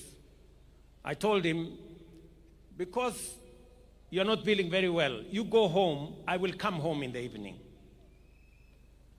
And that evening on Tuesday, nikaenda nyumbani, Mama Aida akatupikia chakula, nikawa na ndugu yake Uburu, nikawa na msichana wake Winnie, tukakula chakula cha jioni, tukaongea, akatueleza sisi zote vile alivyokuwa anajisikia, na kwa kauli moja sote pale tukamueleza hatutaki guesswork kwa mambo ya afya. Wewe mwenyewe na madaktari zako uamue. Na nikamwambia serikali ya Kenya itamsimamia akiamua kwenda mahali popote kutafuta matibabu. Kwanza alikuwa anajaribu Ujerumani, akasema pengine atajaribu China, akasema pengine atajaribu sehemu zingine, mpaka akamalizia akasema ako na marafiki ataenda kule India. And we facilitated everything that the former Prime Minister, as the leader of this nation, wanted. Sitaki kusema yale mengine kwa sababu sote tumeambiwa. But I must commend members of his family, because they were always there for Baba. Especially Winnie Odinga. Winnie, you are a special person to your father. You stood by your father. You were concerned about his health. You persuaded him to take his health seriously. I must also thank Ruth. Ruth Odinga, you were there for your brother. And Oburu kept calling. Mama Aida kept calling. But I want to say, it was not easy. Because when we thought Baba was okay, in fact, alikuwa amepigia watu wengi simu, kuambia mimi niko sawa sasa, madaktari wameniachilia, wamesema nirudi baada ya miezi 6, wacha sasa niende nipumzike, nitapitia Dubai, nikuja nyumbani. Tulikuwa tunapanga kuja hapa Jaramogi Oginga Odinga on Thursday kwa ile investment conference. Lakini mambo yakabadilika, yakawa vile yalivyokuwa. So nikienda ofisini asubuhi. I remember it was about 6:40 or 6:45 there. Nikaona kwa simu yangu Oburu ameniandikia WhatsApp message akaniambia my brother is critically ill. Nikampigia Oburu, nikamuuliza, I thought we spoke to Baba and he was feeling okay. Imetokea nini? Akaniambia amepata information. So nikachukua simu yangu, nikapigia yule ambaye alikuwa ameenda na yeye. Akaniambia Baba is okay. Yeye pia hakuwa anajua. Nikamwambia ebu check. Nikachukua simu yangu nikapigia mwingine, akaniambia pia hajasikia. In a few minutes, like 10 minutes, Oburu akanipigia tena. Akaniambia inaonekana Baba ametuacha. He was not conclusive. So that's a few minutes after 7. After 2 minutes, Winnie akanipigia. Akaniambia, first I told her, please Winnie, don't tell me any bad news. But of course she said, the bad news have happened. My father is no more. And those were very, very difficult moments. Many commentators in the newspapers and in the media say this is a very big blow for William Ruto. Yes, it is. It is a very big blow.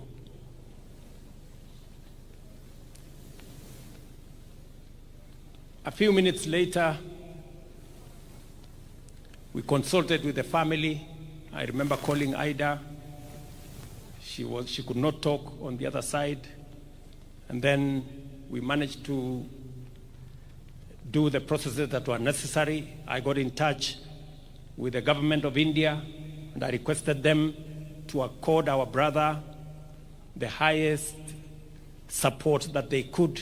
I must thank the Prime Minister of India, Narendra Modi, who is a friend of Raila Odinga, for putting at our disposal, all the support, including military honors for our brother Raila Amolo Odinga. Lakini haikuwa rahisi hivyo. Baadaye jioni tukisha panga vile watu wataenda kumchukua mwili wake, usiku Winnie akanipigia. Winnie akaniambia, Mr. President, hiyo ndege ambayo inakuja kubeba mwili ya baba, mbona inaenda Mumbai? Mbona isikuje hapa mahali baba yuko? Sasa wewe unanifanya nisumbuke kupeleka mwili ya baba saa hii usiku. Ningangane naye niweke kwa ndege na nimechoka. Na hii kitu ni mzito sana kwangu. So I had very difficult moments there. Nikamwambia Winnie, unajua sasa hii ndege iko na watu wengine wanaenda kule Mumbai. Na turnaround yake tulikuwa tunataka kupunguza. But she could not take any of it. Nikawachana na yeye, nikapigia Ruth. Nikamwambia Ruth, please help me manage Winnie. Mwambie tu atulie kidogo, these arrangements we are making. But all in all, I must say the concern of the family, his children, the wife, his brother Oburu and all the others was amazing. Hapo katikati, wakati bado tunahangaika, nafikiri kama saa 3 hivi asubuhi, nimeona kwa WhatsApp Junior amenitumia message. Anasema wili ya baba inasema he must be buried within 72 hours. Huyu Junior amenitumia. And I am sending our lawyer to Mama to go and tell her what Mzee's will was.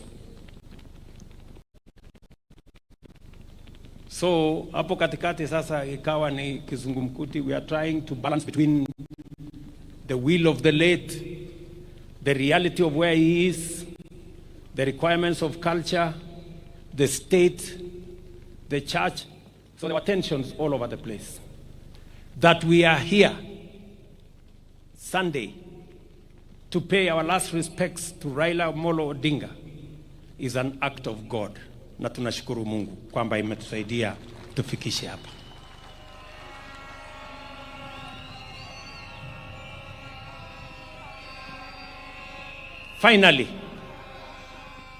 Finally, as I must say this to the people of our nation, because this is the assignment that the Honorable Raila Odinga and I will mention who else we're working on. Mumesikia Mama Aida Odinga vile ameongea. Amesema Raila was very concerned about our country and the state of our development. All of us know that Raila kept on telling us about South Korea, about Malaysia, about Singapore, and about those countries that were with Kenya 60 years ago. And he was very concerned that Kenya was still a third world country. You have heard from Haida herself. It was a major concern for the Honorable, the late Prime Minister. And wacha niwaeleze wa Kenya, the last 3 months, I have been engaging deeply with the former Prime Minister. And I want to say, when I first declared that I was going to run for president in 2005, among the people who encouraged me, then, when it was not even thinkable that I would be anything, was Raila Odinga. The last 3 months, we sat together and we agreed with Raila. And I want to say here in front of his body, we agreed with him that we must do whatever it takes to get Kenya out of this third world status and move it to the first world. We sat down with this man here. Na tukakubaliana na huyu Raila Amolo Odinga mwenyewe akatumana yule Hino, Professor Hino, akuje Kenya.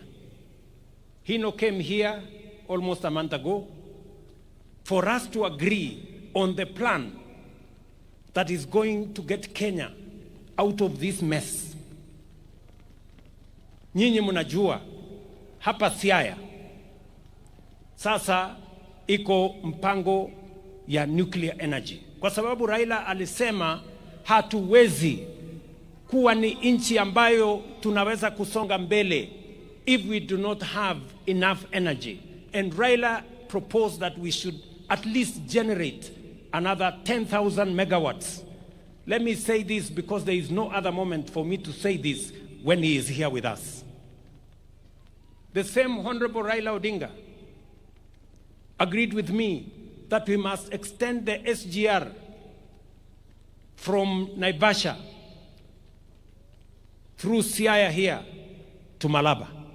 He also agreed with me that we must extend a dual carriageway from Rironi through Nakuru, through Eldoret to Malaba, and also through Kericho to Kisumu to Malaba. And we agreed with him on how we are going to build a new airport and how we are going to expand our infrastructure. Haya ni mambo niseme mbele yenu, the late akiwa hapa. Na tukakubaliana na yeye tutawazungumzia viongozi wetu wa bunge tuanze kuelewana. Na nikakubaliana na yeye kwamba pia nitamtafuta rais wa 4 Mheshimiwa Uhuru Kenyatta. And I want to say here to you, Baba, we agreed, me and you, that I would look for President Uhuru Kenyatta. And I booked an appointment. I sat down with President Uhuru Kenyatta, and we discussed what I had discussed with Prime Minister about the future of our country, how to think big, how to get rid of the average and the usual and the normal and the ordinary, so that we can stretch this nation to the extraordinary and to the excellent. And you remember, President Uhuru Kenyatta, I came to your office, I sat down with you, I explained to you what I had discussed with my brother, Prime Minister, and I want to thank you immensely that you shared in putting this country together, eliminating division and tribalism, and making sure that we can forge a unity that would lift Kenya from a third world status to a first world status. Ndugu zangu waombolezaji, Mama Aida, I have discharged my responsibility to a friend, to a brother, to my mentor, a man I went to his school. Wengi walijaribu kuniambia ya kwamba Raila hakukuwa rais, kwa hivyo heshima yake ishushwe chini kidogo. Mimi nikawaambia hata kama hakuwa rais, he was the people's president.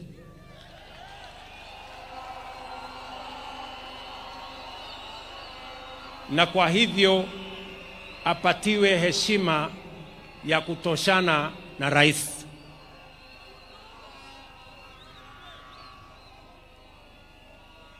Ndugu zangu, mimi sitaki kusema kuzidi hapo. Nataka nimheshimu Mama Aida kwa kutusaidia kuchunga huyu kiongozi wetu, watoto wake by standing with their father, familia nzima ya Jaramogi for the contribution they have made and for allowing Raila to be part and parcel of many families, not just the Jaramogi family. He became part of the family of Kenya. Today here we have leaders from across Kenya who associate with Raila Odinga, who have been mentored by Raila Odinga, who are supporters of Raila Odinga. I must thank his security people, Maurice Ogeta especially. Thank you very much, Maurice, for standing with Raila always. I remember Maurice, in our days of ODM, this Maurice used to wipe our shoes when we came late from campaign. Maurice, I want to tell you, Government of Kenya, as we look after Raila's legacy, you too will stand guard with us to look after Raila's legacy. Together with all the other people who worked with Baba. To this community, I want to assure you that by God's grace, we're going to journey together in the footsteps and in the direction that our friend and brother Raila Odinga has pointed to us. And I will not betray the course upon which I have agreed with him. Asanteni sana, poleni nyinyi wote, rest in peace. Raila Amolo Odinga, our leader, our brother.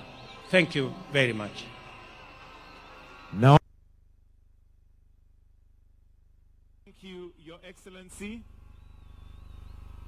And allow me now to just give the exit protocol before I invite the Right Professor, Professor David Kodia, to lead us in a closing.